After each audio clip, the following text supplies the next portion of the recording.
Ciao Magda, ciao Ferdinando.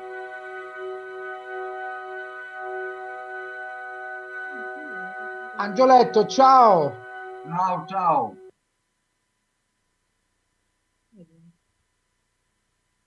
Lo vedi com'è?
Buon pomeriggio, grazie a tutti i partecipanti. Stiamo raggiungendo un buon record. Tutta la mattinata ha visto una presenza fra i 600 e i 700 partecipanti con un minimo calo alle 13:15 si era raggiunti 5,50, quindi è un risultato veramente eccellente. Stiamo iniziando la terza e ultima sessione e cominciamo con un approccio scientifico e quindi pensiamo che questo approccio scientifico consenta di seguire bene anche una ripresa dopo pranzo. Grazie a tutti e passo la parola a Magda Di Renzio che ci segue tutta la terza sessione come chairman. Grazie, credo mi hanno detto di... posso No, c'è il rimanere suo qui? computer. Ah no, ok. Bene, allora riprendiamo.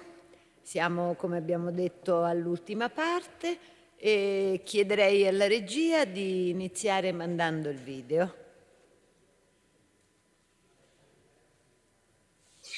E parliamo di alchimia, che Dante conosce assai bene. Sì, ma gli alchimisti non sono all'inferno?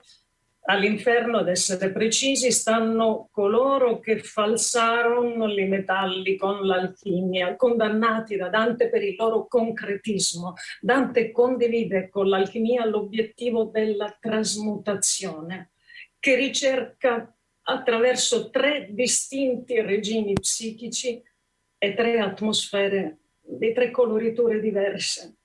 Ad esse allude il 9° canto del Purgatorio, nel momento solenne in cui il pellegrino si accinge a varcare la porta d'ingresso al regno della penitenza.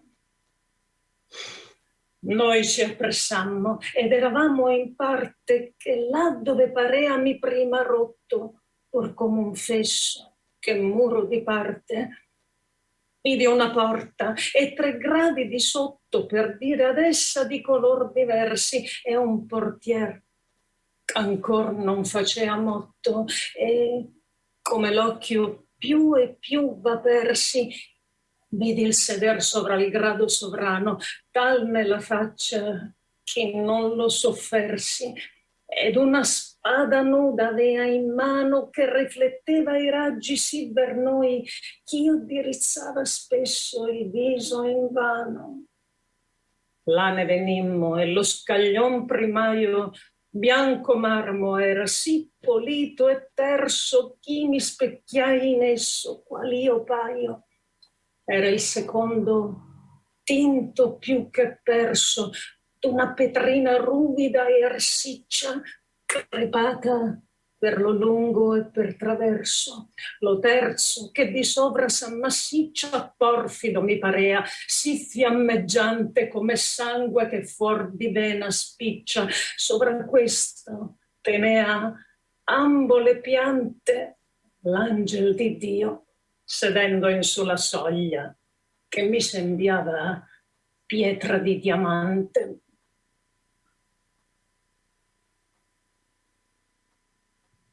Allora, iniziamo i nostri lavori. We get started right away. So the first presentation will be delivered by Mrs. Francesca Incensi. After the graduation in mathematics at the Bologna University, he got through a PhD degree. During such a period, in addition to research, she has been fully dedicated to teaching as a tutor of mathematics in many courses, with a great large teaching experience in several backgrounds, from numerical calculation to geometry analysis.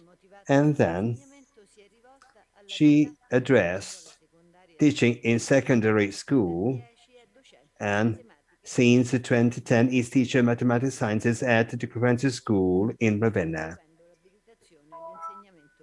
with enablement to teaching. She kept working with the university, and since 2018 is also the chair of the course of Analysis 1 at the engineering faculty in Ravenna.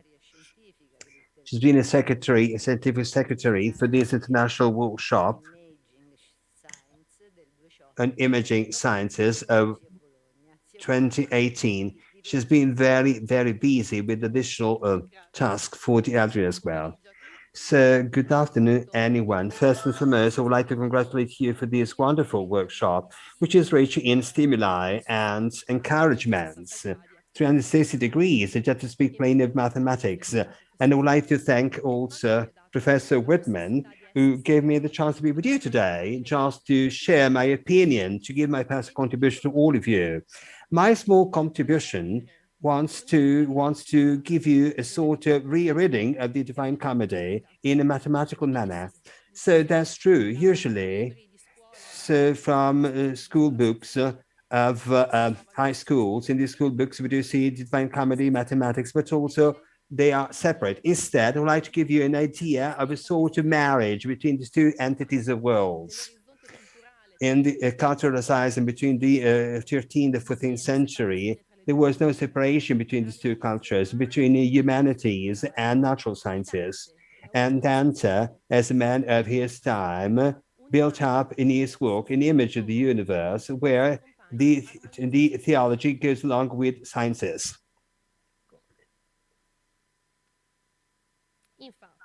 So, as you know, according to Italo Calvino, this is a profound vocation of the Italian literature, which goes to Galileo from Dante. The literary work as just a map of the world, writing pushed by knowledge, is now theological and also speculative, now witchy or encyclopedical, natural philosophy, or maybe so transfigurating and visionary metamorphoses. So Dante, as a learned medieval man, had some familiarity with learned mathematics. I'm sorry, here we go with this image. A learned medieval man had some familiarity with the learned mathematics written in Greek or Latin and based on the rigorous logics of scholars, and also familiar with practical mathematics taught in schools for artisans and mechanics, mostly based on the repetition of many problems that have been solved. In Dante's thought, the knowledge, the mathematical knowledge, was just a legacy, a cultural legacy. So not only for the description, but also for the real understanding of the world surrounding him. So in the Convivium, instead, Dante just comparing arithmetics to the sun, and the sun illuminates all the heavenly bodies, and we can't see the sun. So arithmetics, eliminating all sciences. And it's not possible to understand the deep meaning of all that. But Dante in the Convivium does not speak of arithmetics, but also it speaks of geometry. So geometry is very white. I'm sorry, but I got a problem with my PC. So geometry is white, stainless, and very certain by itself. But which were the knowledge? Which was the mathematical knowledge of Dante? So certainly, in addition to some wit and inborn curiosity, so also he has been a profound scholar. We don't know very much of the first training of Dante, but likely since he was born to a family, even though in ruin, so a family that was noble, his education follows the typical path of the gentry of those times. A first attendance of religious school to learn the basic principle writing and reading, and then the study, in-depth study of liberal arts, rhetoric, grammar, and dialectics, and quadrivium, music, arithmetics, astronomy, and geometry. In addition to these, the official education of Dante was enriched by many stimuli coming from the contact with the Florentine cultural circles. And we've been listening to this even yesterday. This was Florence, a very vivid center. And also from the mathematical viewpoint, that's Florence of the 13th century. France was witnessing the principle of a huge revolution, the revolution by Leonardo di Pisa, known as Fibonacci, and today judged as the most important and representative of medieval mathematics.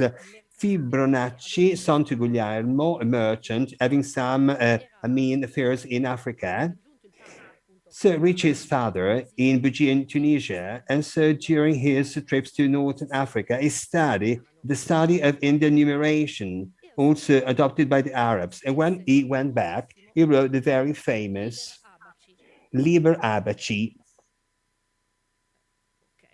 Okay, here we go. So Liber Abaci, that's inexact because it doesn't speak of abaco, but speaks how not to use the abaco. In fact, Fibonacci showed the nine figures, the figures we do see downwards, 987, the figures that we use today. And we learn from the elementary school. With these figures, we also have this sign 0. And Fibonacci in his Liber Abaci, not only presenting this system of numbering and the main calculation algorithms such as multiplication and division, also tried to solve many problems, so mercantile problems, but also tried to start the so-called recreative mathematics, the very famous question of the rabbits, which makes Fibonacci to understand additional situation. That's a continuous flourishing of mathematical penetration and artistic penetration. But it's important to remember, well, from the very beginning of the 15th century, the numbers in the Western world were written using the Roman numbering. So calculation were very difficult and they required the use of the abacus.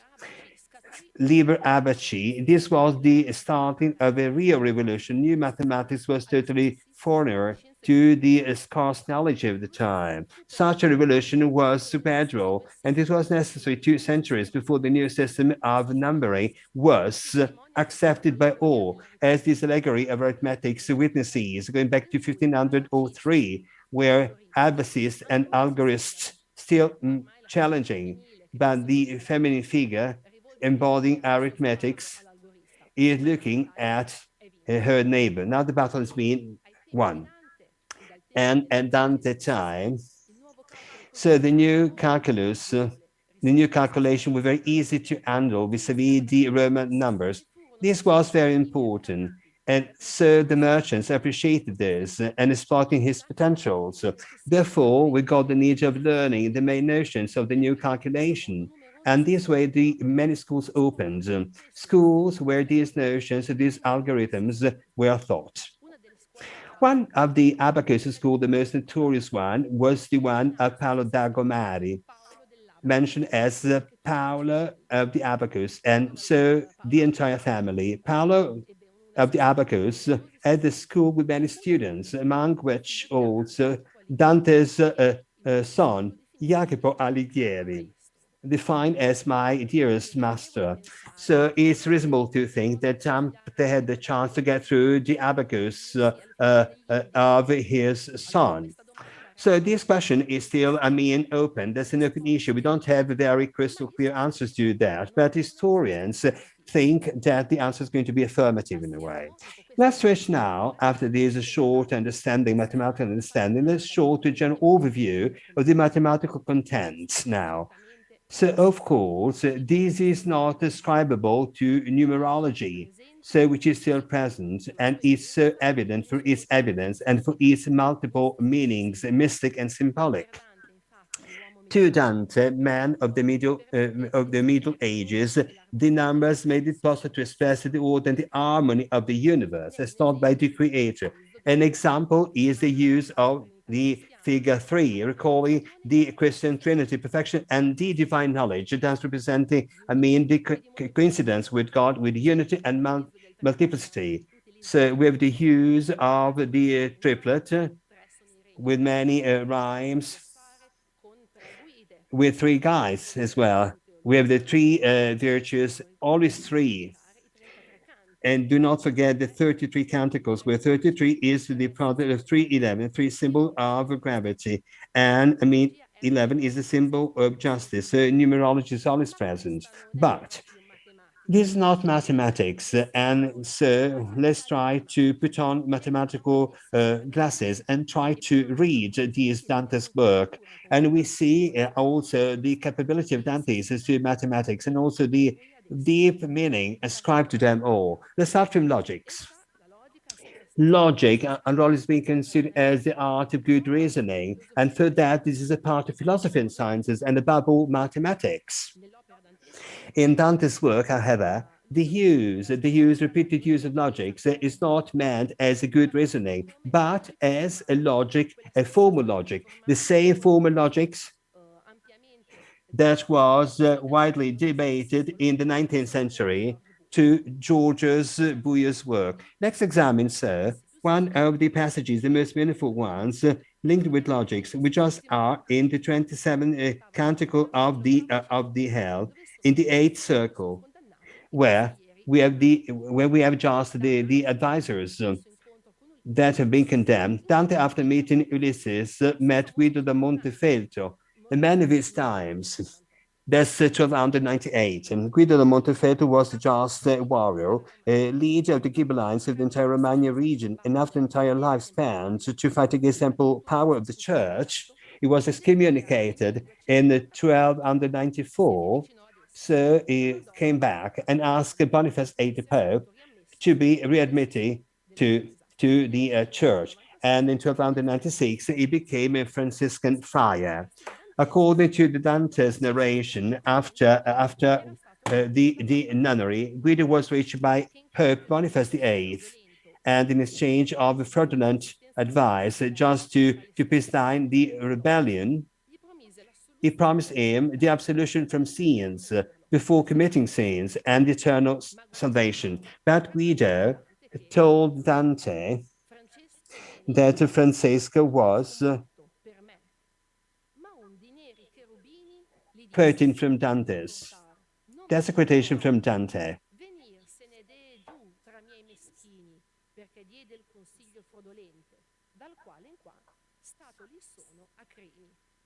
Quindi alla morte di Guido, San So Francesco at Guido's death, San Francisco and took his soul.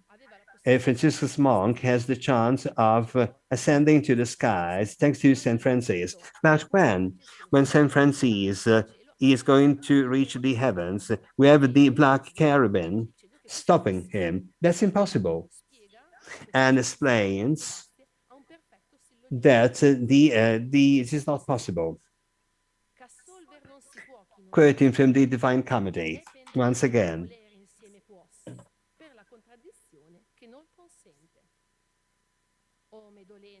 Come mi riscossi quando mi prese dicendomi forse tu non pensavi che io loico fossi. E quindi il nero cherubino. And so the black angel is just logical. Let's go and analyze now. Thanks to these diagrams, let's go and see now the mathematical tool of the 19th century, the syllogism of the black angel. We have the repented and also the statement. So this means that all those that are being acquitted, that's subgroup these ones. But in the meantime, if we consider the whole of the voluntary sinners, the only affirmation possible is this one. This means that all are voluntary sinners is disconnected from the whole of the sinners. And so for Guido, the poor Guido, one sinner, one element of the voluntary sinners, we have no hopes. We have no hopes for him. We have no absolution from his sins. Nothing can be done against this heroic angel. But was it possible to think this way, according to Dante's philosophy? Apart from the use of the all, Dante was capable of this syllogism. So, in the 12 Canticle of the Paradise, Dante quotes Pietro Spano, quoting from Dante now.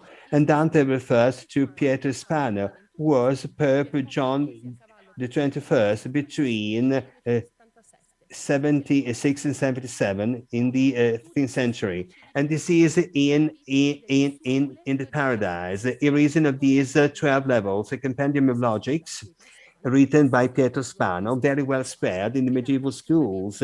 Dante studied and appreciated a great deal. This syllogism we read out is mostly focused on the mode of finance rule, which is an interference rule very much used. That's a medieval name which has been used widely by Pietro Spano in his song. So a small footnote, Pietro Spano is the only pope of his time admitted by Dante to eternal blessing and among high doctrine and wisdom of his contemporaries. After this first essay of logic, let's switch to arithmetics, which can be found in many passages of Dante's work. And in specific, going to see two passages, very interesting, this one, not just for the mathematical reference, but also and above all for the meaning Dante ascribed to it. We found ourselves in the fifth heaven of Mars, where Dante is just meeting Cacciaguida. And these are the words addressed by the ancestor to his nephew.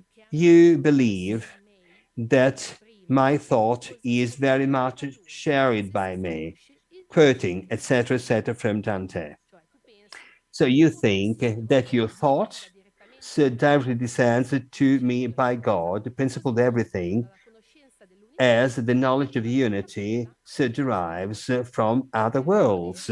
And in modern terms, we can reformulate all this saying that admitting unity is possible to build up the entire whole of natural numbers simply switching from one number to the next number and to n plus one. So we just mean in the 16th century now. And Dante, just to show this reasoning, he uses two consecutive numbers, 5 and 6. But the mathematical readers, very wise, can read so some anticipation of the axioms of the illustrious Turinese mathematician. This was the whole of natural numbers. This interpretation is really good. Dante already anticipated this Theana's axiom, and this was a sort of too pushy interpretation. But what is really meaningful, astonishing me, is that Dante, to express this important concept, so everything descends from God, uses mathematical metaphors, starting from the unity. We can know all the other numbers. Just to Dante, mathematics is a very important tool in order to understand the world around ourselves. Another very famous passage of the arithmetic is the following one. We just are in the ninth heaven of the paradise, and Dante is staring at these angel categories, so scattered according to 9 circles. So 9, once again, is present. Numerology is also showing these, providing us with a strong interpretation of what's happening. It's happening that Dante is looking at these stars, at these angel categories moving in their circles, because pushed by this lever being released by God in the middle. And these are the words by Dante, quoting from the Divine Comedy.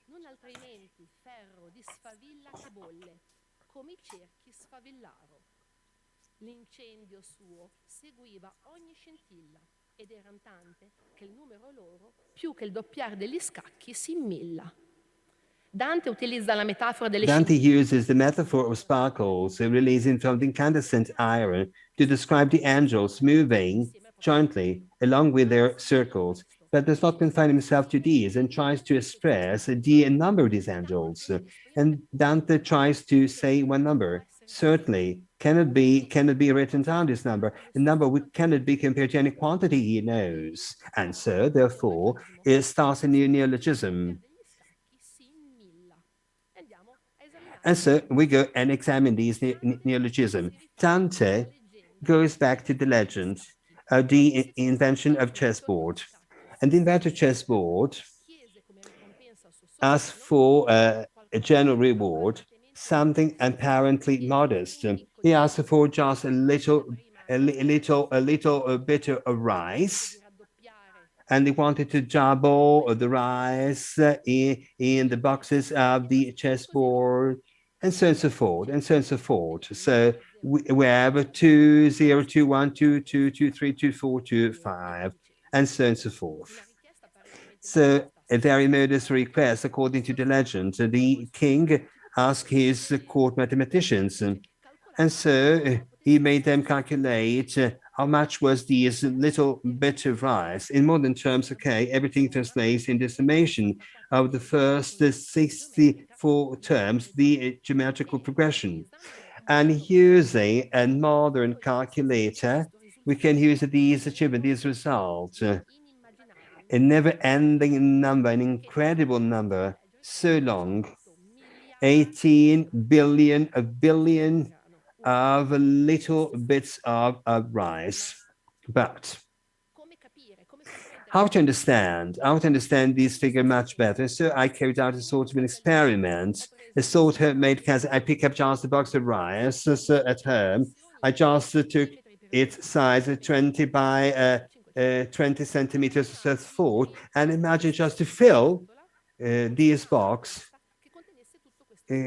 with all these rice, and that's my result.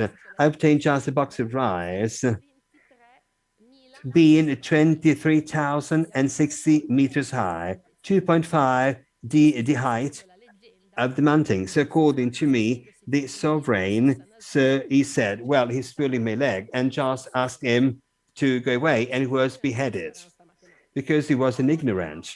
Anyhow, this legend was very well known at Dante's time and shown as an exercise in many abacus books, also in Liber Abaci by Fibonacci. And Fibonacci, without mentioning the legend, not only establishing the amount of rice used, but also gave us some ideas, calculate how many peasant ships would be filled with all these wheat or rice, obtaining a huge amount, 1.5 billion of sheep. Fibonacci defines this number as apparently the same infinite. So let's go to Dante now. Dante, this figure does not suffice. It's not suffice this number. And so examining these verses,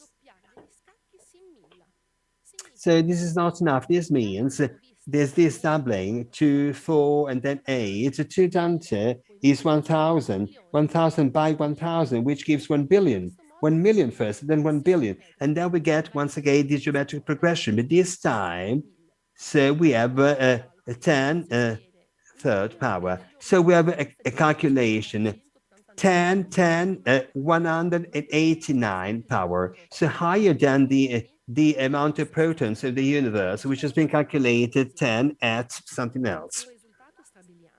An astonishing result. After 7 centuries, we're really astonished, bewildered. What can we interpret all this? So certainly Dante wanted to give the image that the angels were so many, but so high number not to be written down to the Roman numbering system and not defined as never ending or difficult to calculate. So Dante, about any kind of approach, with his genius built up through mathematics, one astonishing metaphor also during these centuries. Let's switch finally to geometry without staying uncertain by itself, as Dante says. And we just are in the fourth heaven, where St. Thomas of Aquin explains the Solomon's wisdoms. I didn't talk, quoting from the Divine Comedy. Non per sapere il numero in chenno il motor di quassù, o se necesse con contingente mai necesse fenno. Non si es dare primo un motum esse, o se del mezzo cerchio far si puote triangolo si corretto non avesse.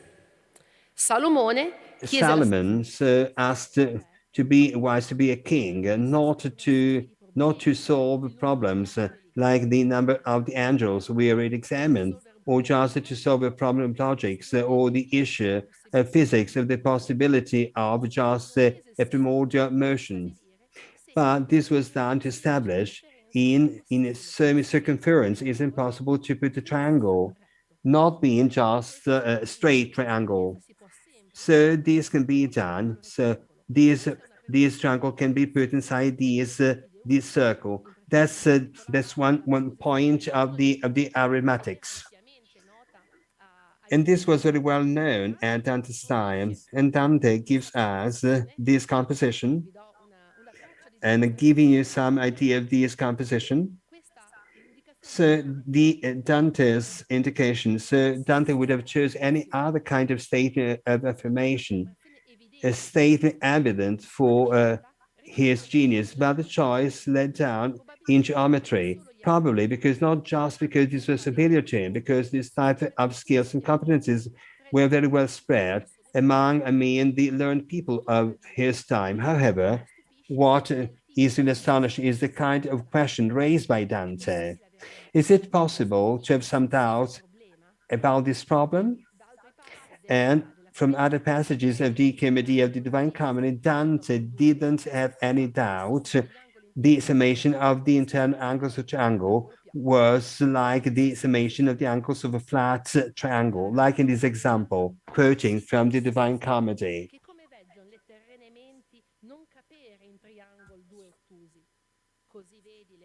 contingenti anziché siano in sé, mirando il punto a cui tutti i tempi sono presenti.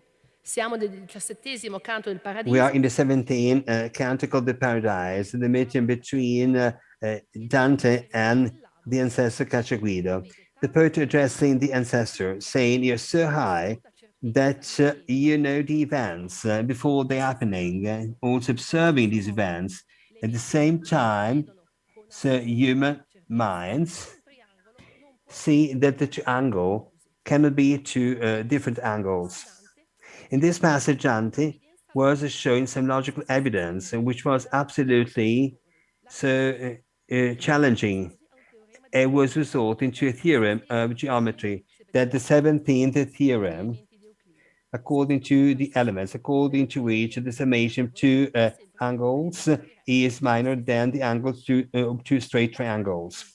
Dante used what was the maximum level of truth and certainty the human mind can conceive, the certainty of a geometrical theorem. So with a sharp demonstration, there is nothing more certain than geometry. But what's interesting, apart from the referral to the triangle, is the next triplet, quoting.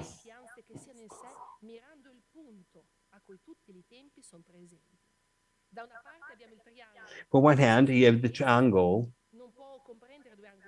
cannot include two angles. On the other side, you have the point, indivisible and material, receiving the never-ending eternity.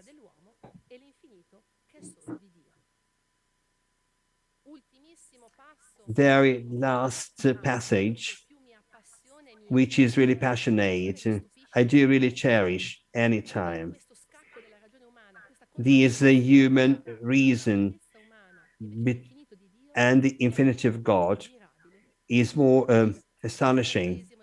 In the 33 Canticle of the Paradise, we are at the end, quoting from the 33rd Canticle of the Divine Comedy. Veder voleva come si convenne l'imago al cerchio e come vi s'indova. Nell'Empireo Dante in the Empyrean, Dante is showing what he knows, is staring at the divine light, and he sees the mystery of the of Trinity, with three circles of the same dimension in different color, and then the one of the incarnation. So in the second circle, from the first one, the poet sees the image of the human of the same color of the circle. Just now, the poet speaks of the difficulties in understanding this mystery. How can Christ be at the same time human and divine? And the similarity presenting shows this difficulty. Dante is compared to the scholar of geometry and is mostly focused on these in order to solve the problem of the circle squared.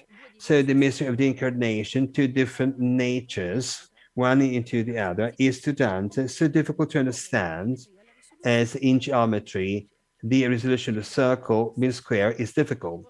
Let's look at these. So the circle is squared. You see these famous problems of the antiquity, all these problems. So we have to have a sort of square equivalent to one circle.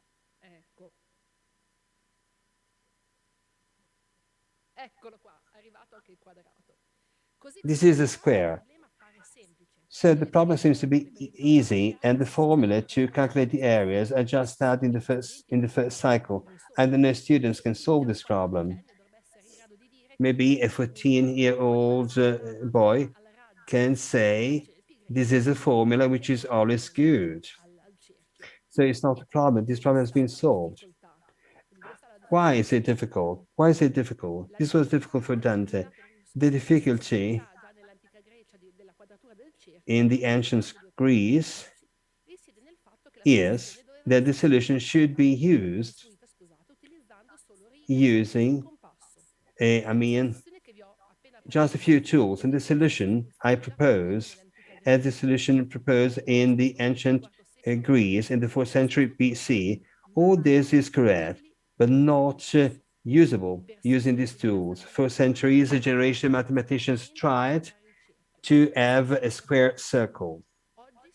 Today, we know that this is impossible, thanks to the work of Ferdinand van Leeuwen, who showed in 1882 that so Greek P is not a rational number, but also is transcendent. So cannot be just expressed as a real solution of an equation.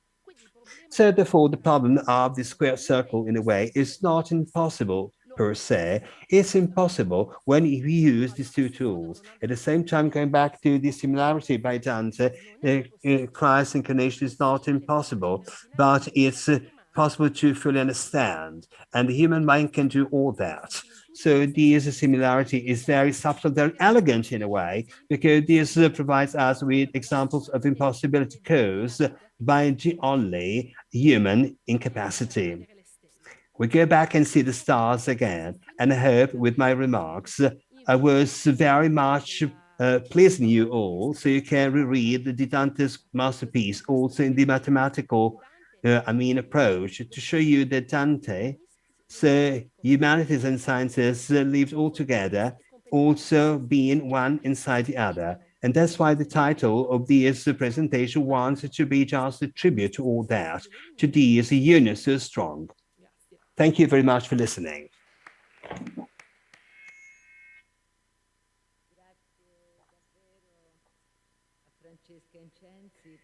Thank you a lot, Francesca Incenzi, for making us understand all these mathematical notions. So we understood the genius of Dante. Many passages from numerology to other sciences. And also the last passage, I really appreciated. So the intimacy of the soul in order to grasp the infinity of the universe. Thank you. Well, thank you. Now I pass the floor to Angelo Malinconico, been online. I'm sorry, didn't say this before that, but I want to remember all of you, all the speakers, to meet the schedule not longer than 25 minutes, because speakers are talking longer than 25 minutes, which is not good for all of us. So I would like to introduce Angelo Malinconico, psychologist, analyst, professor in psychotherapy, working in Turin and Accra universities, a very learned scholar in many backgrounds of literature and sciences, and also manager of the educational services in many universities, and also defendant of the human health in general. So I'm very pleased to pass the floor now to Angelo Malinconica. I want to remember also the association he belongs to, Analytical Psychology, and also being the authors of 520 papers and many volumes edited so far. I'm sorry, Angela, if I can't read them out all now for reasons of time, but you know that to publish, you edit a lot of papers. Thank you, Matga, for your kind presentation. You know, indeed from the bottom of my heart. Thank you, Matga. I would like to thank the organizers, impeccable organization of this meeting. When I was invited, because I talked to my friend Claudio Whitman, references to Jungian, analysis might be very interesting. So when I was invited, I thought, and then agreed with Claude Whitman, that references to the Jungian clinic might be of interest. Thus completed the multidisciplinary parterre designed by the organization. I was thanking also Fibonacci, which has been mentioned by Vincenzi. I was thinking of the golden section, so the role of the golden section in the game of sand. As I can interpret this, myself and my colleagues. So I'm dealing with this topic for one decade as a philosopher. So these references to multidisciplinary perturb are very, very well, thought of. And as Rovelli said, I want to mention the intuitions explained 8 centuries after that by quantum physics. George Duckworth said the Virgin in DNA will structure the text by dissecting it into a minor and major part that would respect the golden ratio. So it seems no coincidence, therefore, that Dante chose Virgil as his mentor and Edo in his path.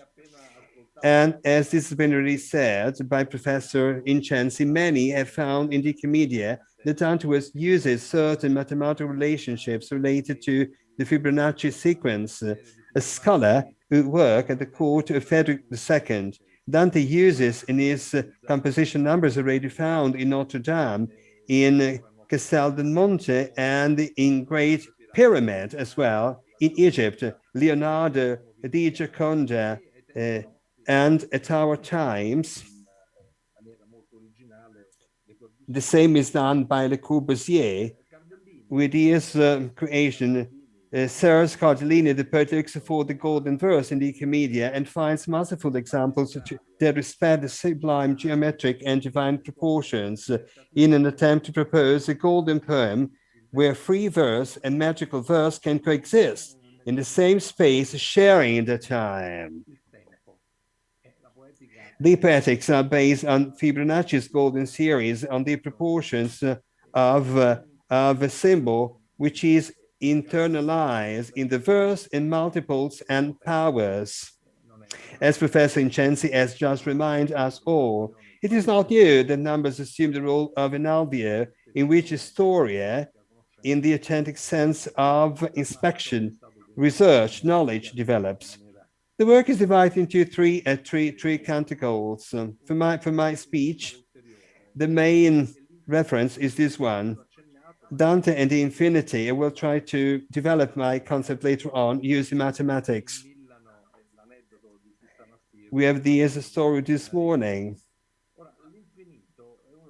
The infinity is one of the most important mathematical concepts, very, very frequently recalled in literary works, addressing mathematics in order to get some realistic understanding of a reality which is a bit far away from human beings. And Dante wanted to show this image of the infinity, where we have some analogisms, wonderful analogism with some metaphors, also creating metaphors in Dante poems. So the theme as to the golden section is the same one, the self-organization in the sand game. I don't have the time to play the sand game, but I need the help of some Phoenicians to this extent. So infinity is one of the mathematical concepts that most frequently recurs in literary works.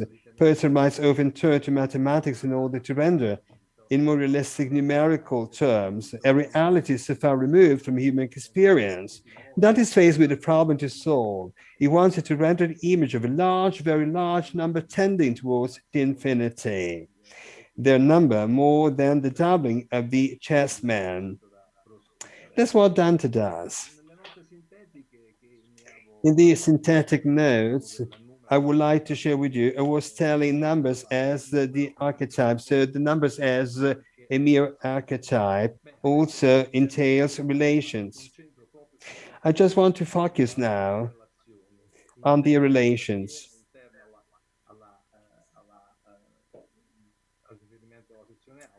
So for the golden section and also for the analytical animation. So the plot, what's happening in the sand game, which are the contaminations. which are the contaminations of the sad game out of the golden number. So we have harmony, the beauty of things. So dynamism in mutual analytical approach, as Jung says these, I'm referring to the alchemic metaphor, to the wounded healer, and the entropy with other entropy as well, the addition to a concept, and the meaning of being synchronous, which is apparent, and a different approach to the concept of space and time, a space where everything is already a schedule. So space as an opening, as a constant opening, past, future, and present. But I'm referring to the dimension of this golden section in the golden box, in the golden box. So Whitman said this again, and the sand gain, the space proposed to the analytical sand is finite and delimited.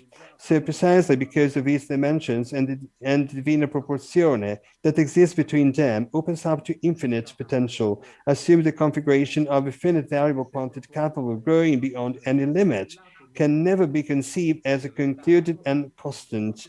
These are the so-called iterative and interpretation procedures that once trigger all proceeds automatic and autonomously.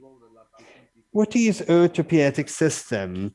A system that in the course of interaction between subsystems shows us how each of them can modify both its organization and the organization of its interactions in such a way, however, that these modifications occur only because of the structure and organization proper to each of the systems involved, and because of the structure and organization of their network of contributions. So now we have to say, where does the beauty and attractiveness of the golden sections come from? The hydrosensitive person subliminally perceives the hidden forms of self-similarity that are inherent in it. Hidden forms that are also reassuring and suggestive because they are typical and biological features seen in each fragment of DNA is concentrated information available throughout the structure. Then construction according to the criteria of the golden section offers the possibility of a growth process in which relationships are constantly preserved, i.e. in which growth gives rise to systems that always remain similar to themselves. So we have a possibility to grow beyond every limit. This cannot be conceived as such, as a finished and constant value, according to these dimensions very well defined. So these are the main features of the so-called interactive procedures. So this procedure, once triggered off, they are very pervasive, automatic. These are the autopoietic procedures. They once trigger all proceed automatically and autonomously with some symmetry, which is a scale symmetry. So what is, as I said, an autopoietic system? A system that in the course of interaction between subsystems shows us how each of them can modify both its organization and the organization of its interactions in such a way, however, that this modification occur only because of the structure and organization proper to each of the systems involved, and because of the structure and organization of their network of interactions.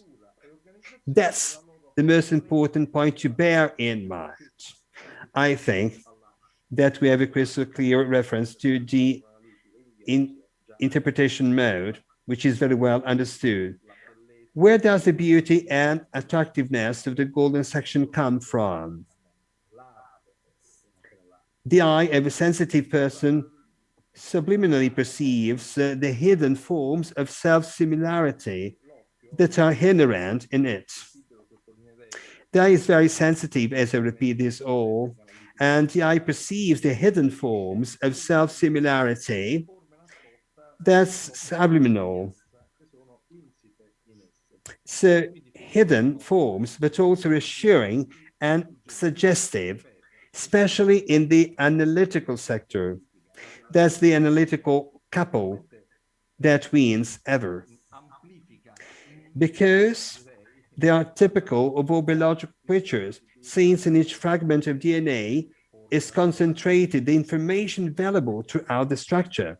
That's another point to bear in mind, especially in the analytical sector, because each fragment of DNA shows the information available throughout the structure of our bodies.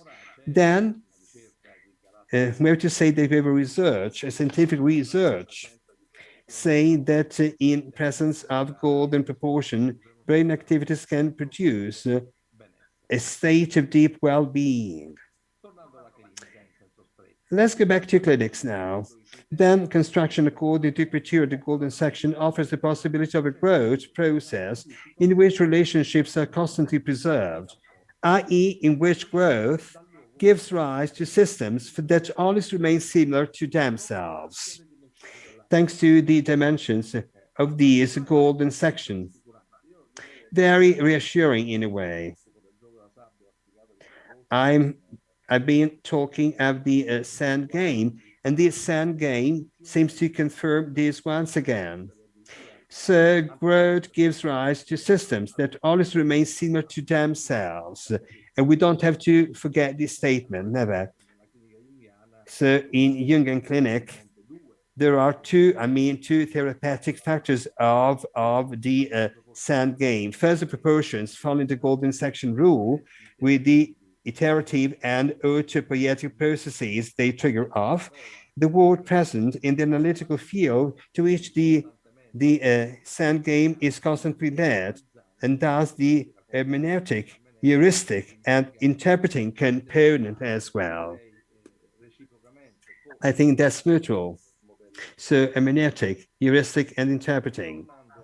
Going back to autopoiesis and therefore to my trace on the golden section, an autopoietic system, through its internal structural determination and precisely because of it, selects among the stimuli coming from the outside those that are significant, i.e., those that are functional to the maintenance and enhancement of its specific profile and organization, discards those that are not significant, and determines the direction and mode of internal state changes depending on the preservation of the invariance of both its own organization and its correspondence with the environment, i.e., the stability of exchanges with the latter.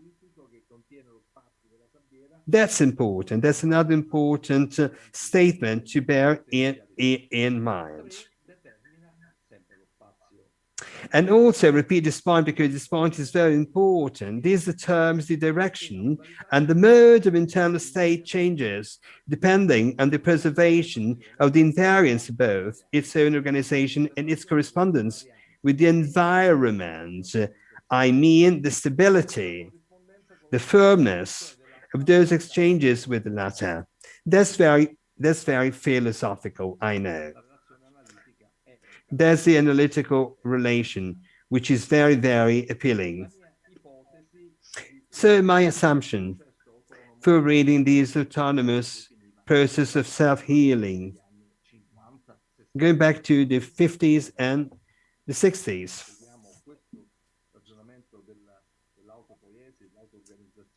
we have the self-organization approach, the golden section approach, the autopoiesis as well, which is also important. So a system of this kind is autonomous self-healing process, open to interactions with the environment in the sense that exchanges matter, energy, and information with the latter. It is nevertheless characterized by an operational closure, a definition that makes it clear that the result of these processes coincides with those same processes. There's a sort of controlled autonomy built-in autonomy in verbal communication. If this hypothesis is correct, the sand game becomes a suitable place to host and represent the internal dynamics of psychic processes precisely because of these specific distinctive features. If taken as the expression and the exemplification of a special type of container, which instead of acting as a passive container takes on the function and role of an autonomous system capable of structuring itself on the basis of an internal dynamic. That's really key in my view. So that's a finite container capable of structuring itself on the basis of the internal dynamic. This means that the representation by the patient, when showing himself or herself in the tray, he or she sees relations and characters. So the goal is not the existence, but rather something else. So realitat as a category of the quality of the thing himself. Thus, by allowing the object to qualify itself in a specific way, it differentiates it from every other, and precisely by establishing what it is. It does not aim to ascertain the object's existence at all, but its possibilities. That's what I mean with the sentence, which I was referring to a clear-cut sign, the potentials and the possibilities and the uniqueness. And the analysis is by far very constructive in a way, because these artisan process is very important. So, in finally, when we talk about the sand game, we also address the relationship between container and content, the mutual transformation, the image hinged in the discourse within the archetypal, otherwise the risk to hypothesize the concept. But an archetypal vision, according to Clough's orthodox reading, risk restricting the field of potentiality in the sand game and delegates to the role of the archetypal the most ponderous part of the analytical process, and more precisely, as Carl herself defined it, the process of self-healing. This is very rich and proactive. So, in my practice, the intersection in the analytical process of fluctuating attention share with the sand game around the numerous subsystems that are aggregating and disaggregating as in a sort of game of salience in a single symbolic process from gesture to word, which is like a metabolic process that brings the effect bound to the complex to the free creative circulation of its energy. All that is fundamental. In the face of those who believe that fostering the patient's representation in a space that is both free and protected, all this is therapeutical in itself, focusing mainly on the patient's itinerary in the sand game and how much this is configured as a formidable activator of the symbolic capacity and of the healing activity of the psyche. My idea, and that of those who share with me Palo Alto's model, is that the sand game cannot in any way be extrapolated from the great context of the analytical process that contains it. Having this said, I have to underline how one of the fundamental moments of my experience and research was the observation of how important it was to activate an analytical listening that moved two levels at least.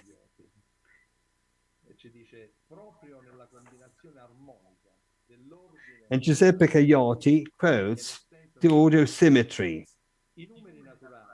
In the harmonious combination of order and symmetry in the essence of beauty, natural numbers and numerical structure are essential ingredients of symmetry and order. Among numerical structure, the Fibonacci sequence, and with it, the golden section stand out for their aesthetic value. And it is in the golden section that one can grasp the germs about that form of dynamic order inherent in natural creatures, which is self-organization, and in parallel of that form of symmetry originated from self-organization, which is self-similarity.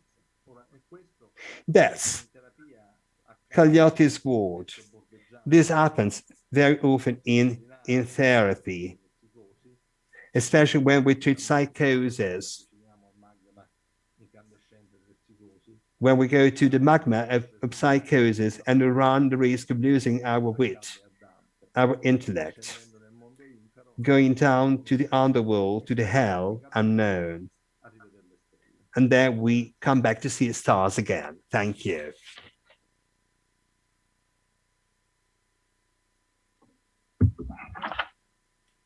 Non si sente, Magda, non ti sento.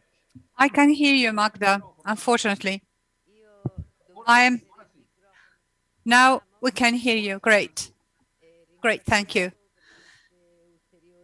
I would like to thank you for these explanations that help us to understand how I was saying before, the mathematical concepts can help us to better delve into Dante's symbology.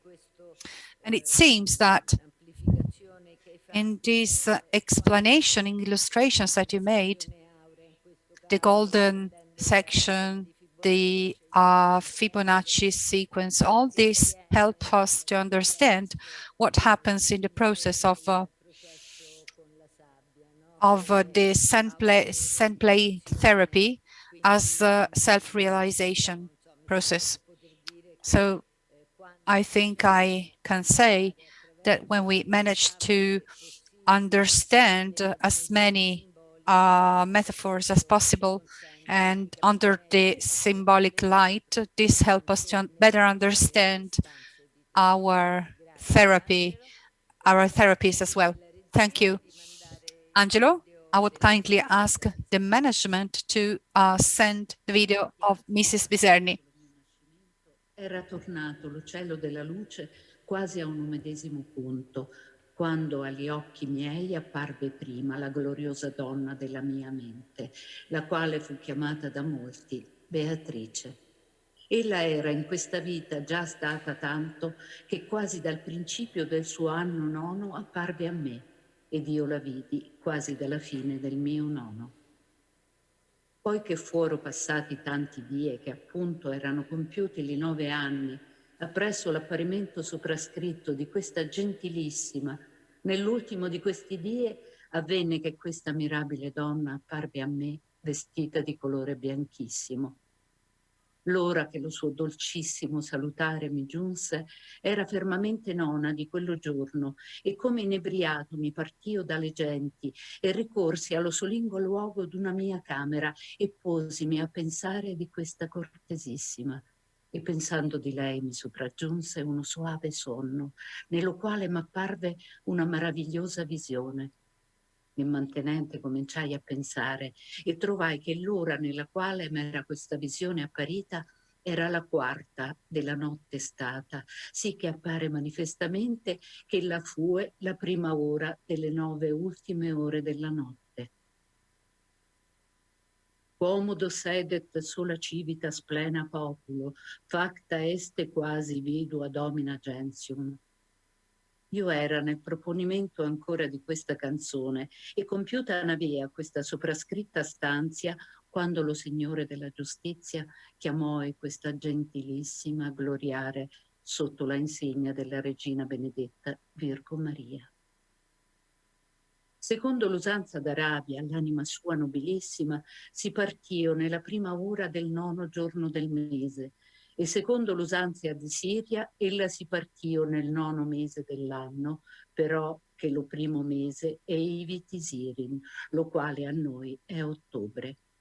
E secondo l'usanza nostra, ella si partio in quello anno della nostra indizione, cioè degli anni domini, in cui lo perfetto numero 9 volte era compiuto in quello centinaio, nel quale in questo mondo ella fu posta.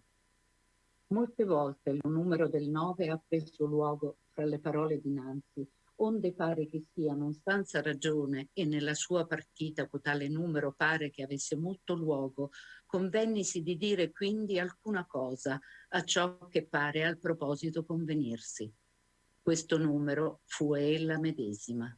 Per similitudine dico, e ciò intendo così.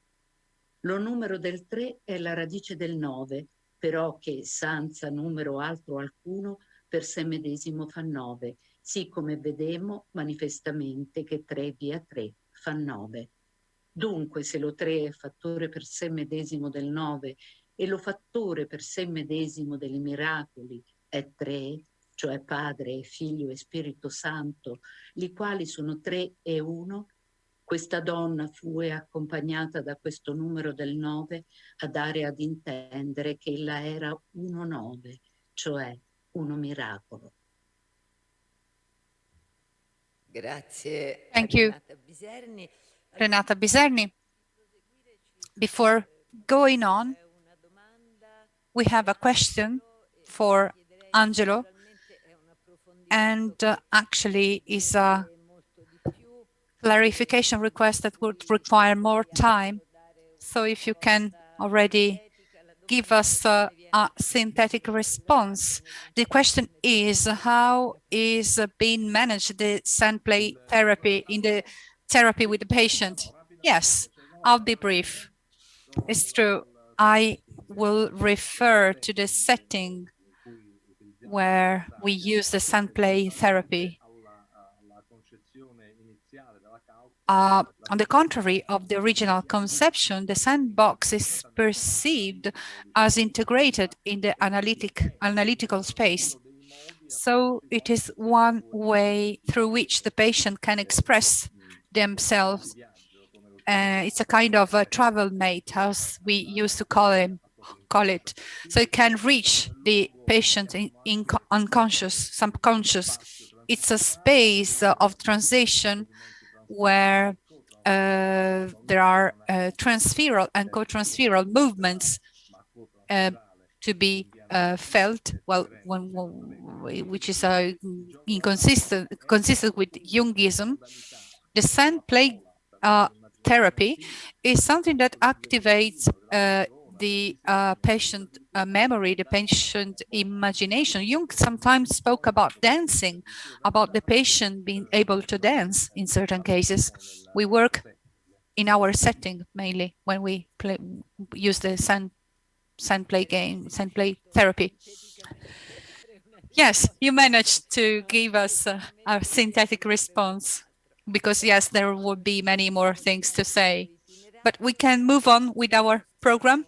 Now we shift to the feminine side, and our next speaker is Caterina Vezzoli, psychologist, member of IAP, and she is a supervisor in the Jung Center in Zurich. She's also member of the Mediterranean Center in Sicily. She's also member of the, she deals with the group therapy. She's a member of the Arte Psyche, which gathered the publications in the field of global crisis, interconnection and relationship, which in the first months of the pandemic helped doubled its efforts to solve the psychiatric problems. And in the same association, there were numerous scientific publications at national and international level. Caterina, the floor is yours. Thank you for the presentation. And first of all, I would like to thank Claudio Widman, to the experts and to my colleagues who preceded me in their marvelous journey and all the knowledge they spoke about in the psychological path is very important, mathematical aspect as well in the clinic and in the Western country, in the Western culture. This is another important aspect. As far as my presentation is concerned, I also would like to thank Tommaso Primero for the work that has been done on Beatrice, and I would like to thank Daniela Bocassini for her help, which was very useful. I have some images to present. So there we go.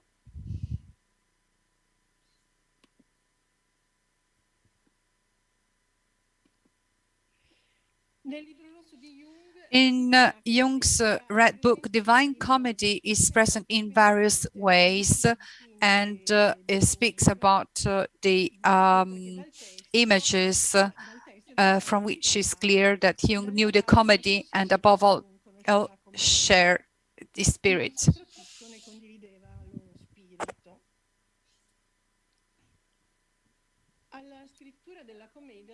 The eschatological readings of Dante, the hagiographies of the saints, the mystical texts, and the knowledge of the prophetic and apocalyptic texts of Gioacchino da Fiore, of the mystic Hildegard of Bingen, as well as the Islamic eschatology, are not foreign to the writings of the comedy.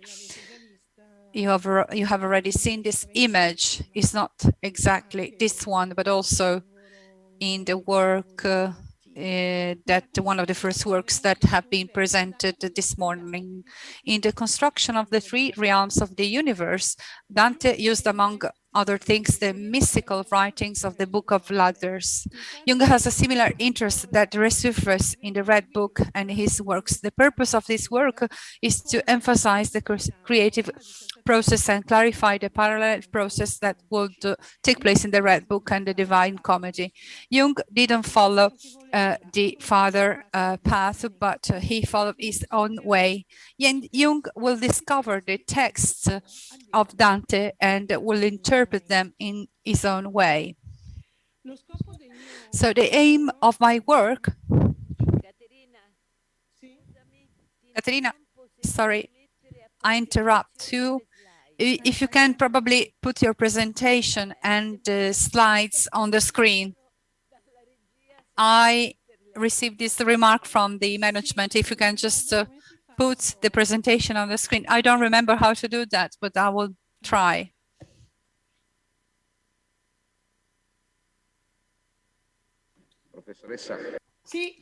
Professor Vezzoli? Yes.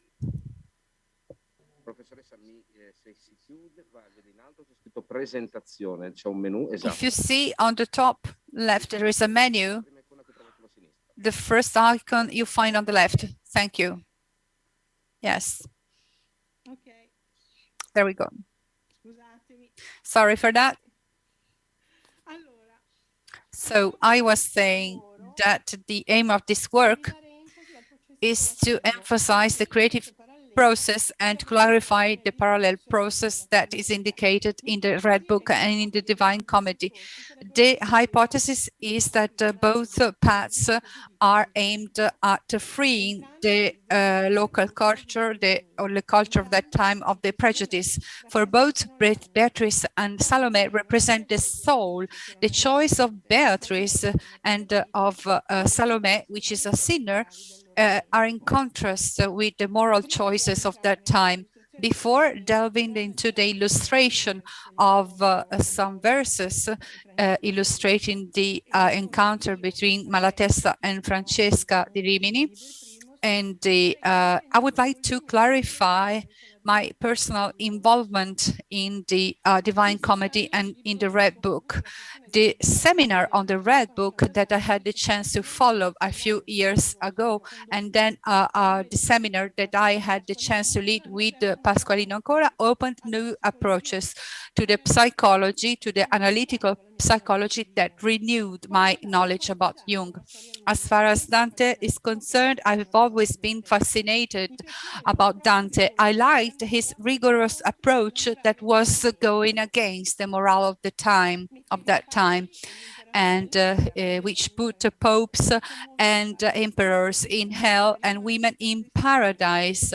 He used to faint for clandestine lovers, and he used to tell us all the gossips of the Middle Ages and of history.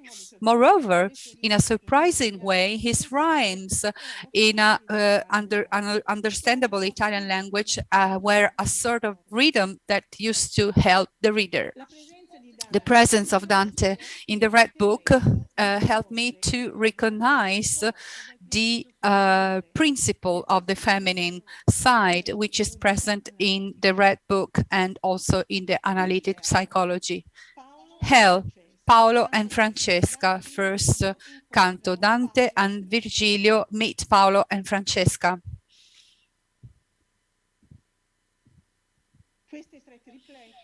These three triplets are terces, are the most famous triplets among the teenagers of my time, and they contained Dante's conception of poetry, of the world of power and of love. Since the beginning of the encounter of the damned souls, there is a great respect for them. They are forced by the wind, they are scattered around. Dante speak to them, saying,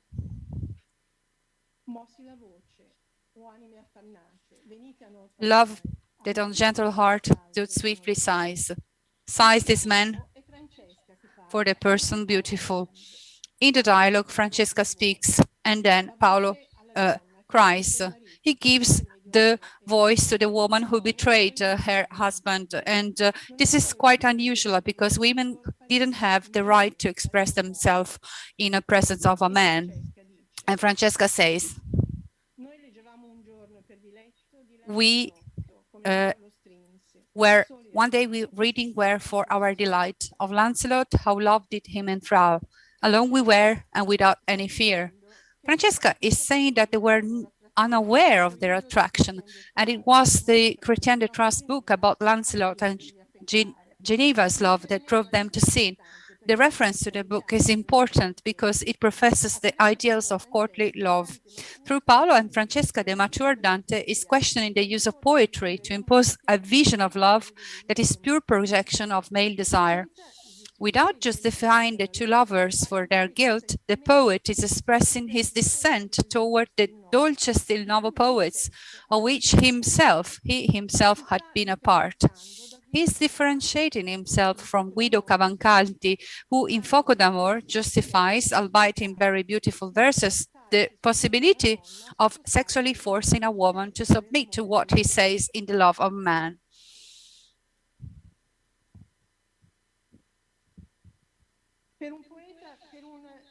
For a poet of the time who was elaborating on the idea that deep love brings with it the ability to feel deeply, that he calls reason, indicates the realization that being possessed by passion for one's own desire is not love for another, much less for a woman who is forced by convention to accept it.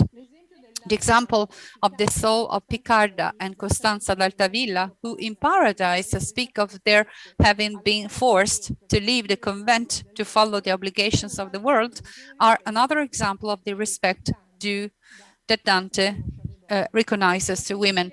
Beatrice and the women encountered in Paradise demonstrate the all-female ability to be able to spiritually self-determine when they have the chance to do so. So these are pictures by Rossetti. And fell even as a dead body falls. Dante faints at the responsibility of poetry in projecting the desires and sin of men onto women. But Dante, for Dante, Beatrice is somebody that accompanies him to the spiritual life. Her empathy, her understanding is something that simulates the transcendence and love in the other, as the lack of desire, the desire to reach the other lover, to reach the paradise, are characteristic of the feminine figure, as described at the beginning. Developing Beatrice's function, he develops the feminine side as a mediator between earth and heaven, and something between spirit and matter, which is the function of the soul, actually speaking. So the similarities with the writing of the Red Book. Before moving on to Jung and Salome, I would like to talk about the structure of the play and the similarities that I feel can be found in the structure of the Red Book. These premises represent a container where the creative process can be considered, and they are also an exposed expression of the work that has been done. Beatrice represents the modern critic, the theology, the studies that have been made on the classicism, and we recognize that there is a strong need for research in the structure of the Divine Comedy. The points that, according to Malato, make up the structure are identified according to the following scheme. The literary sense. The purpose of the entire poem is Dante's narration of his journey through the three realms of the underworld. In the Red Book, we have the encounter with the soul and with the realm of the dead, as remembered by Riccardo Mondo as well.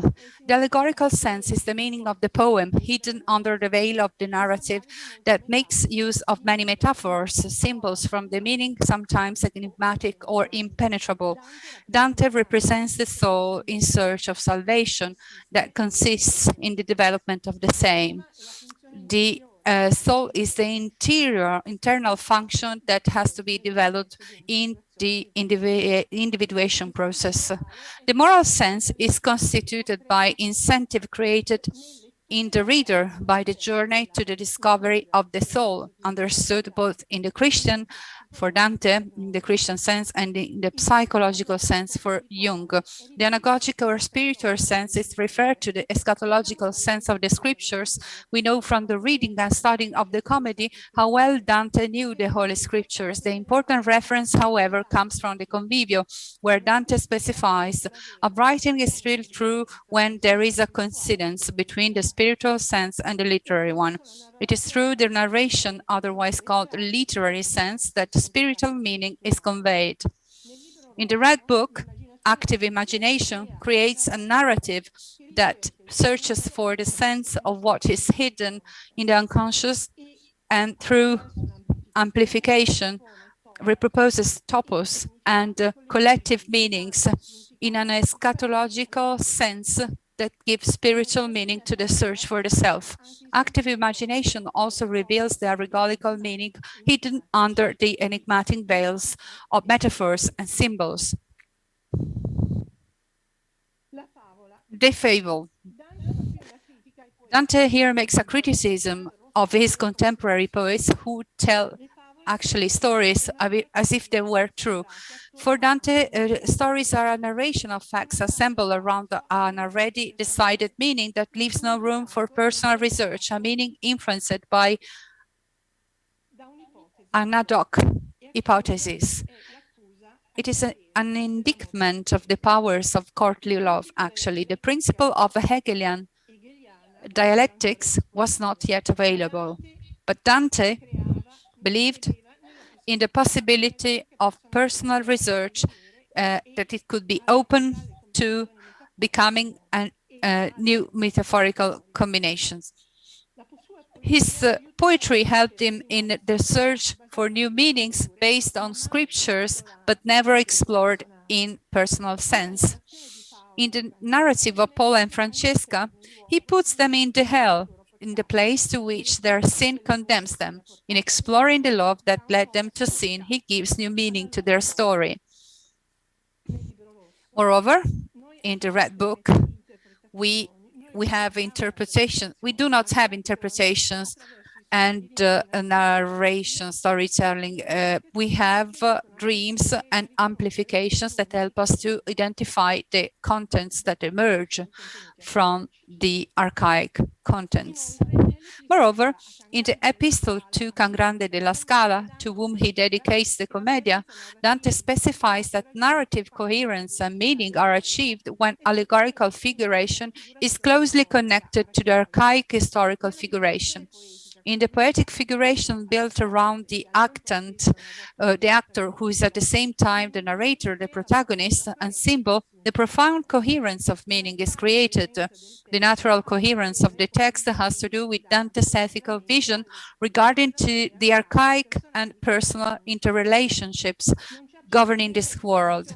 There is apparently no distinction between inner and outer worlds, since in the exploration of the three realms, the personal transcends the historical and archaic world to become a new ethical knowledge. The procedure followed by Dante recalls Jung's narrative choice in the Red Book, where the I can be considered as the actor, the protagonist, a sort of poetic figuration developed in the imagination that maintains consistency in the journey to discover the divine goings, the divine dimensions of the unconscious. It connects the deep levels of the psyche and the historical legacy, producing symbols that bridge the creation of an ethical being, which is the purpose of the individuation process. We will now explore the choice of Salome as a sole figure in the process of self-development. If the Middle Ages were misogynistic, the second half of the 19th century was no less so. And this is my starting point for discussing Jung's choice of Salome and Elia's daughter. In the last section of the Liber Primus entitled Mystery, I meet Salome, the sinner par excellence responsible for the death of the John the Baptist. In the Red Book, she is the daughter of Elia, the prophet. Salome seems to be suitable to become the soul of I. The choice is as surprising as ever. The effete seductress wants to be loved by I. I cannot believe that you, the prophet, can recognize in her a daughter and a companion, a partner. Was she not begotten to be a wicked seed? Was she not pure greed and criminal lust? In Appendix B, the personification of unconscious thoughts and the figures of Elia and Salome as Eros and Logos are explained.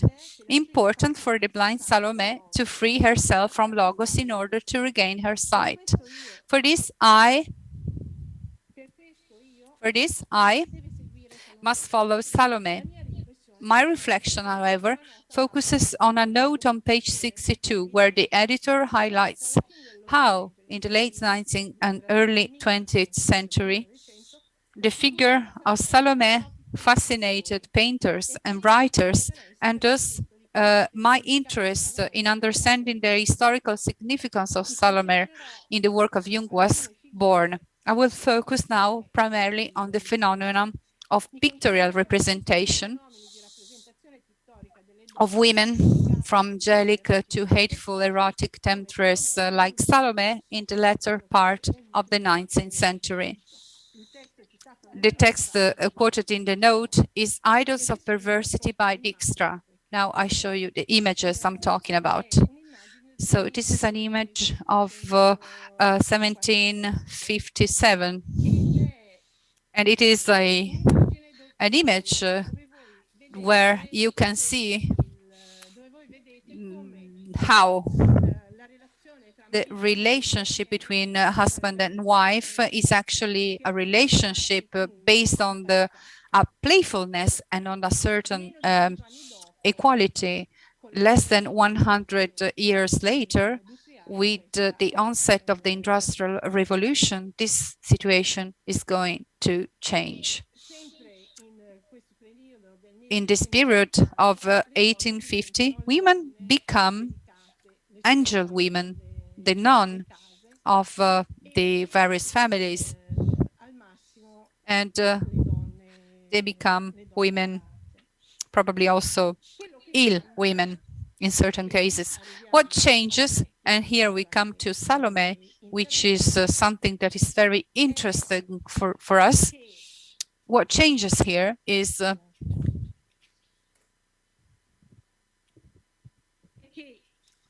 that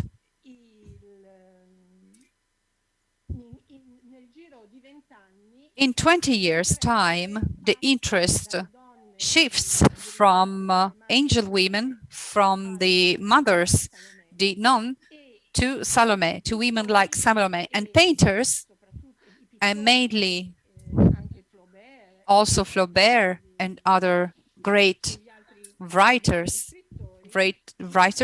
start to take care of figures such as Salome. You can see the images. If you look at the images, you understand how this shift was made, how we shifted from women being portrayed in lilies and roses to women like Salome.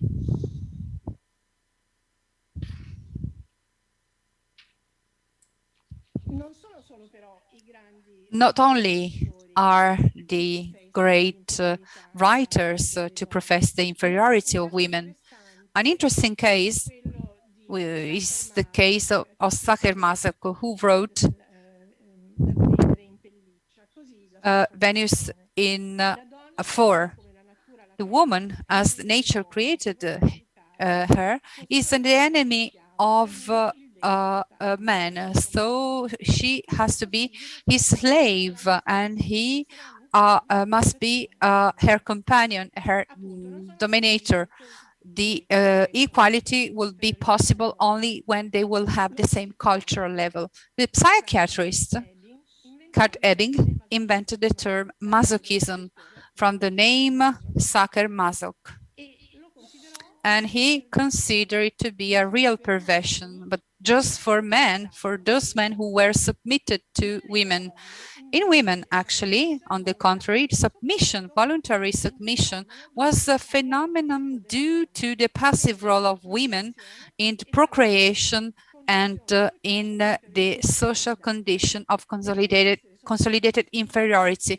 The idea of being submitted for women is strictly correlated to the sexual relation, and nature itself gave to women the inclination, the instinct to be dominated by men.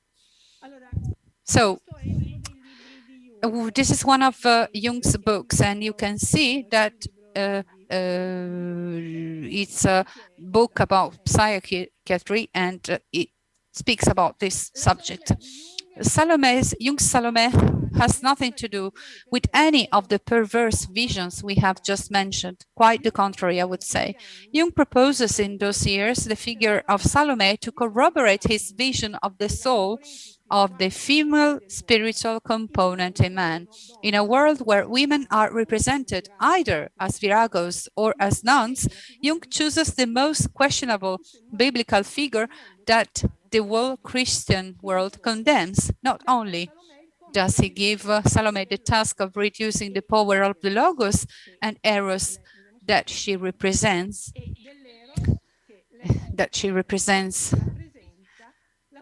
the emancipatory function that pushes her to explore unknown paths.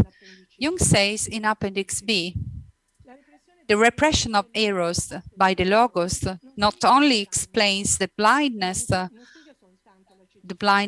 of Eros. Salome is blind at first, but also the fact, surprising in itself, that Eros is represented by the unpleasant figure of Salome. Salome means bad qualities. It calls to mind not only the murder of the saint, but also the incestuous complacency of the father. Jung's comment goes on to say that only disobedience to the dominant principle of Logos brings one out of this condition of persistence without development. I initially fails to accept Salome's proposals, and it is only when Elia questions him about his intentions that he can admit his ignorance, an awareness that makes Salome lose her blindness. Abandoning the claim of knowledge attributed by the Logos to Eros kept Salome blind. The awareness discloses a spiritual vision of Eros. Still not enough. The function of Salome is to emancipate herself from the role of dependence on the Logos. Otherwise, we risk to remain dependent on the Father, and the divine sonship has undeniably a cathartic effect, prevents growth and knowledge. Those who leave the sonship enter a new land that has no beaten path or boundaries.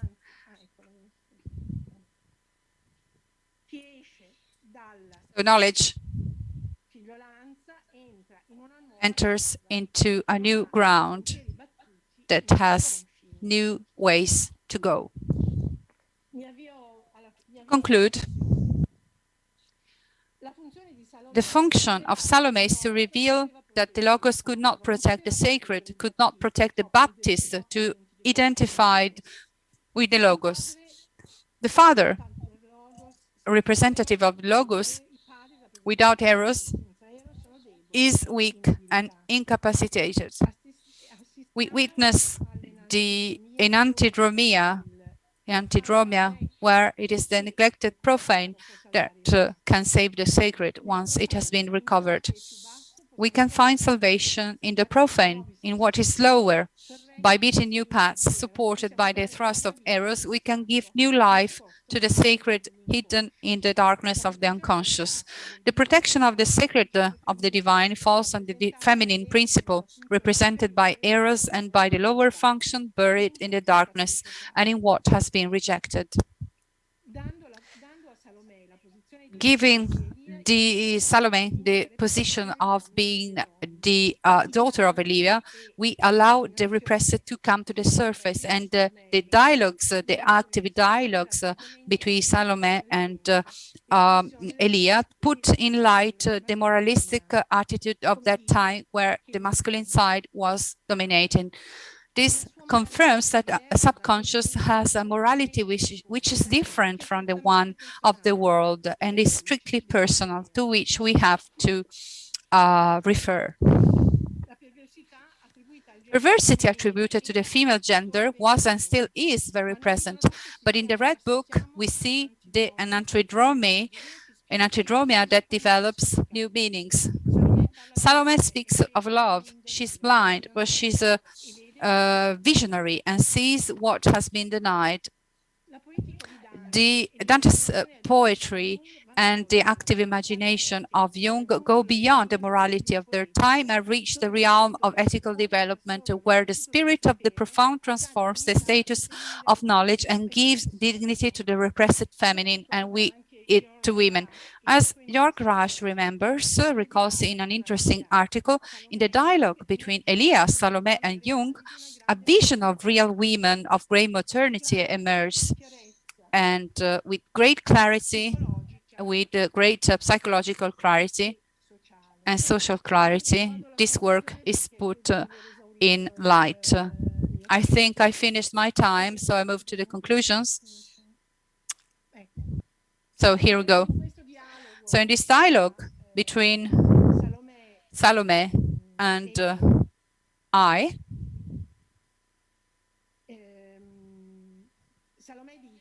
Salome says, replying to Elias,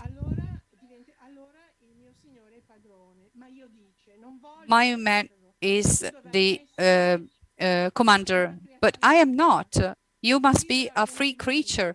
I strongly desire to be human. And Salome says that probably I'm not a human being. And you must be a master and at the same time slave of yourself. Don't belong to me, but only to yourself. Don't bring my heavy burden, but just yours. In so doing, you will leave me my freedom. And this is something that for me has more value than property on another being.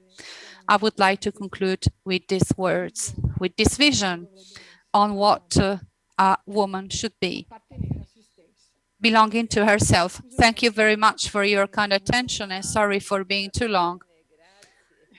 Thank you. Thank you.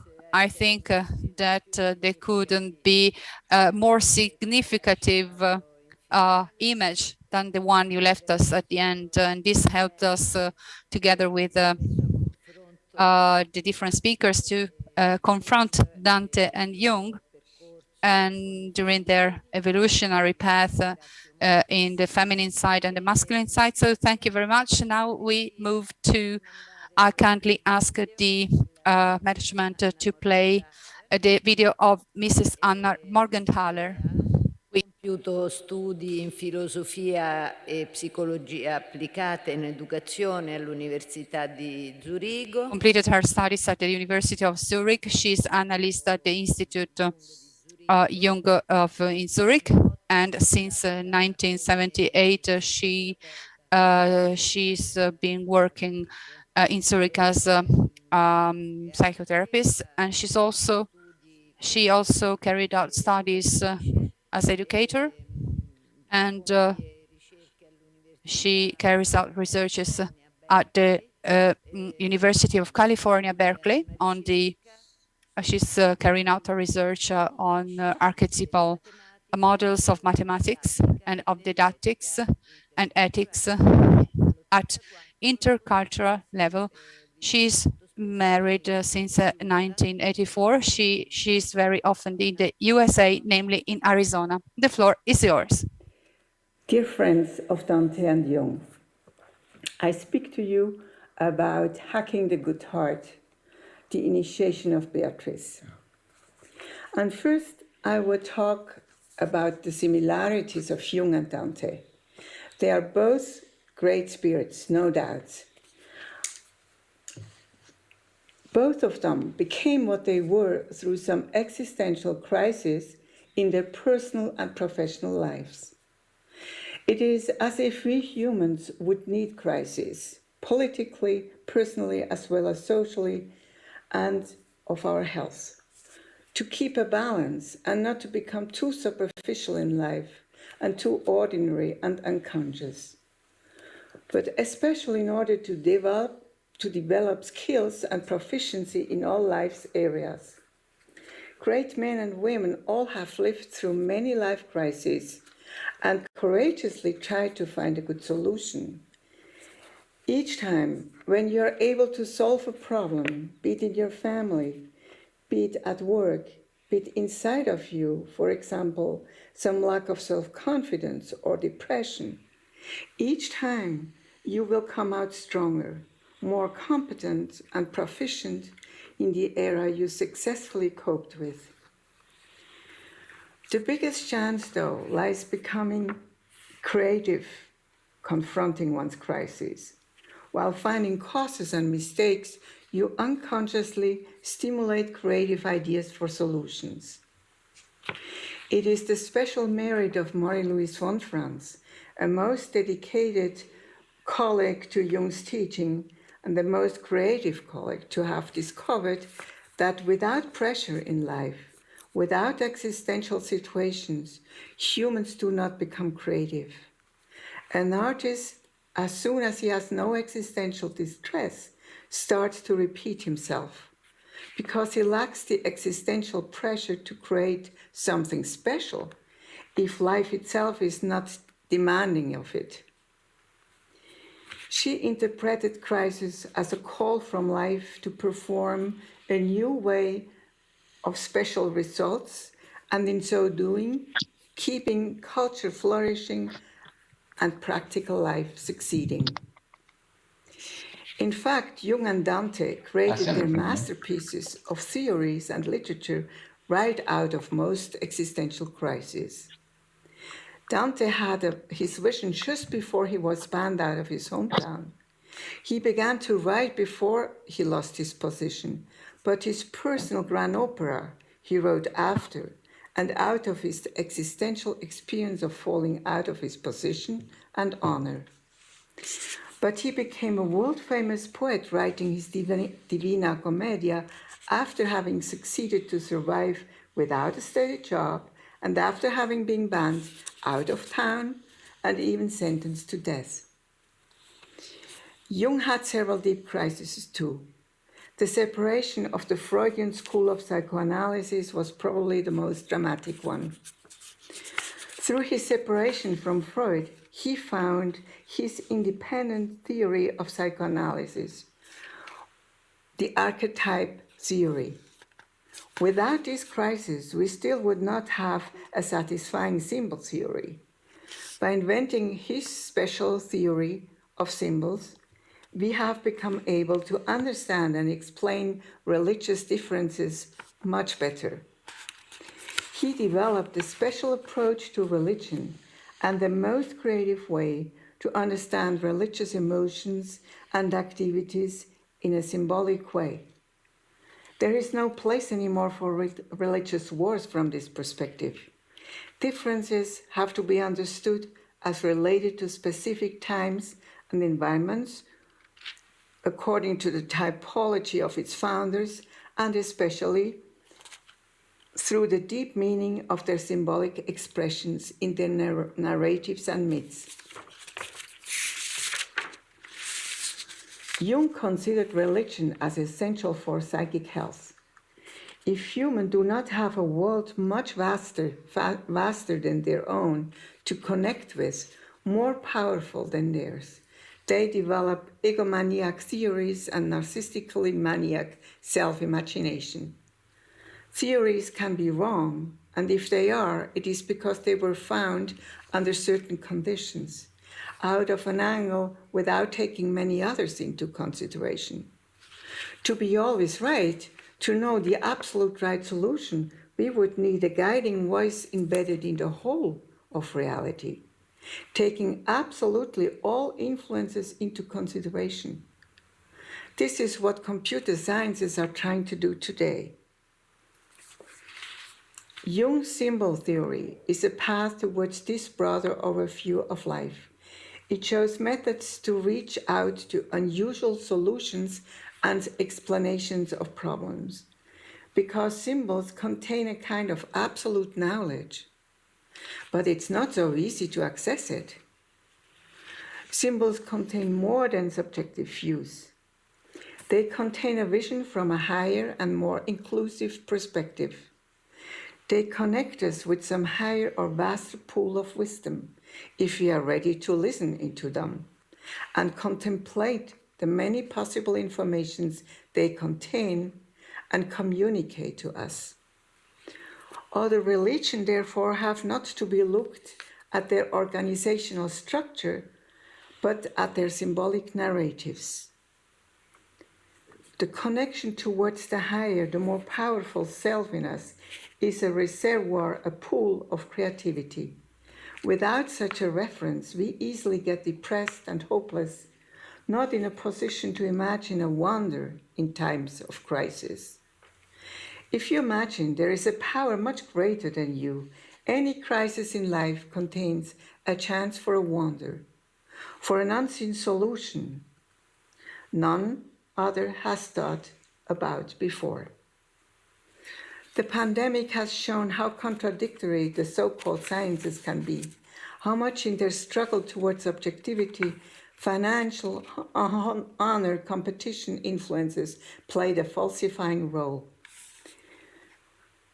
The daily news about research results were often so contradictory that it was difficult to find orientation. The politicians tried hard to follow what scientists advised them as the solution. But what to do if one day masks are considered of no effect and sometime later we all had to wear masks to be safe from the virus? It shows that science looks into problems from certain perspectives of the science community and the individual scientist. It lacks the overall vision of which scriptures narrate as being an attribute of God. All science is made by man and within a specific perspective. Religion, if in search and preach and in research of truth from a vision of, religion searches truth from a vision of the whole, including all aspects of life and afterlife, material and immaterial, psychic and spiritual and physical. The God of Dante is called the self by Jung, a reality including everything and containing a much vaster knowledge than science or art. It contains eternity as well as time and space and all knowledge about it. But since we humans are not able to perceive the whole as a whole in all aspects, we need symbols to connect us with this greater reality which could bring a solution. Life as a journey of the soul is a global metaphor. describing the search for answers of life's existential question. But used as a symbol, it is more than this. At the surface, symbols use analogies as a vehicle to ease understanding of complex psychological or spiritual experiences. We all understand what the journey is, but it is hard to grasp the complexity of life as a whole. The symbol of a journey simplifies and allows a fast access to an understanding of it. By contemplating the symbol longer, we find its plurality of meanings. We get the broader vision of more what it could reveal. The next title is what Jung says about interventions from a higher and broader view in our crisis. We find Dante in such a life's beginning in the dense forest in which he is lost, as a symbolic expression of his existential crisis and his deepest despair. And in this moment, Virgil is sent by Beatrice to his help. Dante had his great vision before he was banned out of Florence. Means that help from the beyond was already preparing an intervention before he was actually in the most critical situation of really being banned and condemned to death.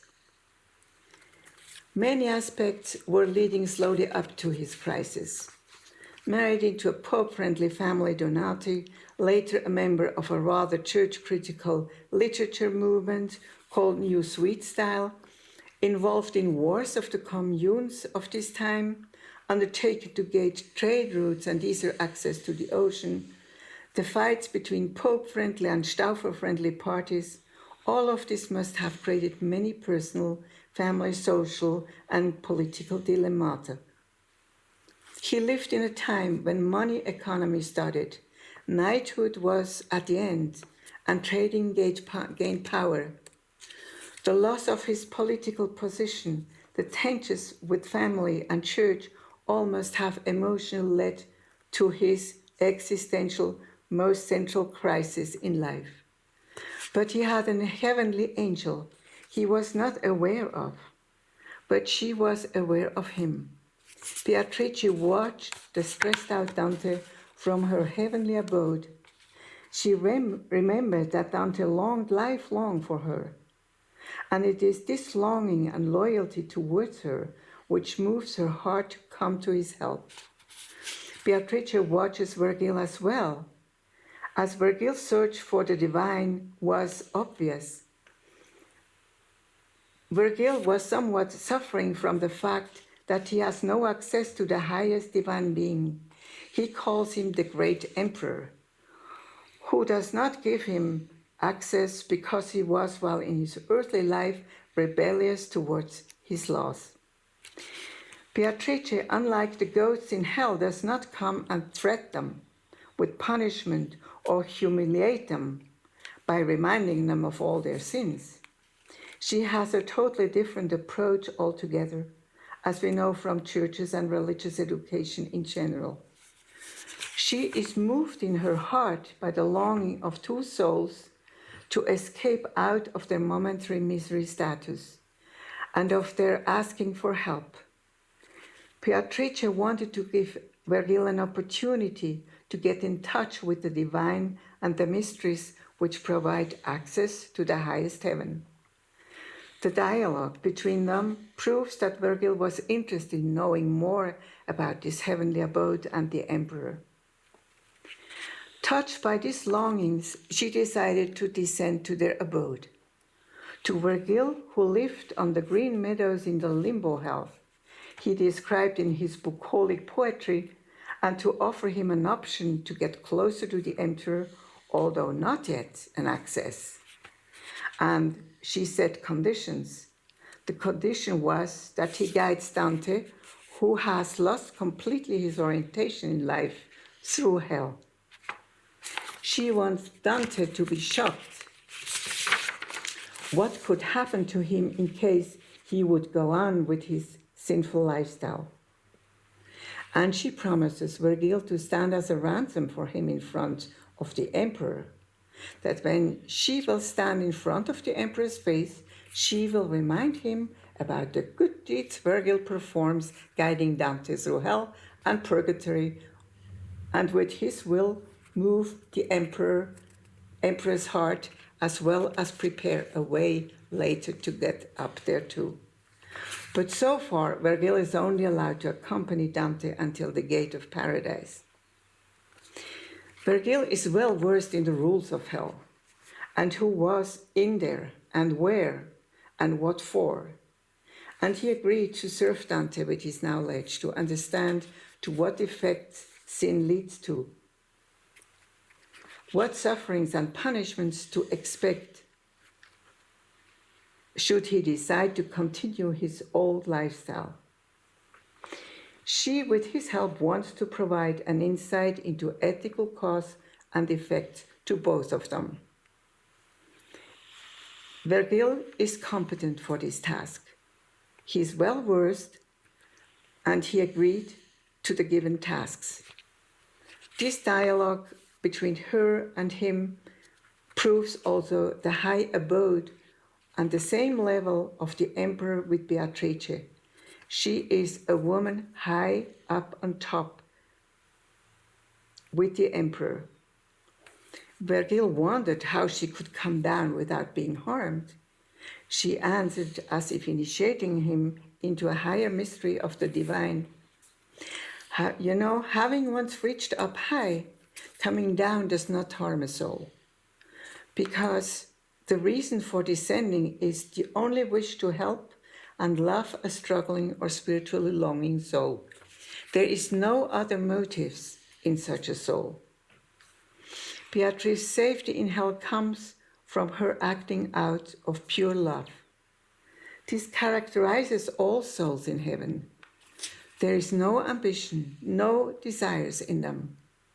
Since they have reached a state of eternal bliss, inhabitants in heaven have no space in their heart for any unfulfilled wishes, and they can be sent down with any mission from heaven. Besides this, their safety lies in the divine mission of their undertaking and the purity of motives with which this mission is delivered. But the genius of her method is hacking the heart's dreams of Virgil as well of Dante, in order to angle their readiness to go through all hardships demanded from those who want to reach up high. It is not an easy path, what they want. To really reach high, you need another approach than threats and punishments. These are methods for criminals without skills for insights. To attain a better adaptation to social rules for people, and for people with a defect in their conscience. To stimulate change and transformation for reasonable persons, one needs to offer insight into causalities between deeds and consequences. And this is what Beatrice tries. But she does more than this. She designs destinies. And in this she is doing something hackers do. She enters the hidden weakness of both, the hole in their life and thinking style system. She hacks the weakness of their heart. She enters without that they know of it and stirs up their motivation for transformation. Their weakness is in both the same.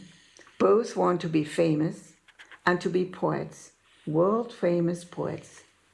Now, this is not a modest dream, and it could end up in a world-famous warrior destiny as well as in a sustainable lucky paradise experience, if they would not be accompanied with a longing for spiritual heights as well.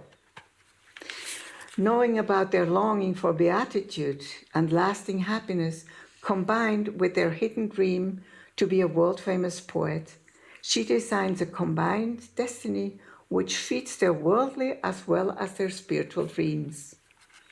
Under two conditions: that first, they would fulfill the tasks confronted with on the way up, and second, then to express their experience to the public, informing everybody about the general laws of ethics. Thus, they could wash off the effects of their own sins, access the highest abode, and at the same time get a lasting, honorable position as poets of the world. This is a masterpiece of education. With Dante, as Virgil goes to the help of him in front of the dense forest, consoling and informing him that he should not think of proceeding as before.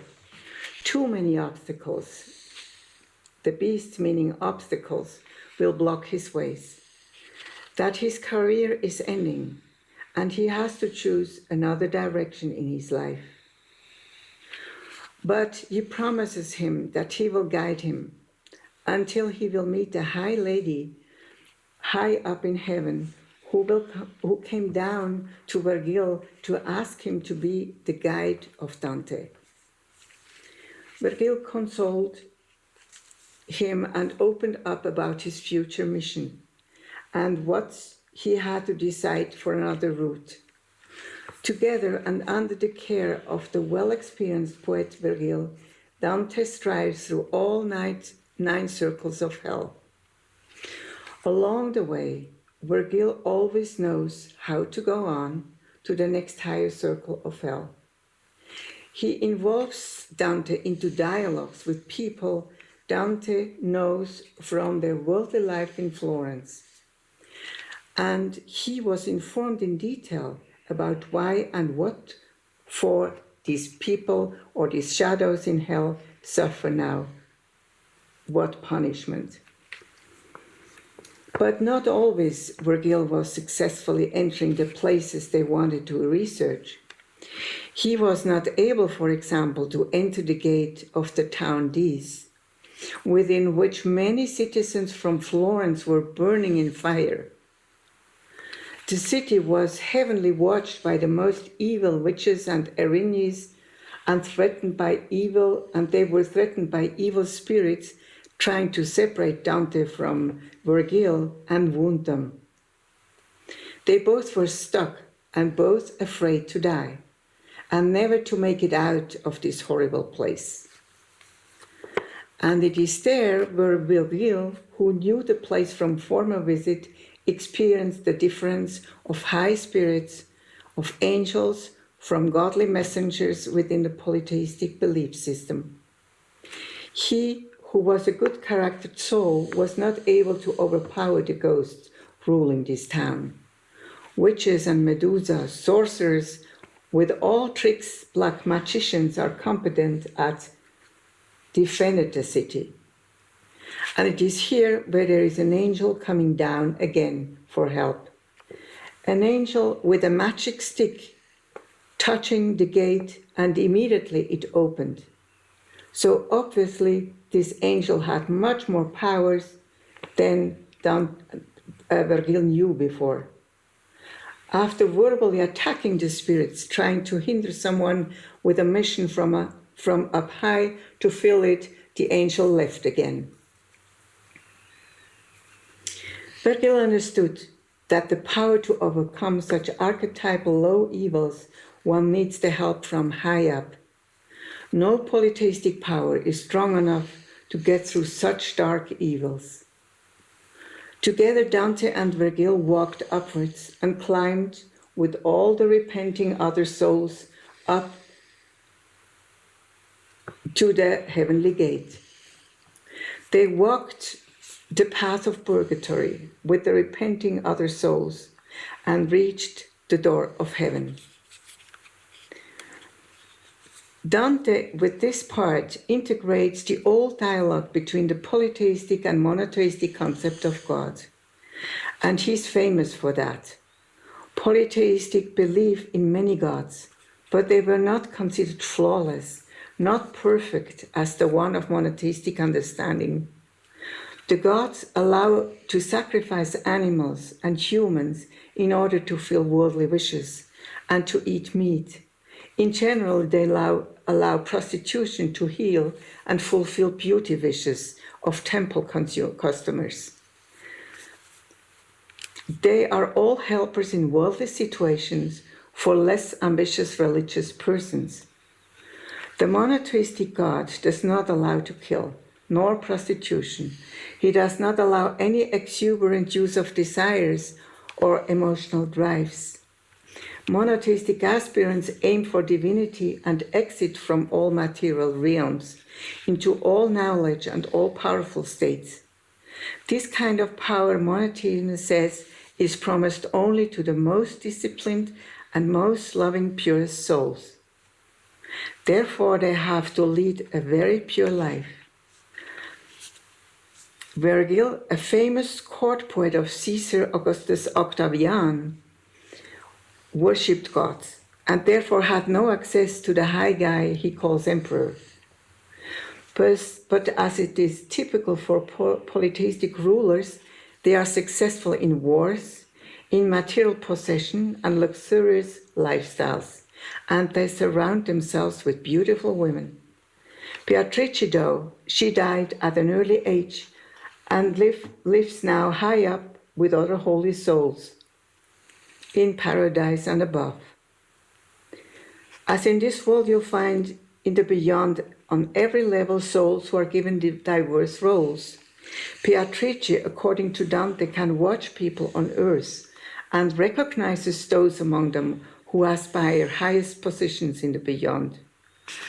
Therefore, she detects Virgil as one of them, as Dante too.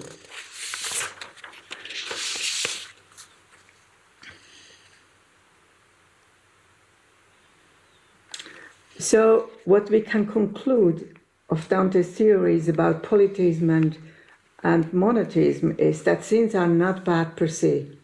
They are harmful because they reduce one's power to resist evil. Sinning, one will not have enough strength not to be seduced into evil. It is a question of freedom from sin, which is the vehicle to the highest powers. Beatrice is high up, and she has the power to design destinies. She can intervene with destinies. God can do whatever he wants. He is not bound by any obstacles. While tantric wonder practitioners are doomed to ill health, all kinds of calamities on earth, and without possibility to escape suffering and hell. Most famous in the Muslim world was Rumi and Hafiz, their world-famous poets who described the story of Majnun and Layla, similar to Dante's love for Beatrice, and also the differences between monotheism and polytheism. Layla being the most loved woman for Majnun, who wanted to marry her, writing her the most wonderful poems of his time. But the parents of Layla refused him as a husband, since they considered him to be an idiot who would never earn a living. Both Layla and Majnun wanted each other desperately and mourned lifelong for each other, because they could not have each other. Majnun kept himself alive with his poems, while Layla dies of sorrow and about her lack of ability to make her by the parents' chosen husband happy. She refused him, which made him unhappy, and she dies of sorrows because she makes her husband unhappy, and she makes Majnun unhappy, and she is unhappy. And Majnun wrote poetry until he died about his longing for Layla, which more and more became in his eyes a divine. At the meaning of the story, the meaning of the story was similar to what practices were practiced in Sicily 2 generations before Dante. The romantic feeling of romantic love should become the vehicle for the inner spiritual development and enlightenment. It should intensify one's love capacity in the sense that no egoistic motives would enter one's love and worldly actions, expressing a total surrender to higher spiritual ideas of love. And this is the end of Dante's journey high up. He was to understand that all is held together by the power of love, and there are no limits of performance and power for one who loves in this pure sense. Whether Dante and Virgil realized this high status, we are not told. But our comfort proves that Beatrice's promise is still realized. Dante is and will be a world-famous poet, as will Virgil.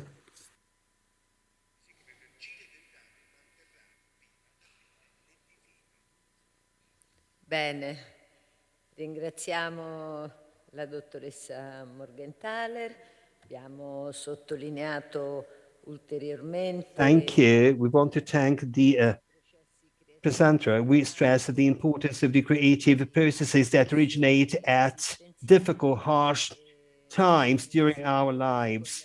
And also, they also are linked with a wider situation. And also Beatrice, in a way, tried many, many times to follow Dante's travel.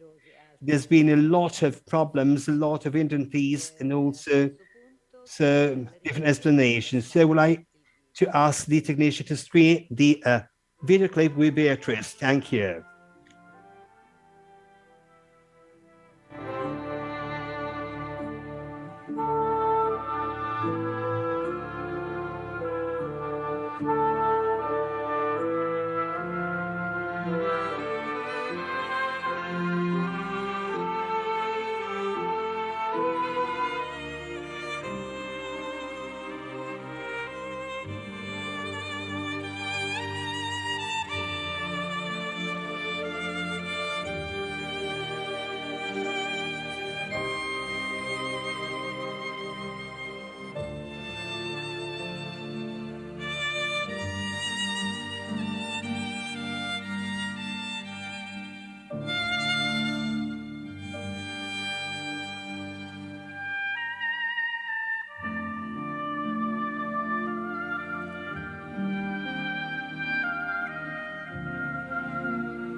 Eccoci, grazie.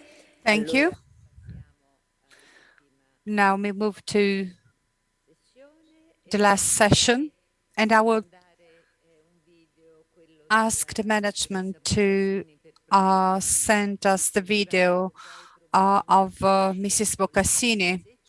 For Professor Boccassini teaches Italian at the University of British Columbia in Vancouver. Her researches are centered around gnosis as a form of knowledge, different from the argumentational logic, which was studied in the Middle Ages and in the Renaissance. She dedicated herself to the thinking of Dante and Montaigne, and whose masterpieces are considered as a transmutational process. She speaks about the dream, the vision in the Mediterranean world.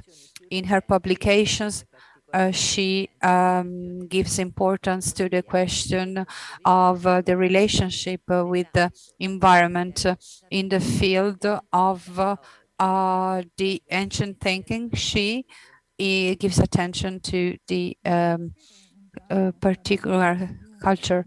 In opening a dialogue between Dante and Jung, first of all, I would like to reassure you that I do not intend to convince you that the comedy is a demonstrably alchemical poem. I don't think we will ever get to the bottom of anything setting the question in these terms.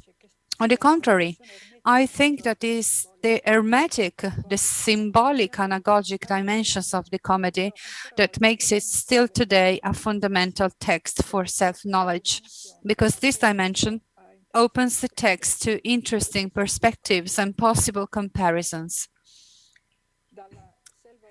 From the dark forest, the dark hood of an ununderstandable and hostile world of experience, the commedia leads the reader, who is the alter ego of the viator, in a journey to the afterlife with a clearly salvific purpose. That is to say, the psychological relationship of the ego with the cosmos must be rectified during a journey that ends with the experience, poetic of course, but not for this reason fictitious, of the beatific intention or vision in life and not post-mortem. Not only that, the regenerative transformation of consciousness corresponds to the regeneration of the relationship between the human being and the world. Both are progressively liberated, that is, return to their intrinsic divinity. So Jung, in his research of the roots of deep psychology, he had identified in the medieval Renaissance alchemy the link between the present and the past of the Gnostic Hermetic tradition. The alchemical method seemed to him to indicate in terms still intelligible the way of a centuries-old continuity in the ever-renewed search for the path of reintegration of the ego into the self, as a method based not only on the spiritualization of the body, but also on the body corporification of the spirit. Since the object of the alchemical enterprise is considered to be present both outside and inside the subject, on both the psychical and physical planes, the work embraces the whole of nature, and its goal consists in a symbol which has an empirical and at the same time transcendental aspect. Jung's research allowed the emergence of new perspectives made possible also by a renewed understanding of all ancient vitalistic traditions, especially of Neoplatonism in its theological instances, long misunderstood. It has thus become possible to speak not only of an alchemical praxis, but equally of what Michela Pereira called a non-dichotomous alchemical logic. This logic can be found in worldviews that identify in specific noetic dynamics with transmutative potential the basis of an universal regenerative process in which psychic and bodily aspects are inseparable. The next step, which I believe it is time to take, is to understand, as I believe Jung did explicitly and Dante implicitly, that the transmutative path of which the human being becomes an instrument invests primarily the universal divine mind, which is instantiated in its multiform historical and individual expressions. In this perspective, the whole cosmos is to be understood as an immense alchemical laboratory. Following the hermeneutic approach traced by Jung, I would like to propose to you to approach the comedy according to an alchemical logic with transmutative intentions. I believe that following such a path will help to enlighten not only the poem, but also our understanding of it.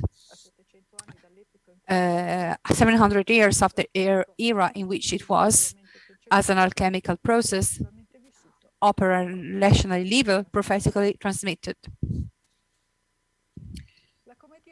The comedy is not only a visionary journey in the cosmos narrated in the first person. It is the story of a salvation that has realized step by step through ways that were meant to be deeply alienating, and that the canonization of the poem ended up normalizing it. In learning to transcend the boundaries of the earthly and anthropocentric dimension of our ordinary understanding of existence, Dante wanted to open himself to a cosmic vision that is primarily visionary and experiential, thus narrative and symbolic, rather than argumentative.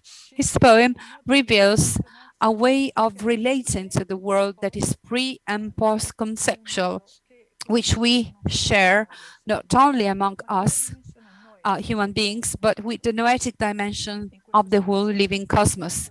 In this sense, the journey that from the wilderness brings to God is a long path of rectificatio intended to produce a total identity revolution of the viator, of the reader, and of their perception of the cosmos. Others before me have argued that the course followed by the viator conforms to the best-known alchemical precept, visita interiora terrae rectificando invenies occultum lapidem veram medicinam. Not because Dante was necessarily familiar with this concept, but because it perfectly illustrates the purpose of Dante's journey into the beyond, into the afterlife. However, it could be argued, it isn't conversion the basis of Christian eschatology? Yes and no, because in the comedy, the path followed by Dante is not an itinerary of the mind towards God, but an itinerary of the mind in the mind of God. Non itinerarium mentis ad Deum, but itinerarium in mente Dei. In the first case, the mind is understood as a specific attribute of the human being. In the second, as a cosmic manifestation of the divine. In the first case, the human being remains human. In the second case, becoming aware of the continuity between sensible and intelligible, the human being operates a transmutation of the axis of thought, which leads to indiamento. This transmutation is a path of individuation, that is, the resolution of the ego in the self, which becomes perceptible and thinkable in its sensitive and experiential epiphany. If the Logos is incarnated in Christ, this incarnation must continue to be repeated in the existence of those who accept to take up their cross to follow Christ.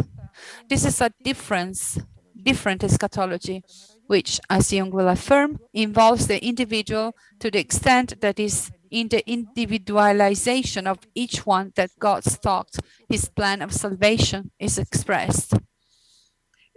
And it is through the individual's journey back to mente Dei that the divine knows can once again be experienced as the foundation of the relationship between the human being and the cosmos. Dante's transmutative path is therefore constitutive of any truly ecological discourse, both then and now, as well understood by Thomas Berry, whose commitment to psycho-cosmological activism was based on a thorough knowledge of the comedy. Dante's alchemy is clearly not that of the laboratory and the alembics of a proto-scientific manipulation of matter. Dante is not Ulysses. He does not intend to go beyond the pillars of Hercules to make oars wings for the mad flight, to snatch nature's secrets. On the contrary, he knows that this is the path of a hybris that generates the reification of the world, deprived in this way of his universal philia. His travel project takes place in the psychocosmic depths. Structurally, the commedia takes place according to the phases of the alchemical opus, Negridio, Albedo, Rubedo.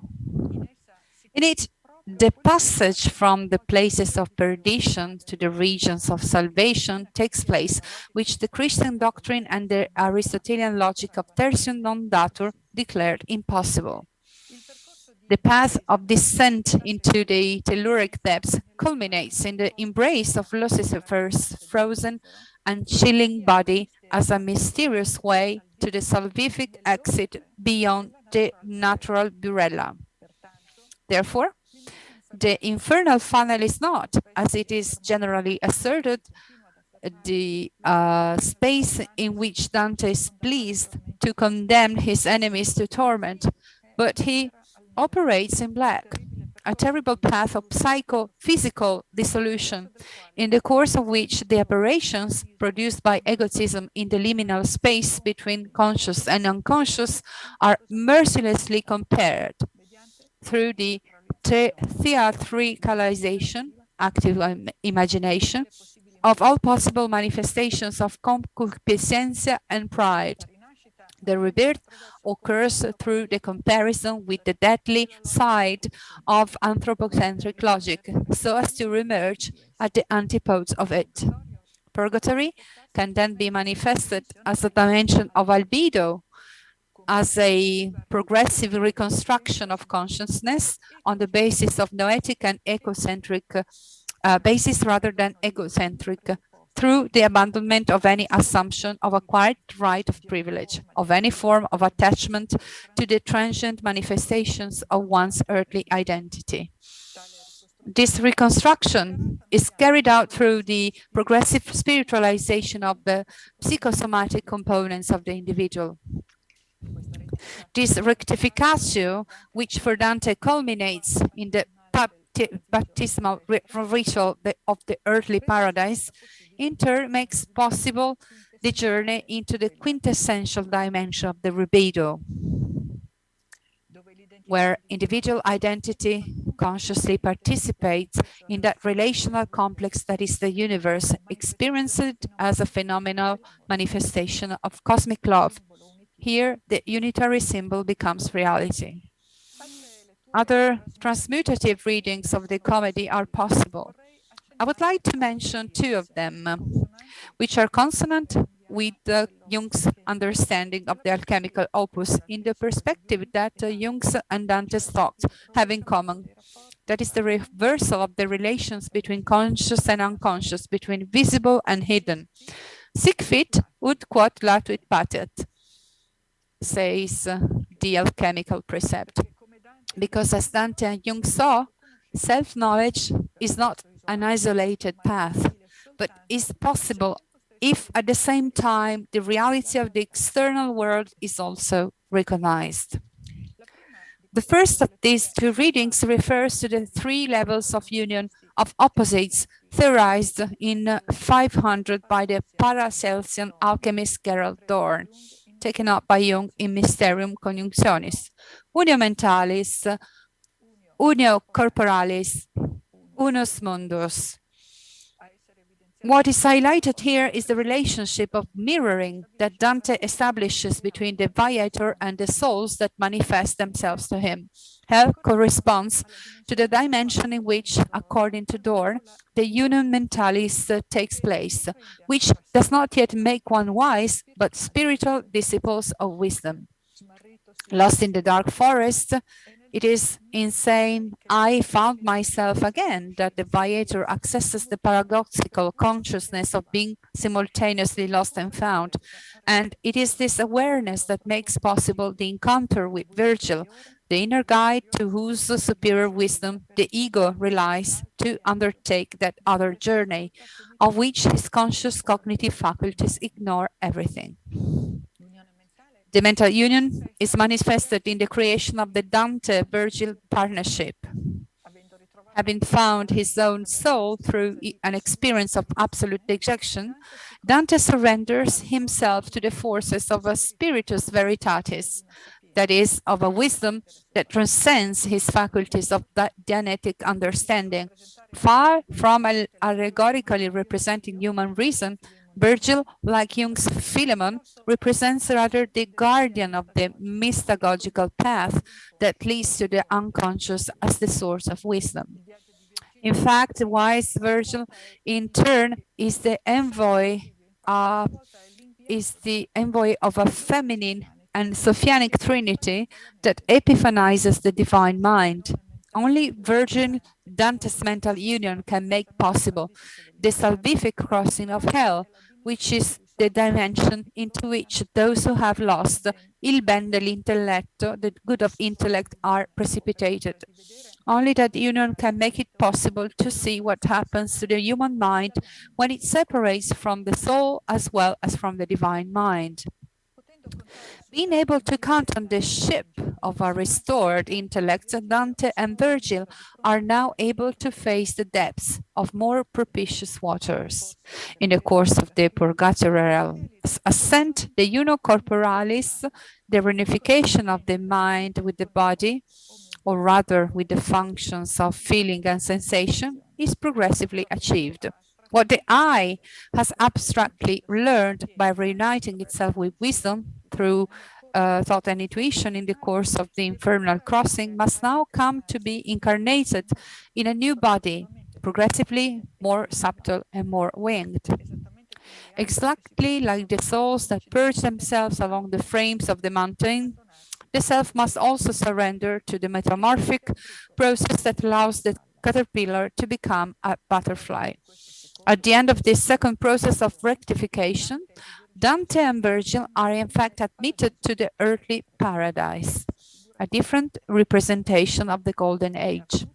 It is Dante's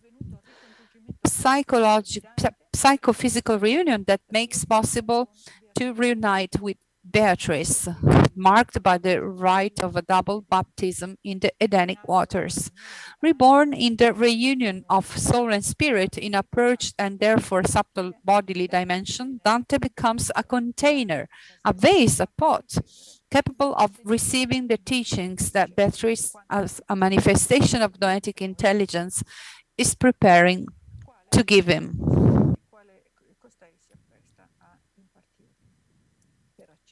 To access the realm of the awakened people, souls, he must abandon the dreamlike, the oniric behaviors that characterize the unconscious mode of being of humans. Paradise is then the canticle in which the return of the individual consciousness to the dimension of the unus mundus takes place. From the first to the last canto, from the invocation to Apollo to the prayer to the Virgin, we testify the progressive expansion of Dante's consciousness. We see him pass from the narrow, or if not neurotic, horizons of an obsessively Florentine vision of the world to the vastness of a fully universal consciousness. There is something miraculous, but also strenuous in this reintegration of Dante into the sky, into the heaven. Only through this difficult transmutative process can the externally, historically alienating experience of exile reveal its regenerative potential in the form of a poetic work that succeeds in redeeming exile as a time of existence, resemantizing the existence as a time of exile. While the alchemical and psychic sphere individuation remains a project in progress, with his third canticle, Dante offers us its poetic realization. His individuative path leads him through the celestial spheres to the non-localizable dimension, simultaneously interior and cosmic, of the Empyrean, where he is conferred the role of poet-prophet for the benefit of humanity. Finally, I would like to present a third possible reading of Dante's afterlife from a Jungian perspective. We can in this case see how hell is the realm where the shadow reigns unchallenged, and the projections are the very essence of what the damned believe it can constitute reality. Purgatory is the realm in which projections are withdrawn and souls achieve the reunification of the conscious and unconscious aspects of their individual identity.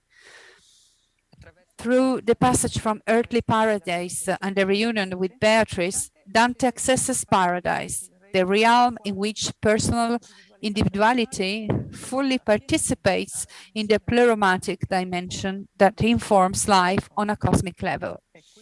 It is here that Dante's identity is reconfigured by archetypal forces, and he takes upon himself the role of healer and prophet, of poet, and of mystagogist. Let us see, therefore, let's take a closer look at things. In this case, hell is the realm of the damned, whom Dante calls shadows, in terms that are not only classical, but precisely Jungian. In fact, those who are locked up in the subterranean dimension are those who were and have remained obsessively and unconsciously prisoners of their shadow. According to the Freudian pleasure principle, as extroverts outside the walls of the city of this, as well according to the Adlerian power principle, as introverts barricaded inside a fortress. Hell is the psychic dimension in which consciousness remains stubbornly blind to any reading of the existential drama other than that which the ego turns to its own advantage. The individual systematically projects onto the other the enemy, society, fate, God, the reason for his own self-inflicted suffering. The victim complex associated with the principle of God's inscrutable punitive and intention thus reigns supreme. Souls remain buried in the darkness of their ignorance, to which they give the name of logic, so that from such desolation, which not by chance culminates in a glacial paralysis, no form of life of alternative vision can germinate.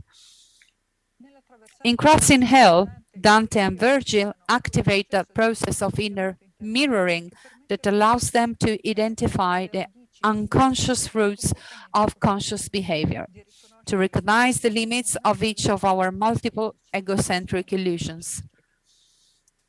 This happens by ways that are neither rational nor intentional, but imaginary. Thus Virgil as well as Dante respond to a call coming from a superior noetic instance, from a cosmic consciousness that comes into contact with their intuition, to which they miraculously submit their will, with which they mysteriously tune their dianoetic mind. The journey contains within itself the principle that will lead to its own salvific self-realization. Having died, the egoic dimension, the consciousness, can then leave hell behind in order to access purgatory, the realm traversed by the souls of all those who have experienced the destruction of the ego and its obsessive behaviors, of all those who are intent on deconstructing voluntaristic devices and who no longer look at the conscious dimension as their sole identity foundation. In relying on divine providence, these individuals have reunited with and are sustained by the unconscious that presides over all life. As a result, these souls have become or are in the process of becoming aware of what in life was their shadow side. Through the purgatorial process, they take upon themselves the responsibility of their past actions, thus operating the progressive withdrawal of the shadow from their core identity.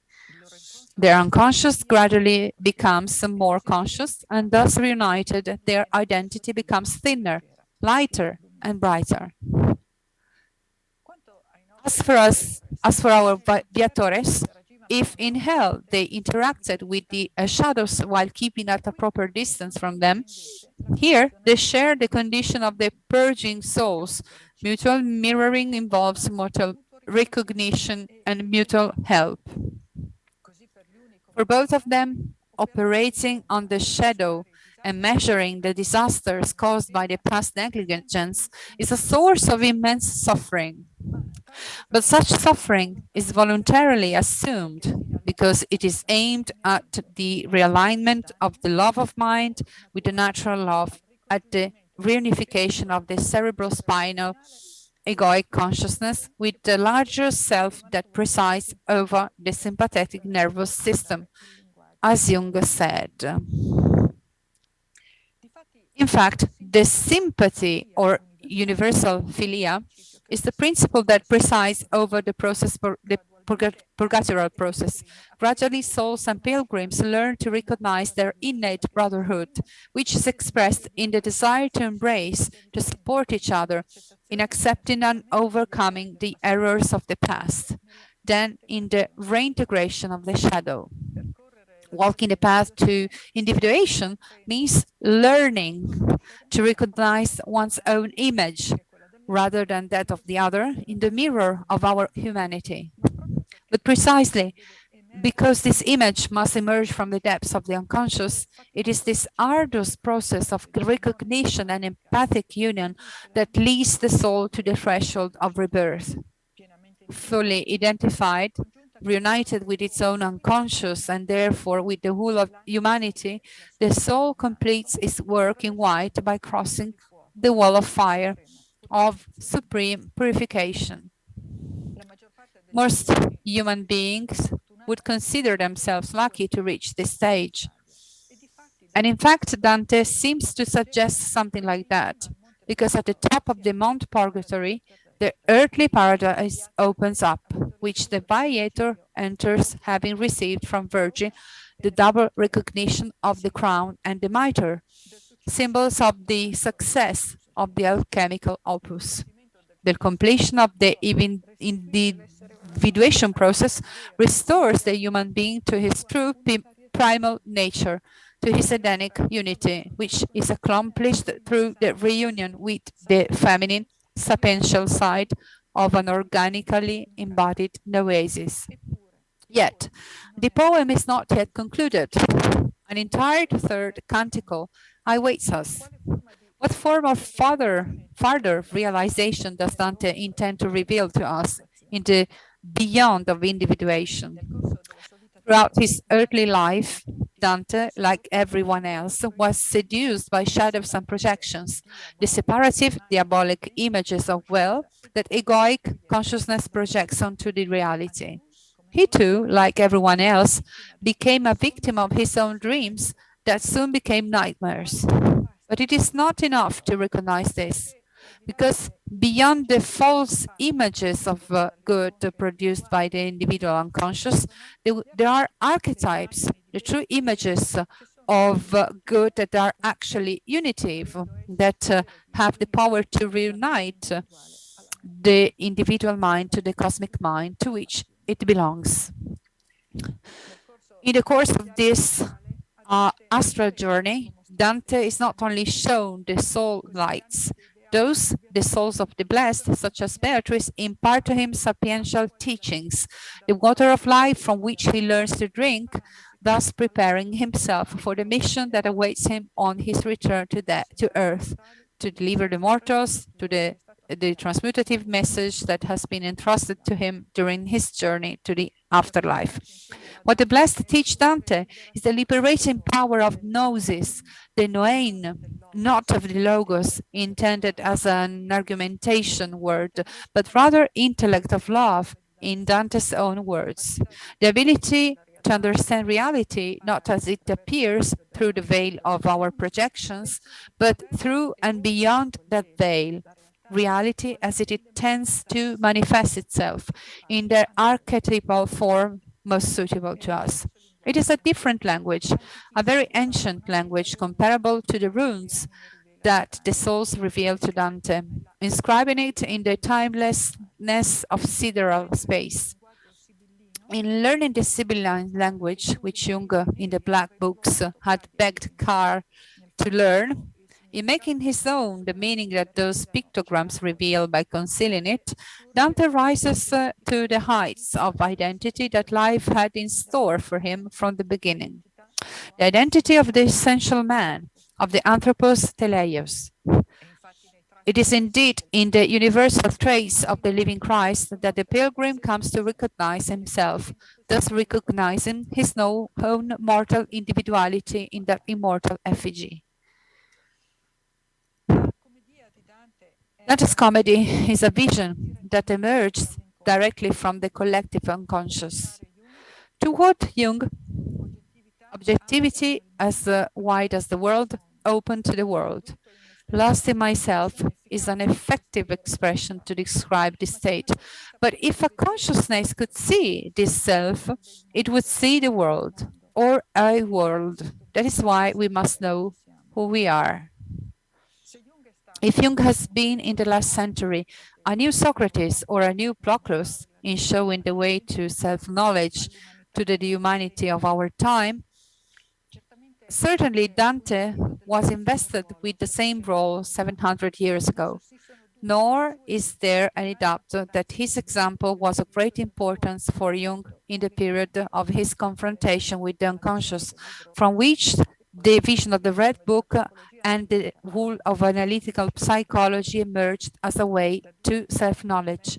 For 2.5 millennia, Gnotis Auton has been the sapiential oracle that marks the wax of our culture like a seal. Both Jung and Dante, through their inner experiences, came to the realization, the inner certainty beyond faith, the gift of the oracle of Delphi, that the collective unconscious is the matrix of consciousness and not the other way round.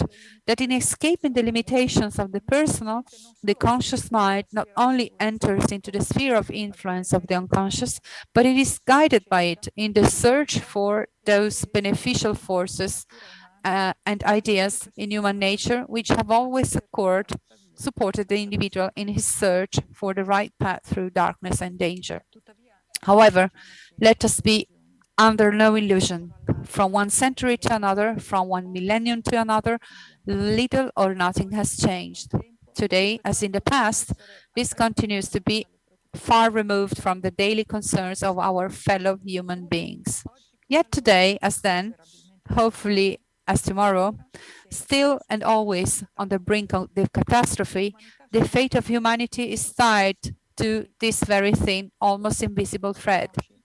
Know thyself, so that the sun may rise again. Thank you. Thank you for your attention.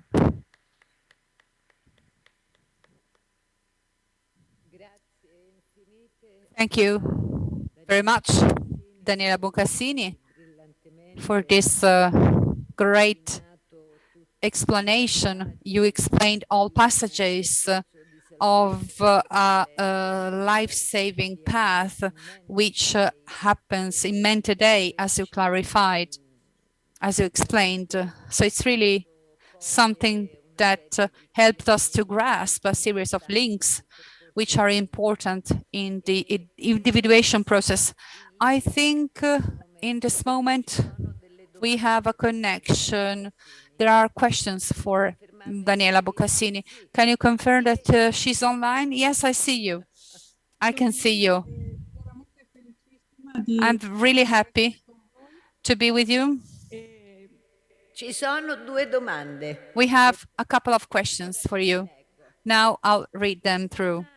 The first one is, according to Jung, how can you explain the figure of the savior in Dante's comedy? That's the first question. The second, in the individuation process, the three phases, hell, purgatory, and paradise, are progressive, are linear on the timeline, and they follow after each other, after one another, or do they happen, can they also happen simultaneously instead of in succession? I explain myself better. Can an individual be engaged in the triple process and have to face the three phases at the same time? Here we go. Yes, thank you. Well, first of all, let's start from the second question. And I would say that, of course, the three phases can happen at the same time. If not simultaneously, probably in the same period, probably. And this can also be lived in the experience of all of us during. That's what we lived. We have been living in these 4 centuries. Every time we start something, an experience, we have to face one of the phases. This is traced in the canticles. We remember every time we have to face an nigredo, an albedo phase. So there is a circularity in this process. And as we can see, it is perfectly visible. That's one question. I have no replies to give, no responses to give to the first question in this moment. So I will think about it, about the figure of the Savior. I will think about it so that I can find the right answer. Thank you. Thank you very much for the very insightful questions. Thank you. Thank you once again. Thank you very much. Now I would like to give the floor to Ferdinando Testa, which is now connected. And Ferdinando Testa is a psychologist from the center of YAP. He teaches psychology of dreams. He carried out research activities and training activities for many years. He works with patients with big psychic disorders. He studies images, their applications in the therapy, and he's author of a number of articles. He's ordinary member of the imaginary lab in Rome. He was the curator and he published 20 volumes about the psychoanalytic work. He's the manager of the book Bonanno, and he also published other works. He's promoter of seminars in Italy on the Internovus. Ferdinando, are you there? Eccoci, ti vedo. Ok, perfetto.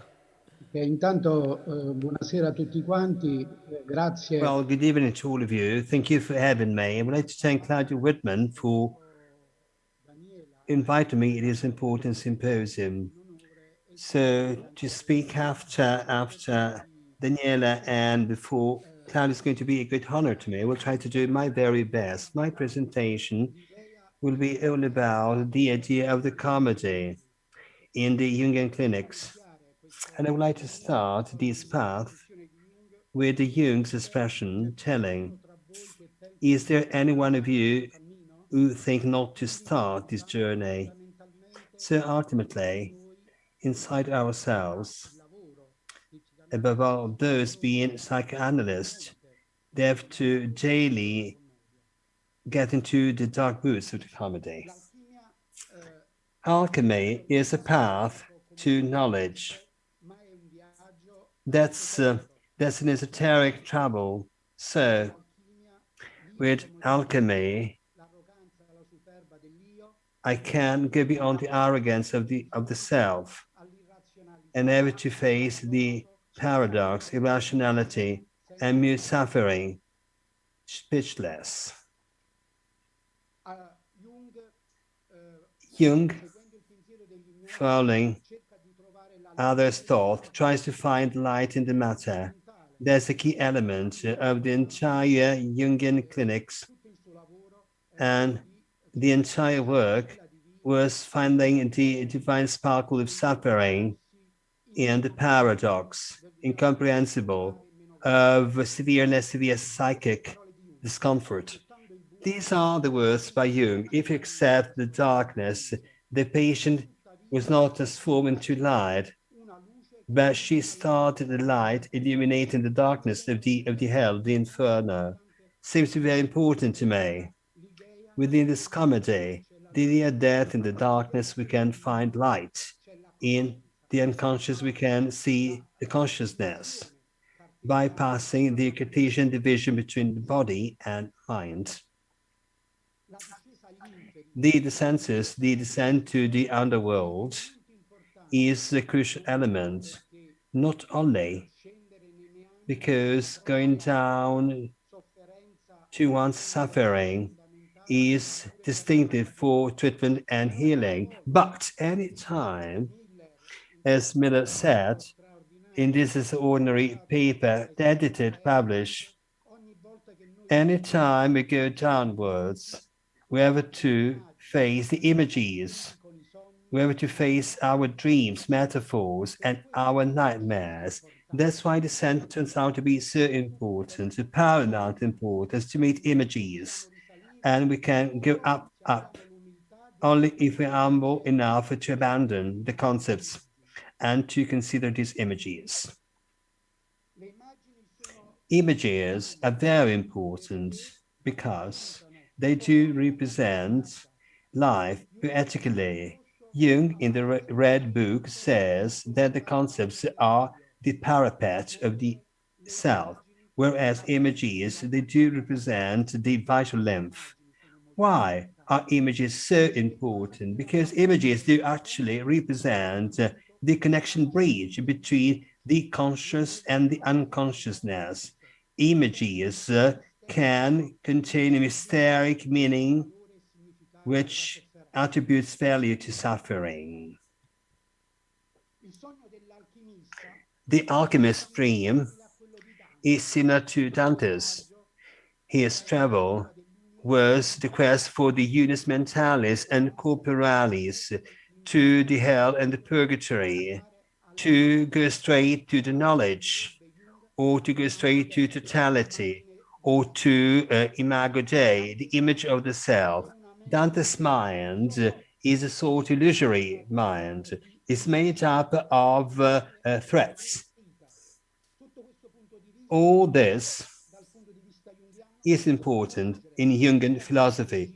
We can read Virgil as the animus, the personification of a new vision of the world. And this new vision of the world makes it possible to Dante to stand suffering, something which is difficult to be told, to stand evil and demons.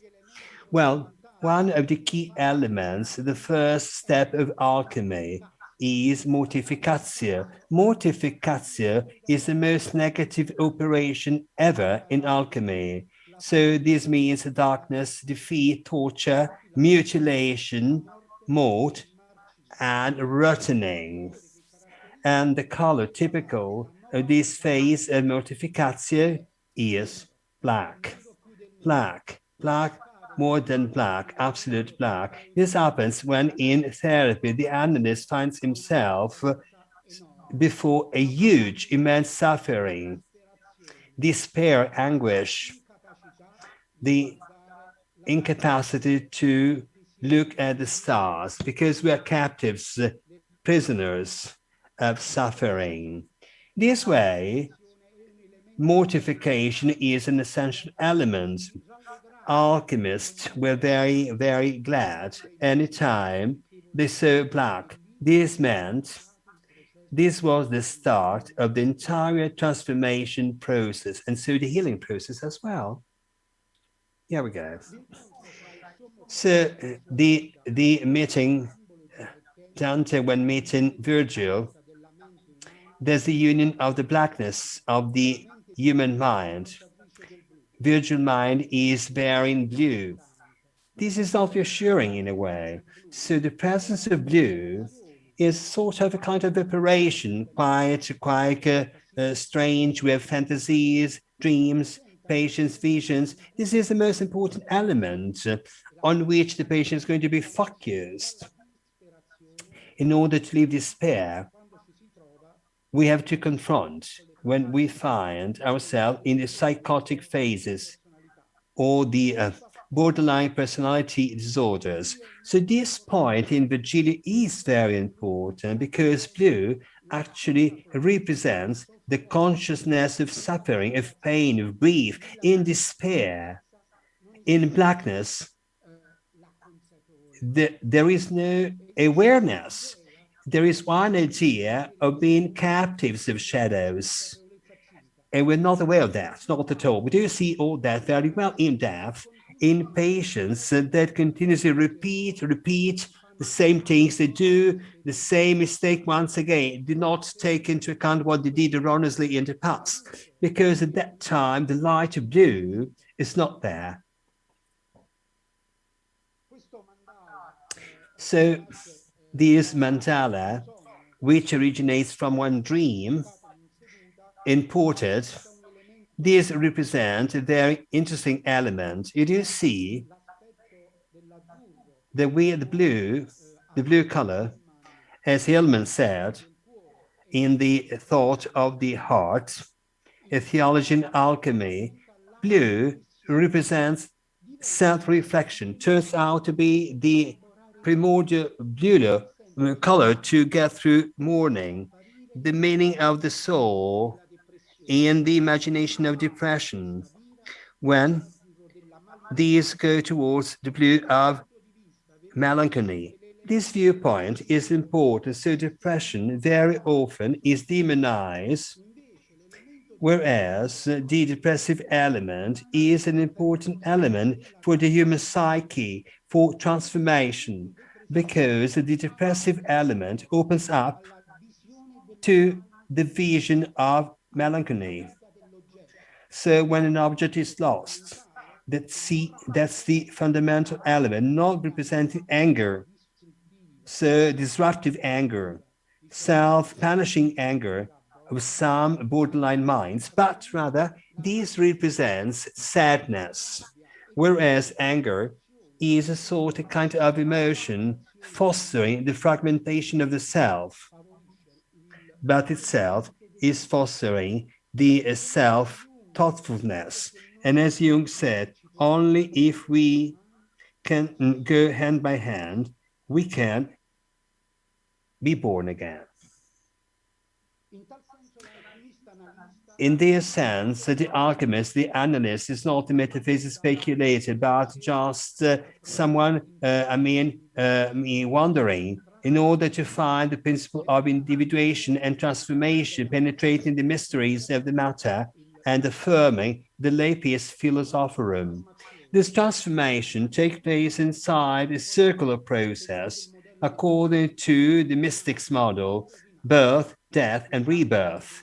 So the model of the mystics that Jung's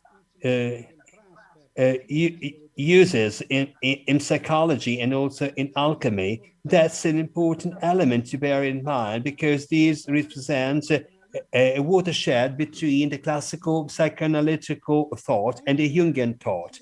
Whereas the classical psychoanalytical thought goes along the evolutive model of geometrical progression.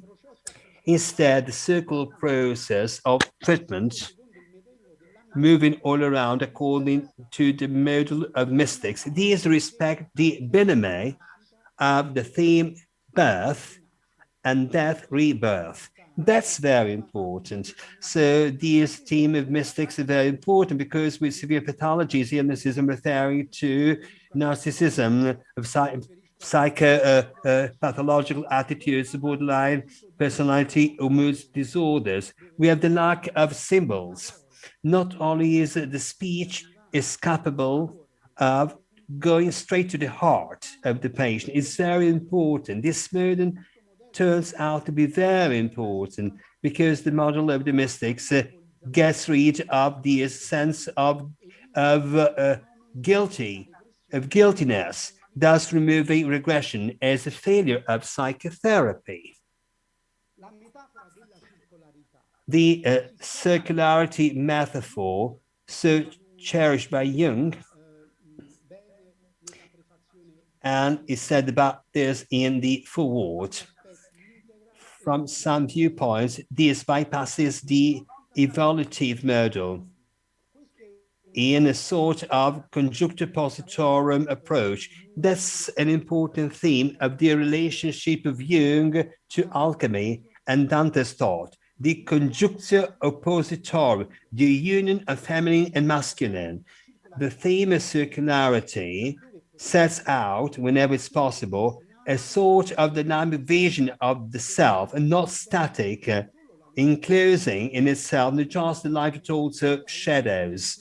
I believe that's an element of paramount importance in order to differentiate the Jungian thought and Dante's vision. To Jung, the self is never the way to achieve the work, but the self is always unfinished. This entire meaning, this entire viewpoint, okay, we can say paradise, that element that opens up to the hell, to the inferno, because we are aware that we have to go to purgatory to ascend again to the hell. There's a circle effect represented by the wheel of fortune. This makes it possible to stress the integration, constant integration and continuous integration that each of us has to consider during the, talk to your psychoanalyst to integrate lights with shadows. This process will never come to an end. So this makes it possible to differentiate the Jungian thought from a spiritualistic vision, where the self is not achieved by all once and for all, but the self is a continuous quest for individuals. Well, this table of splendor solis. So, which is the meaning of the knowledge of the analyst in the treatment opus? So we cannot teach with the same language. We cannot make the therapy the same way. Even this time, the opus, in the opus of treatment of cure, the wisdom of the analyst, the knowledge is not a learned or conceptual knowledge in order to show off a sort of narcissism of his knowledge. His knowledge, the analyst's knowledge, is nourishing other people's knowledge, a sort of a thread, just to understand the wholeness of the patient.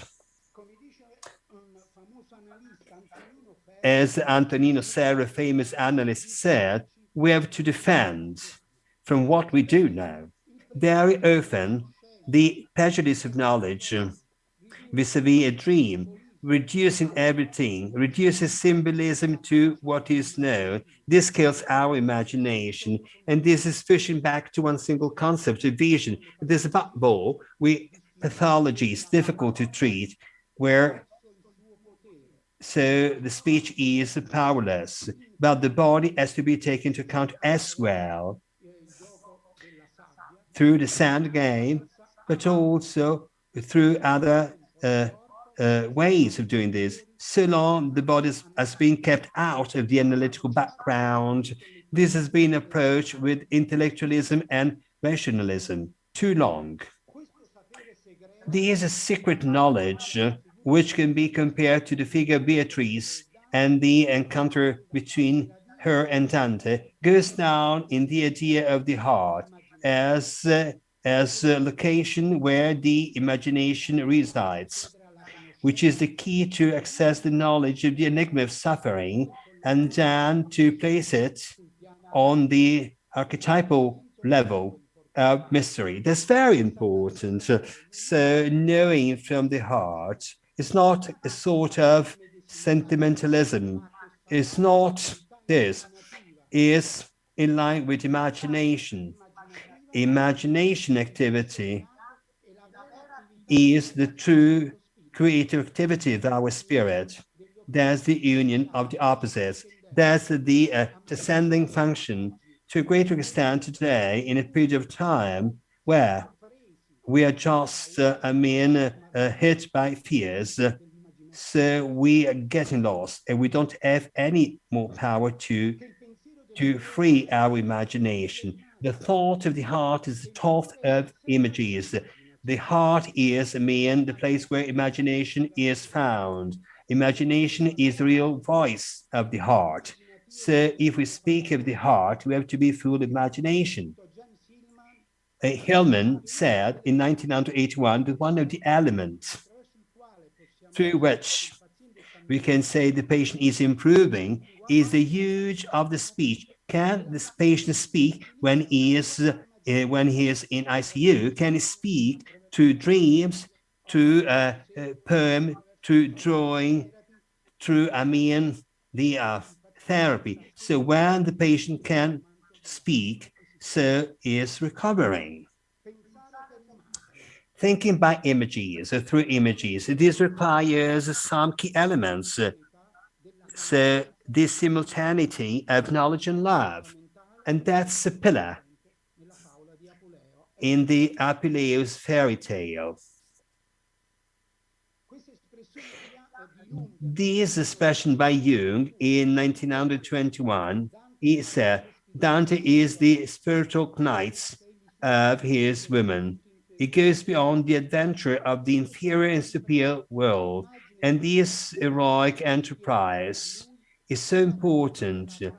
He sees the image of her beloved, being the descending mystic figure of Mother's God that has been detached from the object to turn out to be the personification of psychological deeds, those unconscious contents, and I call them the soul. Once again, so the function of the soul is that one of connecting, putting together the self with, with God. Maga Day, also going back to the key studies of Eric Neumann in the history of the origin of our consciousness. The soul is the function connecting the self with the mind of God, of mighty God. So, in this sense, when Dante meets Beatrice, he lives the alchemic phase of the libido. There's a mystic experience. That's true. With our patients, with new pathologies coming along, the analyst is really having hard times because not only he has to focus on his personality, he also has to focus on intuition. He has to be intuitive. And Jung said this in his essay about synchronous modes, the mystic attraction of the opposites as a level of awareness. Well, in a way, I still see the relation between Jung and Dante in enhancing the archetype of the feminine with the eternal Sophia, with the visionary experience, and the link between the Oriental vision and the Western vision. There's a Chagall image, a ordinary image in this painting. And we see the Union Corporalis recalls the theme of the somatic unconsciousness in seminars on Zarathustra, 3 volumes published in 2011. Jung makes something extraordinary, makes a sharp distinction between psychological unconsciousness and somatic unconsciousness. The psychological unconsciousness is what the analyst does, having a function for the mind, for the speech, for the concepts and the interpretation, the somatic unconsciousness. And those working in this field, working with children, know this very well. Those treating severe pathologies, the bodily unconsciousness is the primordial element through which the analyst can go, can feel the flow of one's bodily emotions, and also can also perceive the somatic transfer. So I believe that's an important element to the thought of the heart. Well, this is volume 1, Zarathustra Seminar, Jung. When we speak of the unconsciousness, we mean the psychological unconsciousness, which is acceptable as a concept. We confront with special factors present in the unconsciousness. This can be understood, and among this, we can find a sort of discrimination. Instead, the part of the unconscious which is called subtle body is more and more similar to the functioning of our bodies. And as a consequence, it's more difficult to understand. And then we have this simple obscurity of the matter. So the theme of a subtle body turns out to be an element to Jung, which is fundamental, putting together Dante and his thought in the mundus imaginalis with this situation where some patients say, I don't know who I am. I lost my spirit, I lost my mind, and I can't feel my body anymore now. This power of the heart has been called by Henri Corbin the act of meditation. Henri Corbin, imaginating something, to design something, to desire, to wish something. And we have these vital force, which is the soul, the heart, the wishes. And this strength of the heart, this thought of the heart, and this capability of our imagination, so this allows this analytical couple to resist to the attack coming from the outside. When the analysts couple of safeguarding the analytical couple from these shelling, self-destructive shelling from the outside, the imaginative capacity can make something new originate or born. And now, this level of unconscious perception is typical of new patients. These new patients knocking on our door, they are not only neurotic people having one problem with their personal unconsciousness, with an instinctual repression of their instincts, of their drives, by the a traumatism. They have some sort of dissociation problems, and they do not add any words to express what they do feel inside. That's very important for treatment. So the analyst has to see the phenomena of synchronous phenomena that can occur within the treatment relationship, but also outside with these collective unconsciousness or psychotic unconsciousness. Well, one important e Dante element so between Jung and Dante is the focus on the divine, on the right. To the knowledge of the heart, the analyst is conferring the initial libido to the patient. Not difficult for the self, but there's a sort of moral confrontation responsible. If God likes this, these new patients, when they were so young, they've been traumatized. So speaking the personal history, the relationship to their parents, that's very traumatic, that's very painful, especially for those patients having severe pathologies. So we need to face the issue and to go through that carefully. And Jung says this very well in a writing of 1945. The access to the numinous is the real therapy. And when you go straight to numinous experience, we are saved from the spell of therapy.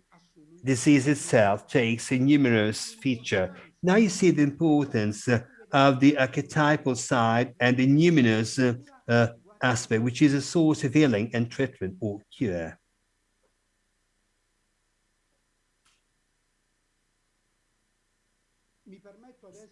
Now, please allow me to draw my conclusions at the end of this speech. I want to tell you one dream, one of my dreams. No, it's not my dream, it's the person of one person I treated. One of my patients' dream, and this person can say very well what I want to say, what I try to say many, many times. Words can say it all, not always, not saying the idea of the subtle body or of the light. So this person, so I mean, a few years ago, lost so his companion. She committed suicide.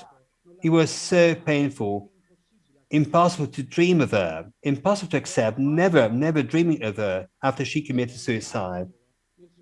There's a dream. I was in my new house in the living room, around this table, in front of the window, on the terrace, with some red tiles. It was daytime, beautiful light and yellow light getting inside. I didn't move, passive. I was looking outside. I was thinking of the light. At a certain time, yeah, it is the figure of my wife, Cyrene, walking through the table. It was a body of light. It was free. I was staring at her, but I couldn't do anything else.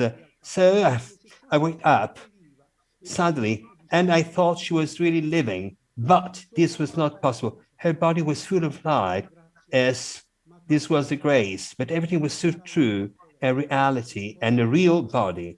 And then number three times. So the patient had to look at the light of the soul. He caressed one entire night and showing the transformation to go closer to the divine. With awareness, he couldn't move and to go beyond the table. It could be a bitter suffering, the perception of the limit, not to touch the body of light of his beloved. But this was good. The dream just relieved his pain, and the mind accepted the heart, the mystery of knowledge. Now I'm going straight to my conclusions after this dream. Well, but I mean, the idea, the future idea, Jung says, was still there when Dante reaches the paradise, because on the top of the paradise, you see the mystic rose. This was the conclusion of the Christian mandala, the realization of the mystic rose, which is the future. I want to finish this off with some thoughts, with some ideas, and to pass the thought now to Claudio Whitman. I really thank him from the bottom of my heart for giving me this possibility with this image of thankfulness, gratitude to all of us, and for the good of the entire humanity. This is the Kyoto's Gardens. So Jung says love is the mother of all lives. Thank you.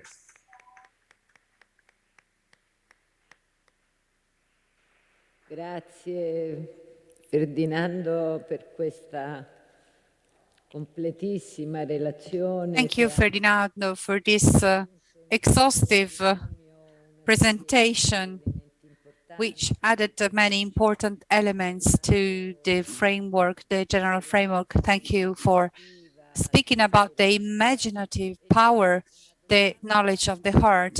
We have a question. I will forward it to you. The question is, the very serious chronicles that see as protagonists young people killing their parents, these cases are increasing in these times of pandemic.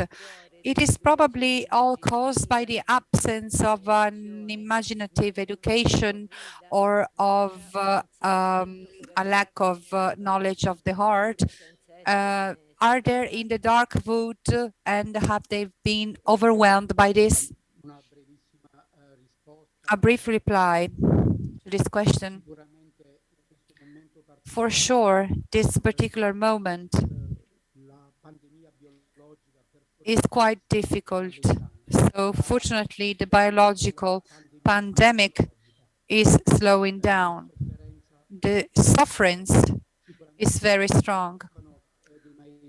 For sure, teachers are lacking and guides as well, and also the capability of making the sensitivity growth and also the knowledge of the heart is important to avoid this phenomenon.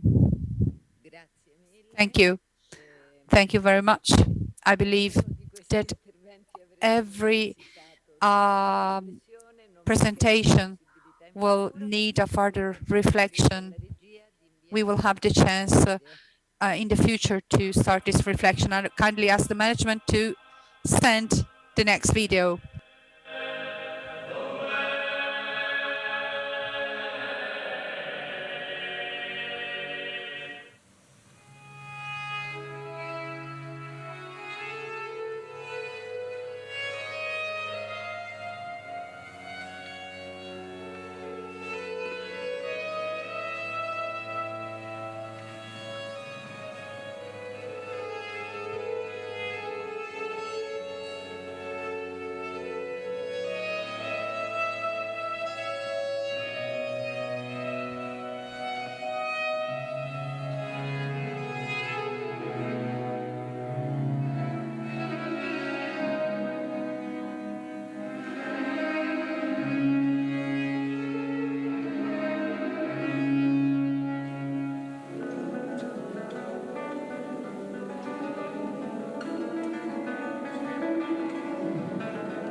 Eccoci qua.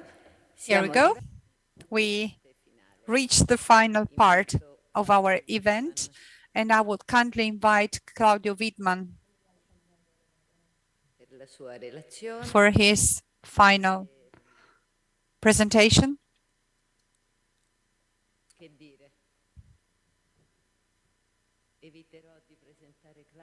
I will avoid to introduce Claudio in the interest of time we have at our disposal. I will not list all the 1,000 things you did, because it's sufficient to say, as you know, we already have had the chance to reflect upon together on the work that you have done throughout your life. It's the work of life, and we can experience that. We can feel all the work that was illustrated and amplified today with all these speakers. So to be able to move all this, I think that the best presentation would have been to present this masterpiece and all what represents for all of us. So I give you the floor. Thank you. Thank you, Magda Di Renzo. Please allow me, after many times, after all the gratitude that has been expressed, I would like to express my gratitude. My gratitude to ICSAT, to Rotary, for the obstinate will to contribute to the promotion of culture, to gather and to have diffused the ideals of Dante, the anagogy, to promote the elevation, the exaltment of individuals of all their circumstances at all levels, to have worked and have done so much to implement all this at operational level, at manual and also economical level. We have to recognize that a tremendous work has been done. Thank you very much. Thank you enormously to all the Rotarians that worked for the realization of this event. This being said, this is not a formal act. It is an act I owe you. I would like to speak about the 100th canto, which, on my point of view, is really the canto of self. The self is the most fundamental concept of Jungian psychology.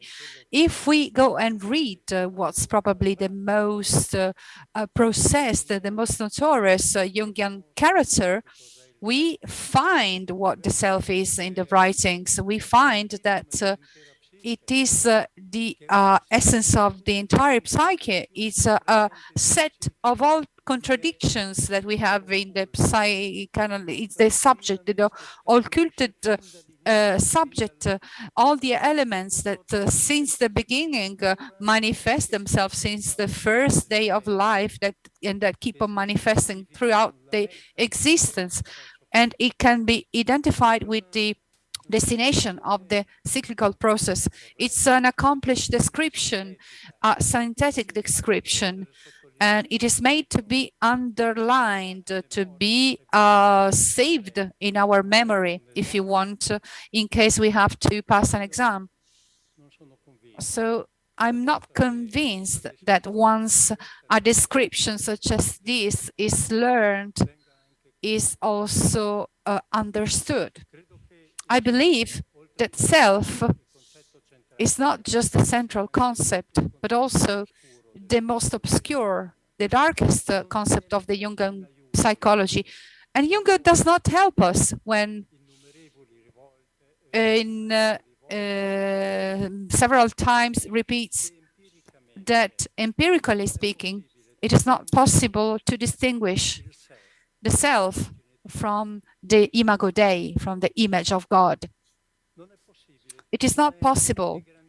It is not of great help. Nevertheless, this helps us a little bit, because if self is the destination of the entire psychic process, as we just read in the Jungian dictionary. And if self in the quality of imago Dei is also the destination of the whole journey of Dante, then how does this destination implements itself into the reality? This can help us to understand a little bit better what the self is. Luis from France, friends of some of us and also master of many of us, taught us that to be able to get closer to the images, to the dreams, and we have to start from the context. The context of destination to which Dante goes is the 100th canto. 100 is not a strange number. It's formed by 10 times 10. So the 10, as the Pythagorean conception said, was the sum of the first four numbers. 1 plus 2 plus 3 plus 4 gives 10. It's the only number which does that. Then we have the first, which is the first square, the 4, which is the first square. Then 10 multiplied by 10 contains all qualities, all fundamental qualities. And if we write 100, we write 1, and then we increase the numbers. We repeat them. We use the indivisible unity and the circles of the many, of the infinites. The circle of the many contributions of these 2 days goes into the unit of the 100th canto. 100 for the Jewish Kabbalah represents the letter Kaf, which identifies itself with Kadosh. Kadosh is translated as a saint. It's profound. It has a profound meaning. Once with a rabbin, I discussed about this question. And more than the saint, it can be called the differentiated, the different. Jungian, it is the individuated, as we can call it. 100 is, in my side, the symbolic field, the capable of engendering a regression on the complexity, the convergence into the individuality of the person. And this canto opens with an incipit, with a beginning that extends for almost about 1/3 of the canto itself. It's the holy oration of Bernardo. And we could say that it is an hymn to the complexity. Thou Virgin Mother, daughter of thy Son, humble and high beyond all other creature. And the Creator does not disdain to be his creature. So it's an appeal which somehow invite us to think about, to reflect upon the complexity, because every individual is virgin in their own ideals and is also mother of compromises, because every individual is a son of big social conditionings, big impacts, and is also son of their own choices. Every individual is humble and also humiliated in his importance and high in his ambition, very high in his presumption. Every individual is a creature of the universal life and is also a creator of his own empirical life, individual life. And so the holy oration of Bernard somehow is an appeal, an invitation to reflect upon the consciousness, about the complexity and about the contradictions of conscious. It is an invitation to reflect upon the Madonna, my feminine side. It's an appeal, an invitation to reconsider that psychical part, which is the feminine, which is capable of a conscious, original consciousness function, which function is to reconnect to the complexity. It's a conscience that is unbalanced, that is not symmetric, a conscience capable of containing paradoxes, logic as well, not to exclude and not to be excluded. Think about this verse. This conscience, Dante would say that it's really the instrument that can help all of us to be aware of our own complexity. Dante writes that that's the only point to which we can resort to reflect upon our individuation process. Those who want to fly without wings have to consider that. This conscience that springs out from the psychical feminine side help us to have a shape of mind which is not based on the rigorous logos. It's all made by eros. That's the shape of mind that help us to fly. Dante said that before. An intellectual, a light full of love, is really full of good and of light that transcends everything. So on the basis of this light of your belly, says Dante, the rose of the blessed flowers and the bliss comes out. So this kind of conscience,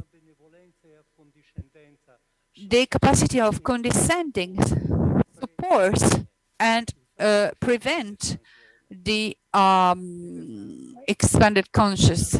Bernard the wise, Bernard the Templar, Bernard the theoretic, Bernard the mystic, the devout, and so on,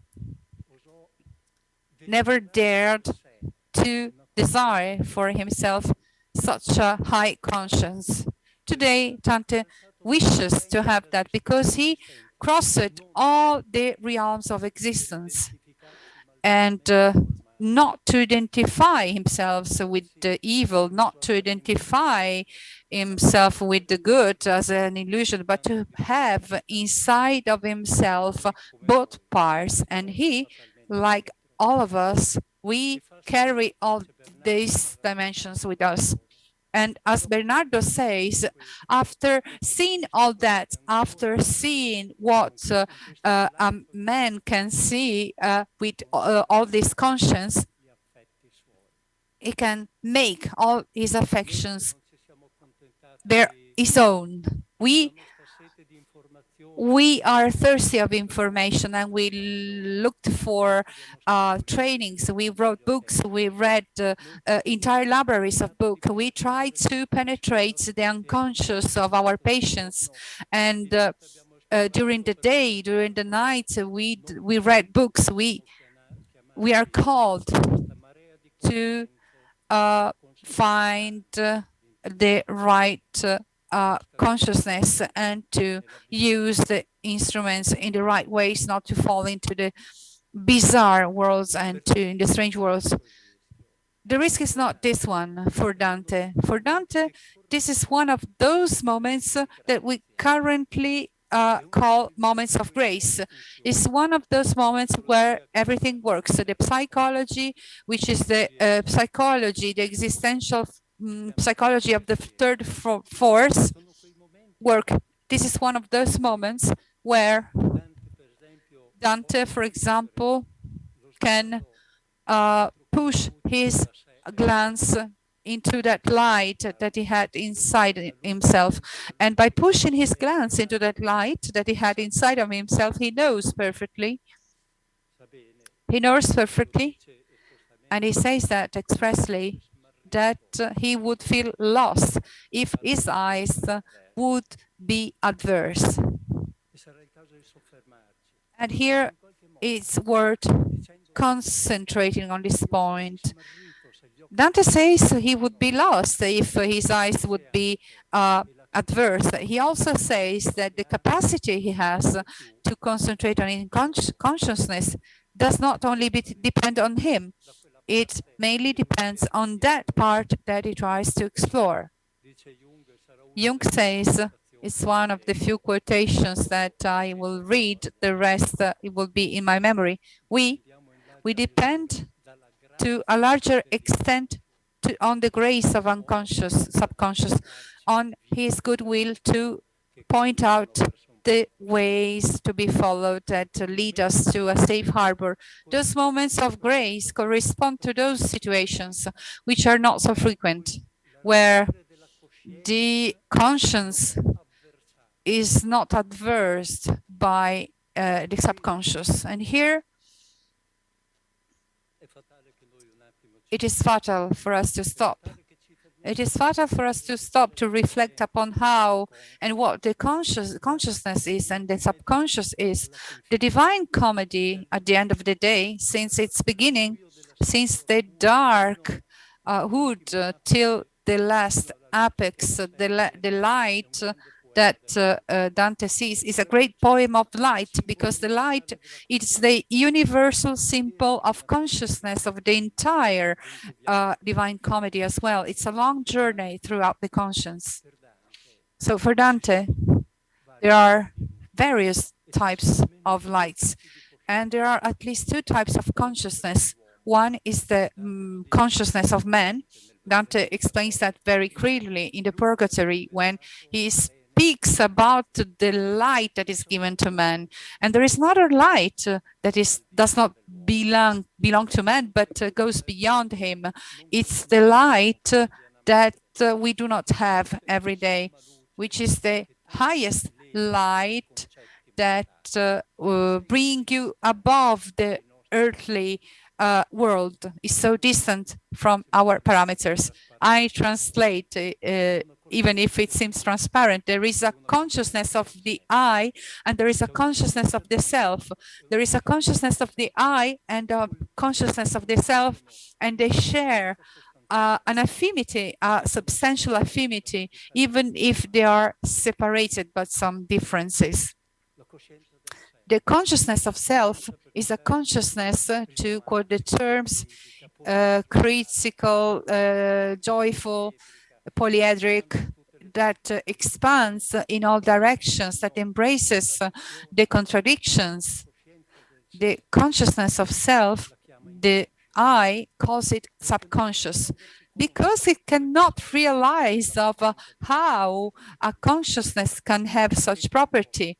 Because when the I faces those worlds and sees those worlds, the only thing that can be perceived is absurdity.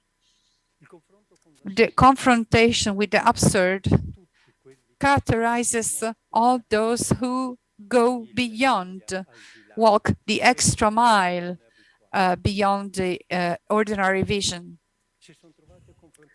They find themselves to confront themselves with the absurd. The alchemists, the mystic alchemy, the subject that has been mentioned today many times, says that among all the stars brightening in the sky, there is one enlightening the conscience as the sun. And up to here, until here, it's very clear to understand. The difficulty to understand is when Dormius says, but that is an invisible sun. And that's the same difficulty that the modern quantum physicists encounter. They face that the reality that is very different from our empirical reality, the stupidity of the five senses when you face that reality. And so the quantum physicists say that the energy is matter and the substance is one of the most known equations, you know. So the quantum physics say that yes, I think an object is here, but it's not there. Whereas I can say Magda Di Renzo is here sitting on a chair next to me. The physicists say, no, we have, you see a particle, but the particle, this particle is delocalized. It's here, but we don't know where it is. And I start to have difficulty understanding what's beyond that. It's even more difficult to understand that concept, that enormous concept that will be useful to us, which is the overlapping of stars. When Sorendik says that reality exists in conditions of possible states, if we see that these states collapse in certain conditions, if we link one of these status with another and we experience the collapse and we connect this to the mechanism of a box where we fix the particle, if that particle collapses, well, the entity dies, and until the two particles, the two states of the particle do not communicate, we are in a paradoxical situation, and we risk to be alive and at the same time dead. So I can't understand how a being can be dead and at the same time alive, because unfortunately for me, I only have a consciousness of the I, which cannot embrace the absurd of existence. Or we can also face the absurd world with vision. And here I would like to speak about the most contemporary work that has been done about that, according to which the whole Divine Comedy is a vision insomnis.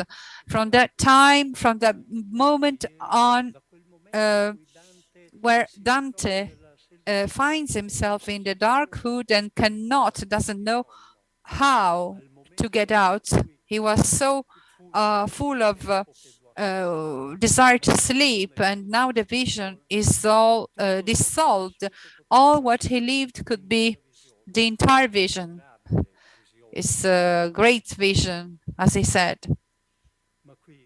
But here, as you see, as Dante himself says,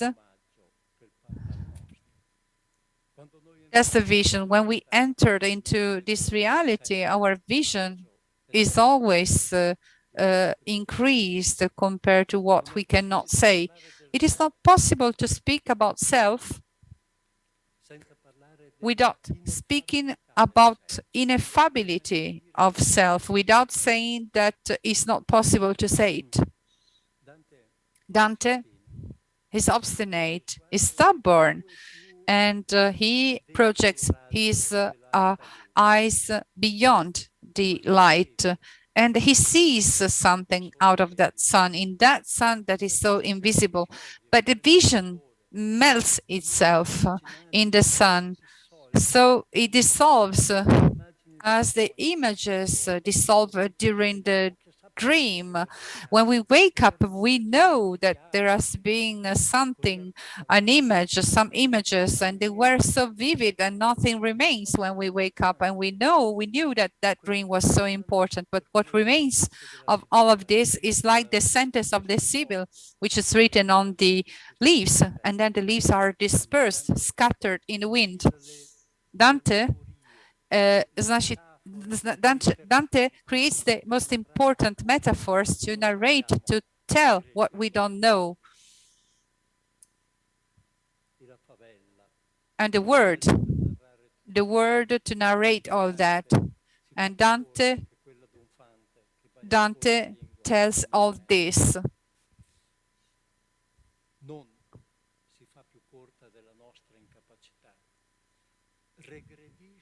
So here there is a regression to the moments where he was a child. He was very young. Here I would like to give you a very empirical and practical reading. The dimension of self extends mainly in the pre-verbal field and in the extra-verbal field. For this, we are not capable of telling it, not because we are short-sighted or because we are not cultivated, cultured enough, but because the experience of self lies beyond the structures, the neuronal and cerebral structures of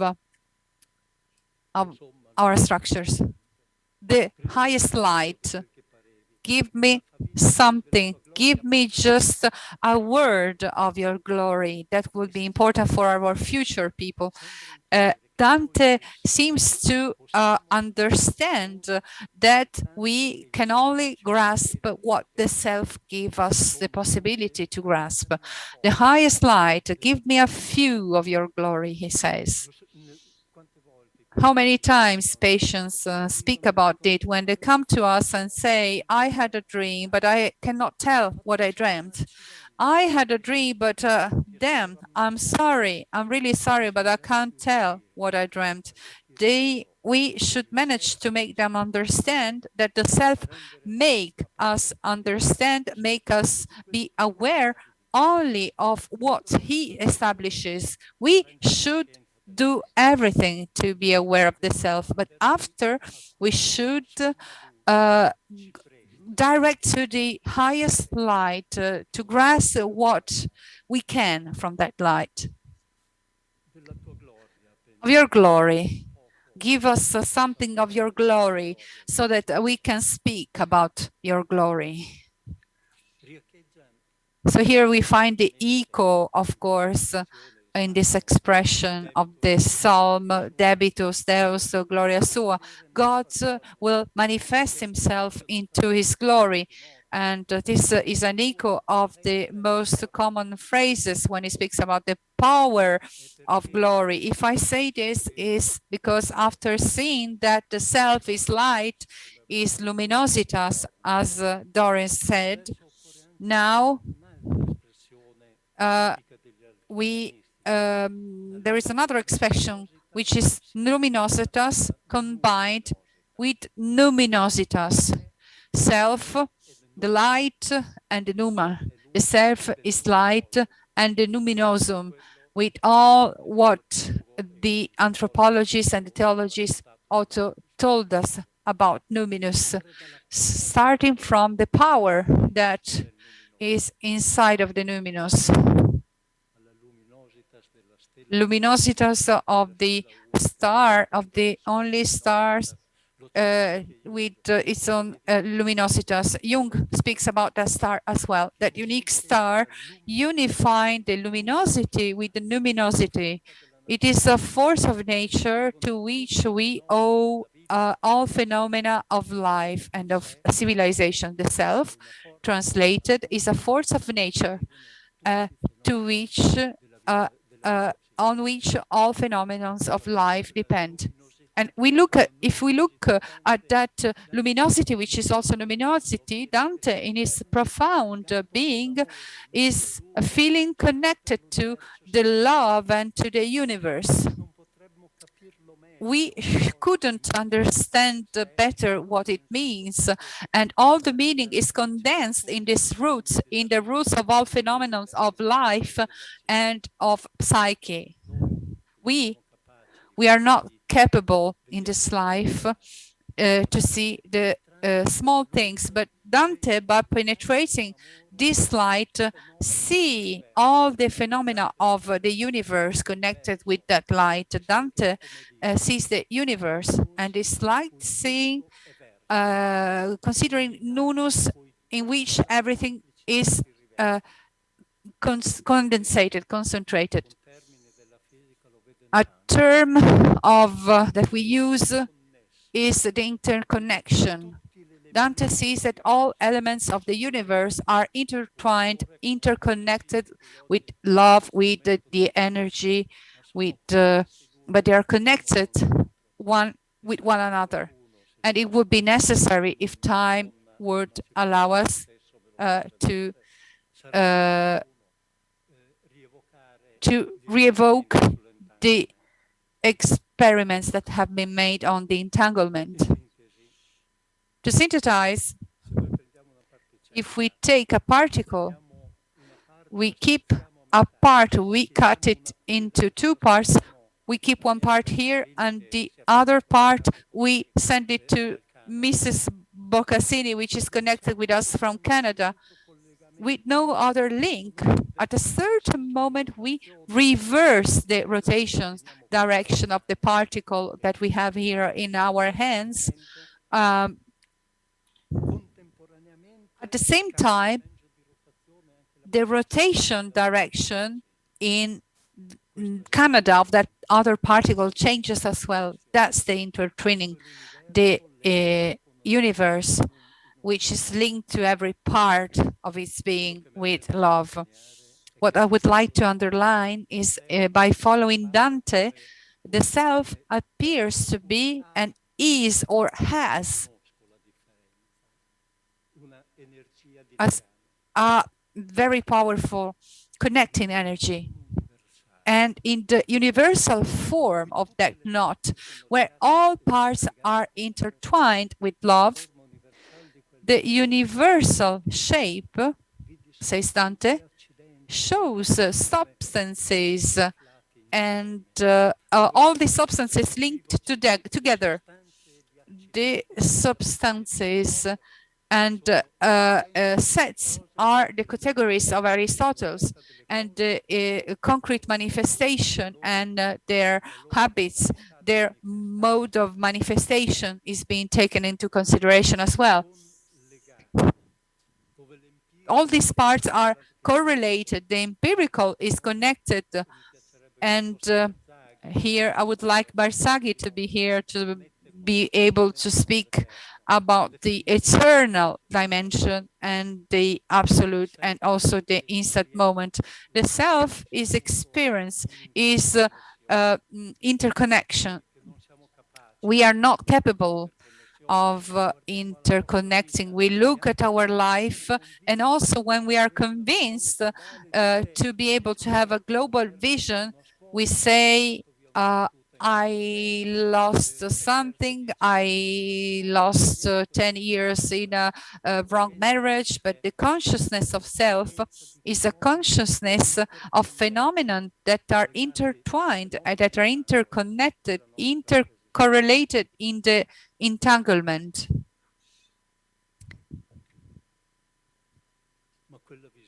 But that vision, the vision of that knot, where all the universe is there and is contained, cannot be well explained because it is covered by a darkened zone, by the sum of more than 2,500 years. And this is what surprises the Neptunum, who saw a very strange image, which was the first ship to sail on the waves of the sea. It was a mythological boat, and critics of Dante said, but why in such an important canto, why is such a metaphor in this canto? Why had we to use such a strange metaphor? And the observation of that had been made before by the previous speaker. Well, if I imagine Neptunus at the bottom of the sea and I observe the image of the ship passing by, what I see, it's a familiar image. And I add, because Pavonin doesn't take care of archetypes, it is a universal image. And the universal image is the one that we call mandorla, the oval image that is in many cultures, not only in our culture, and that it encloses the divinity, that shape that has the typical essence, mandalic image, where mandala,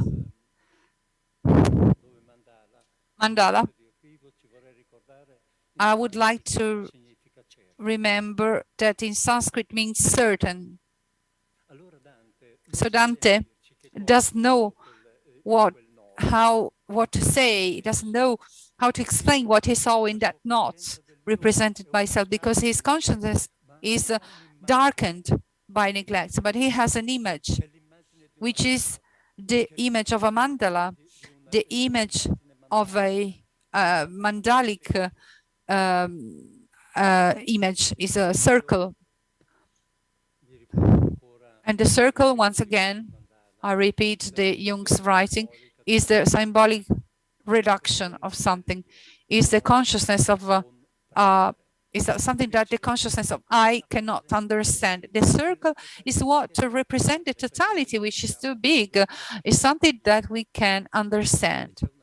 There is a sentence, an enormous sentence that comes from the corpus hermeticum, that passes through, comes from Sant'Agostino and goes to Dante as well, that says, Ausa circulus, nos centrum est ubique, peripheria deronosqua. God is a circle. So Dante came there, looking inside, when he sees the mandala and sees the circles, can see the image. God is a circle, and the center is everywhere, but the periphery is nowhere. And here I ask the engineers who are inside of this room and all the scientists who are here to say that this is the scientific description of infinite. The center is everywhere, and from everywhere you can see radiation in all directions, and the periphery does not exist, is nowhere. So about that, if we consider the images we have been evoked, Dante says is defective, what's there is perfect. So we should say that in the moment where he sees this image of infinite, to evoke Mate Blanco, it's the image of a system of infinite sets. But to recall those terminologies treated by Jung, it would be more appropriate to speak about the spaces of Hilbert that physics defines as follows: a dimension in which the hypothetic omniscient mind could not say more. So this is what Dante saw. This is the dimension that the quantum physics hypothesizes. What Dante sees is three circles that are equal and infinite, and three different colors. Still 12 minutes, and then I finish off my presentation.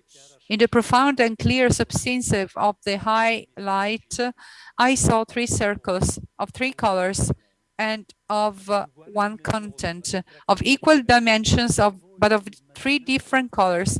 And can you imagine three infinite circles necessarily made of three different colors?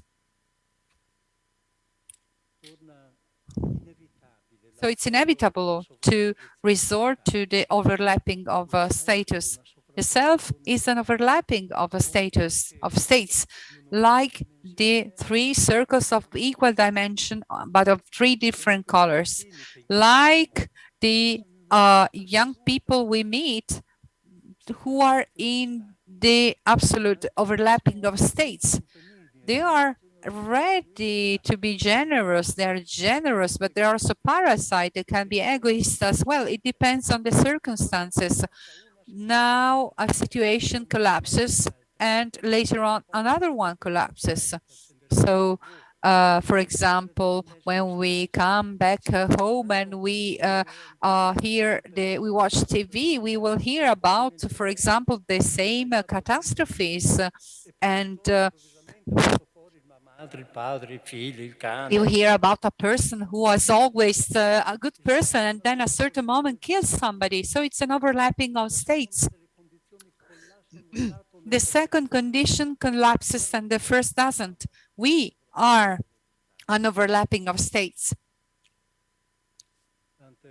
Dante perceives himself inadequate when writing about reality and complexity of self. He says that he lacks the instruments, he lacks the tools, such as the geometrician, which in the Middle Ages committed himself to finding that quadrature of the circle that was necessary and of which Vincenzi spoke about today. So he can't because he lacks the instruments and history.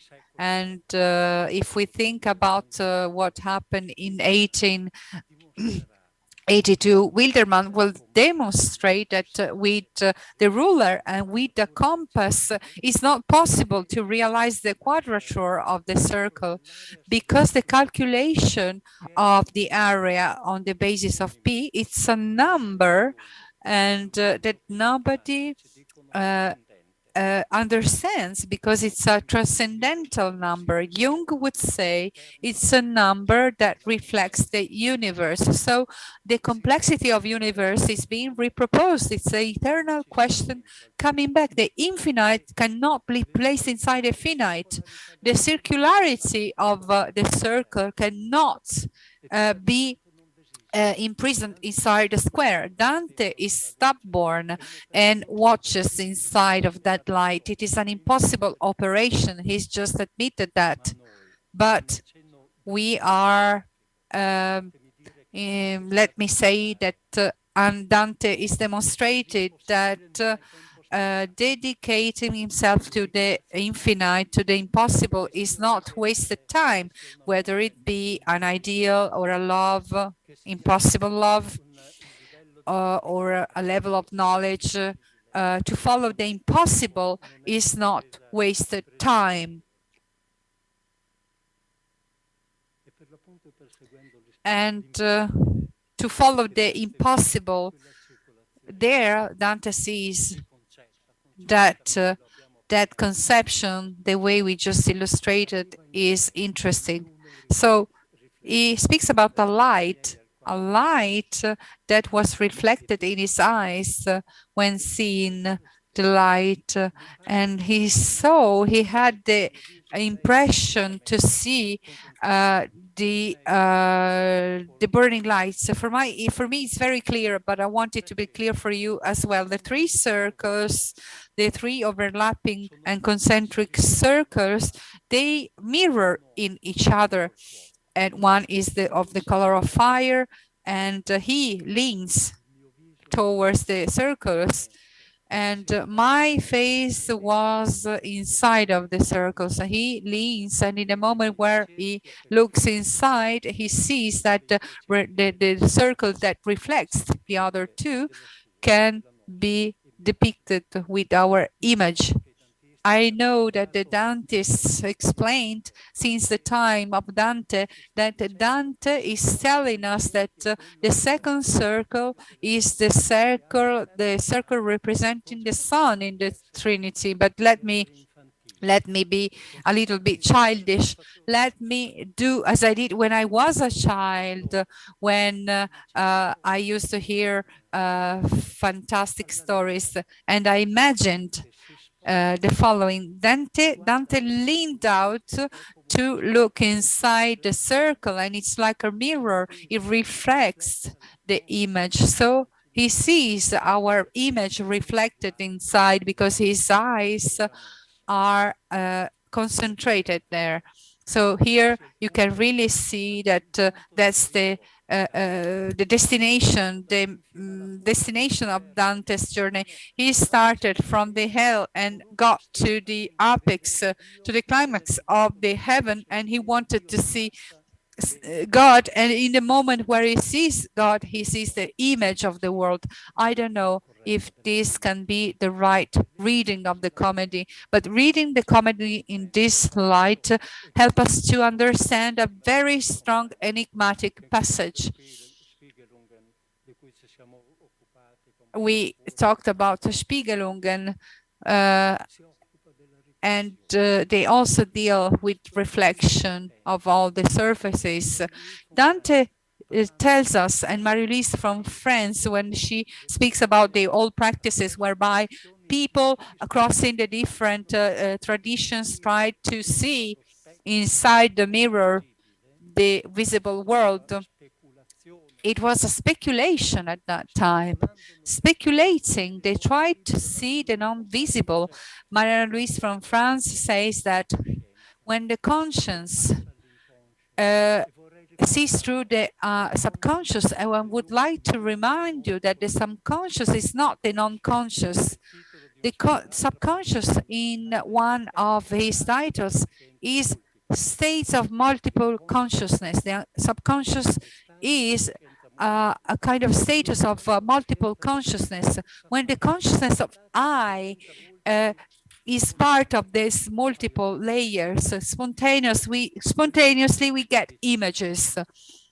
Marie from France many times speak about an image of ourselves in this of such honesty, of such loyalty, of such objectivity that we can never have. So when Dante sees himself reflected by looking inside the circles, the last blow, and the words are from Marie from France, he tells us that the individual, the self is a projection. The I is a projection of the self. In more simple terms, in more rudimental terms, at the end of all this, after we have seen that the self is the complexity, its light, that its unity and its luminosity, that its glory, it's ineffable, what we can say, and so on, is what we are, it's what we really are, and we cannot understand, we don't even know we are. Thank you for your attention.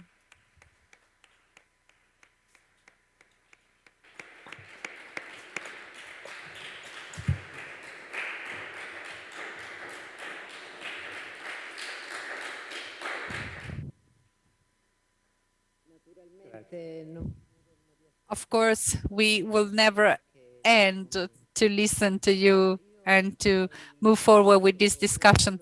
I have this role of summing up, and I must say that it happened many times that I had to take on this role, but this time it's really difficult for me, because the stimulus I received are infinite, and I'm covered by many things I've wrote yesterday, every time in talking and thinking about a different subject. And when I was listening to this presentation, I was distracted. Then I also thought about adding a reflection, a final reflection and a synthesis to the acts we are going to include in the book. I would like to stop for a few minutes on Claudio's masterpiece, which I had the chance to present. I want to speak about the experience I lived by reading the 150,000. I read these pages with pleasure. I anticipated, I discussed many times in the past with Claudio, but let's say that I want to underline the entity, the importance of the work that has been done, a very minutious work of who went to the same places, of who is not satisfied with what he sees and changes perspective to see things from other angles. He knows, is somebody who knows that he is not satisfied with what he knows and wants to share it with others. It's a work that is constantly constellated by many aspects. Various passages are mentioned, and the matter becomes more and more subtle. This work is the result of a fruitful work, which is something intermediate between the intelligible, sensitive world.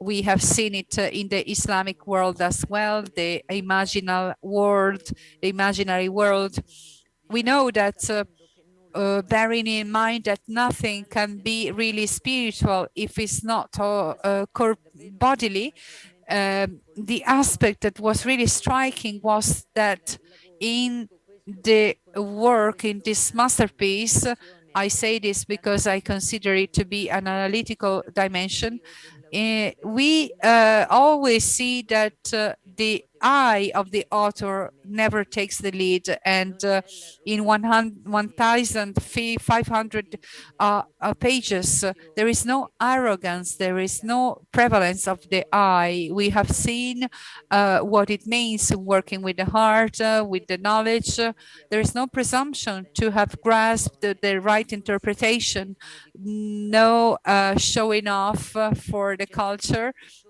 mastered. There is just an attempt to put the text at the disposal of everybody and to reflect the human legacy. What struck me so much actually is during the many times we met with Claudio to share formal cases, we spoke about the profound sense of our analytical experience, the storytelling that he made during this individuation process of Dante. I think it's the best example of a work that helped the other to understand that journey in an authentic way and not according to his own expectancies. Dante is there, but as Claudio wrote in the book Every Man, he says that that's the story that each one of us could have lived.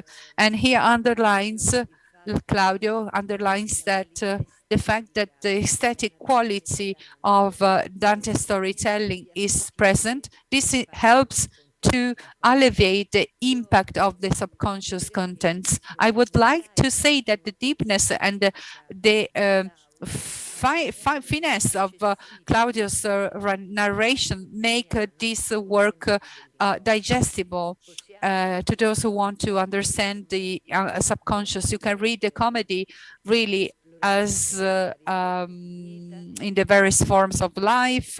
We have seen it in the different situations during these days. We have seen the transmutational pathway, the journey as an experience of life beyond consciousness. We have seen the archetypes. We have seen the instinctual way of living the archetypes and the spiritual way as well. There is a passage, if you want, from the consciousness to the other dimensions. In the purgatory, there is a possibility of seeing the eye as a psychical aspect of freedom in the purgatory, and then the self as a presence of integration. This last reference was fantastic and made of the individuation process something necessary to be able to follow the impossible, but also other aspects that are that emerge from this work are to be located in the structure. Every canto is being told, is being presented, the poetical text is presented, and there is an introspection part and also another introspective part. And fuori in questi 2 giorni è che a volte identificare l'individuazione con la tranquillità è davvero un vizio di metodo, perché quello che conta è l'atteggiamento che l'io assume. We have to consider the attitude of God, as is obvious in the latest presentations delivered today, as this happens in the paradise. So we have to come to sort of responsibility and freedom. This has been said by many authors today. They said how much important it is to be responsible, accountable for what we do. Above all in this pandemic outbreak, we said that Jung recalls us all that we have to choose the good. So, I mean, this path, this confrontation path between conscious and unconsciousness, the shortcut, no way. We have three beasts. Firstful beast, not making Dante go ahead. And we cannot take any shortcut, no shortcut possible when you have to start a journey. So during this journey in our middle life, so we cannot bypass the shadows. We have to face the shadows. No way to avoid the shadows. We said history is always written by the winners, but we have to stay on the other side in a sort of archetypal dimension, keeping the opposites all together. If so, it's possible to write down other histories, many other things, but I want to stress this point as well, because thanks to this alchemical metaphor, we stress so well the approach that has been depicted by Claudio in his work. The passage from Unius Mentalis Corporalis and Union Mundus. And I was very much struck by this passage in the hell, purgatory, and in the paradise. There's a sensorial journey in the hell up to the musica mundi, the music of the world. We can take different paths. We go up, we go down. That's a path of motions, of falls. Yesterday, these presentations, they have even broadened this concept. It's something that really struck me in the comedy. So I was struck by these falls occurring when we have difficulties, troubles. And when we have trouble, we undergo major transformation in our lives. So transformation is always beyond consciousness. Dante will never know as this happened to him, to go beyond, to the other side. I believe that's a great warning. So the reading, the extraordinary reading of his masterpiece, I refer to Claudio's work. We have seen these narration is so huge, so broad, and many other narrations will be possible. I stop here with this image because we might have a summary much longer than these. So on behalf of the ICSET, I wanted to thank the Rotary Club and everything you've been doing so far for this cultural event. I feel very, very thankful for that. As the Italian Committee for the Study of Autogenic Therapy, ICSAT, I thank all the speakers we've been speaking in these 2 days round. I hope we met your expectations, and we wish you all the best and enjoy your evening. Thank you, all of you. Of course, now the closure, it's up to you. The official closure of this venue, it's up to you.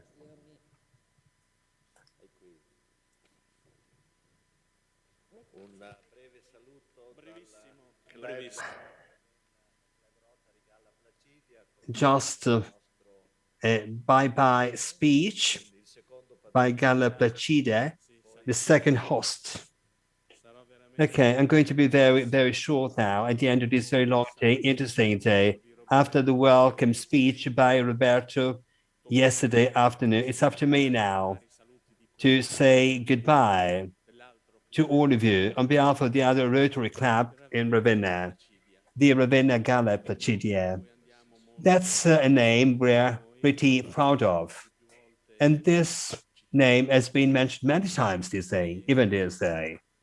And the antique mosaics of Galla Placidia. We're very proud of these mosaics.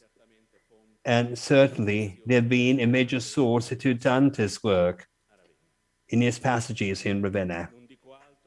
I stop here because a lot has been already said. I just want to confine myself to invite all the participants in this conference today, now living richer and richer. I want to ask you to take advantage of Dante 2021 to come and visit our magnificent town. Thank you, all of you. Thank you.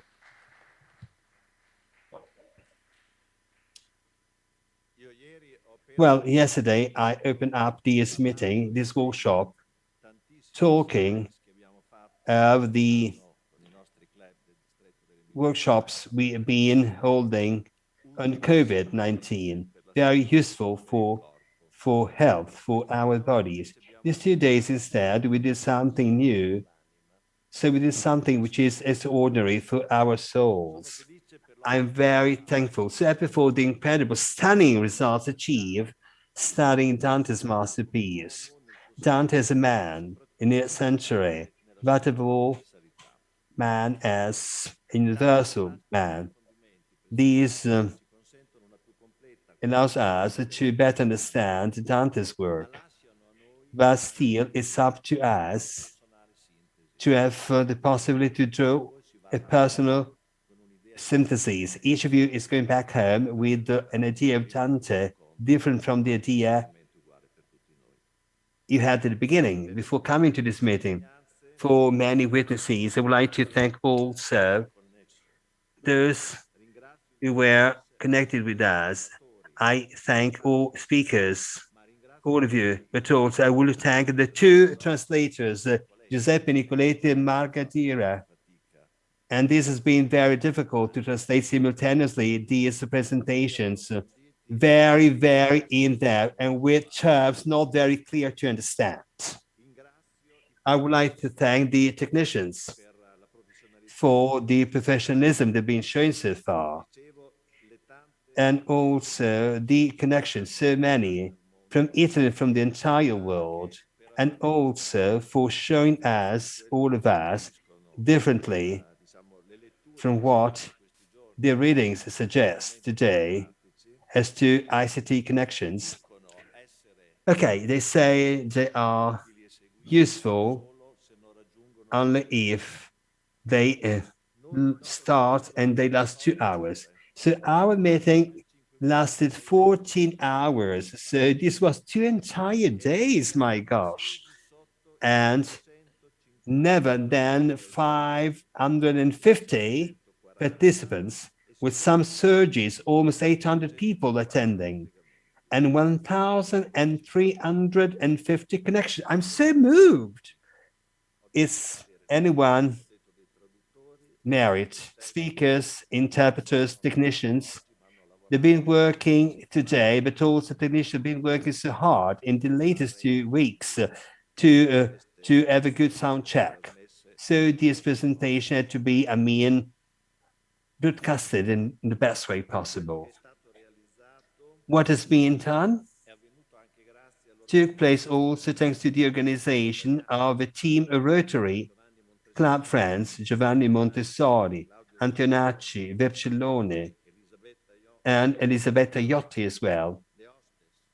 The hostesses as well, the kind ladies, the chairman or chairperson, Patrizia Madga, Patrizio, the president of the 2 clubs from Ravenna, Roberto De Gasperi and Riccardo Papa, but a big, big, big, big, big thank you to my Virgil, who is Claudio Whitman, my Virgil in Ravenna. Thank you all. Thank you all. Bye-bye. Thank you all. And so we did it. 14 hours, we did it. I want to see you back in 100's time from now in 2121. I'm joking, of course. I'm kidding you. Bye-bye.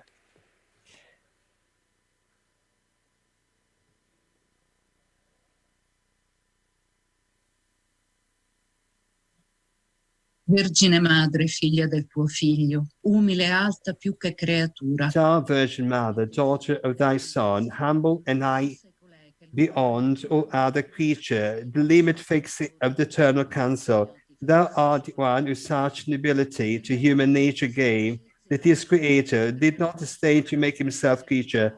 Within the womb, rekindled was love, by hit of which, in the eternal peace, after such wise this flower has germinated, here unto us thou art a noonday touch of charity, and below there among mortals thou art the living fountainhead of hope. Lady, thou art so great and so prevailing, that he who wishes grace ne'er runs to thee, his aspiration without wing would fly. Not only that thy benignity gives cure to him who asks it, but oftentimes forruns of its own accord the asking. And this compassion is, in thee is pity, in thee magnificence, in thee unites whatever goodness is in any creature.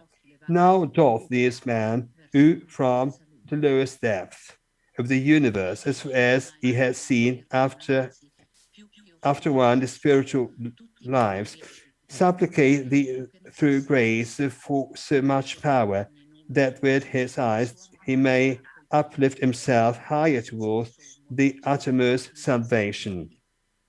And I, who never burn for my own sin, mere than I do for his, all my prayers proffer to thee, and they come not short, that thou wouldst scatter from him every cloud of his mortality, so will thy prayers, then the chief pleasure be to him displayed. Still further do I pray thee, Queen, who canst, whatever thou wilt, thou sound thou mayest preserve, after so great a vision is affections.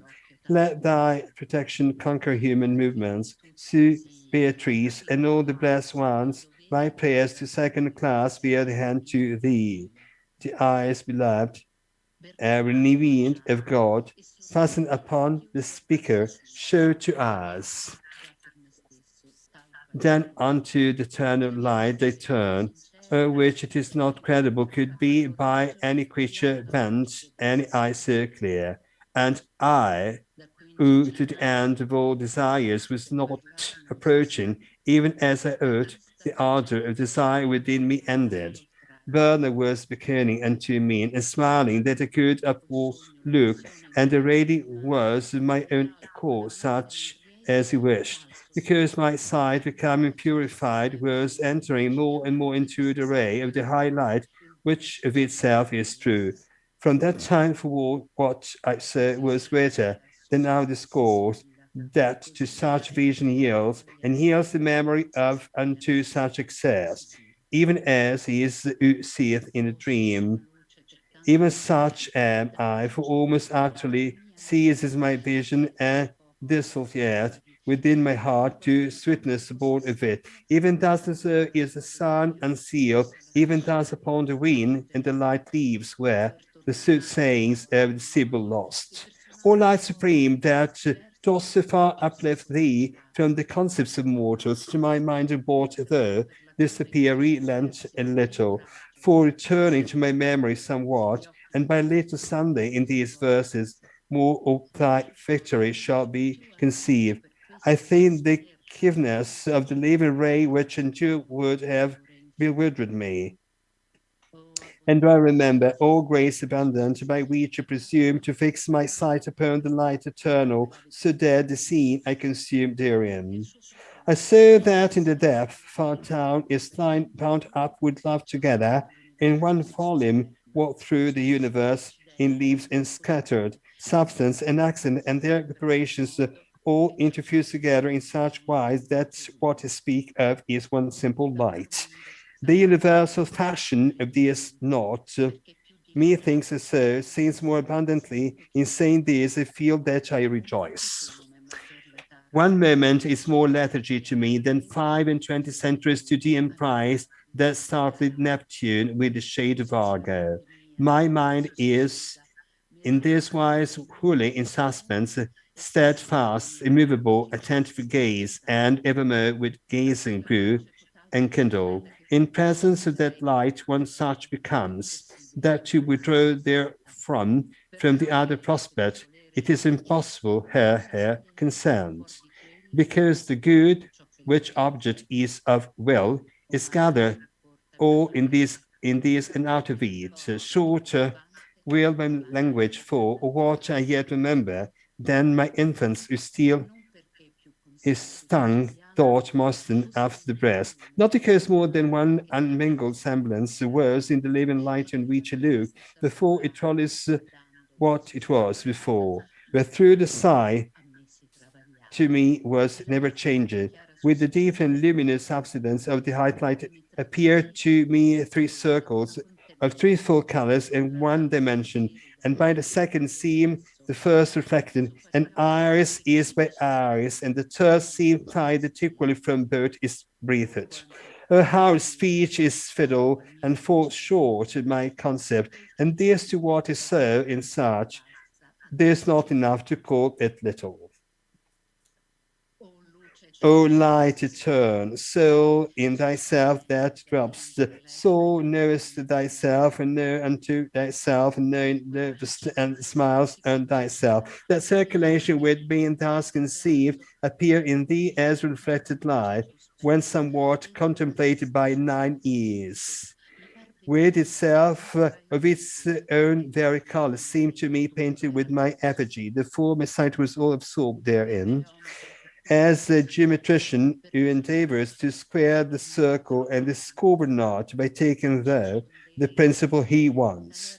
Even such was I at that new apparition. I wish to see how the image, the circle conform itself and how it there finds place. But my own wings were not enough for these, and it trod when in my mind there smote a flash of lightning when came this wish. Ere vigor failed to the lofty fantasy, but now was stern in my desire and will, even as a will that equally is moved.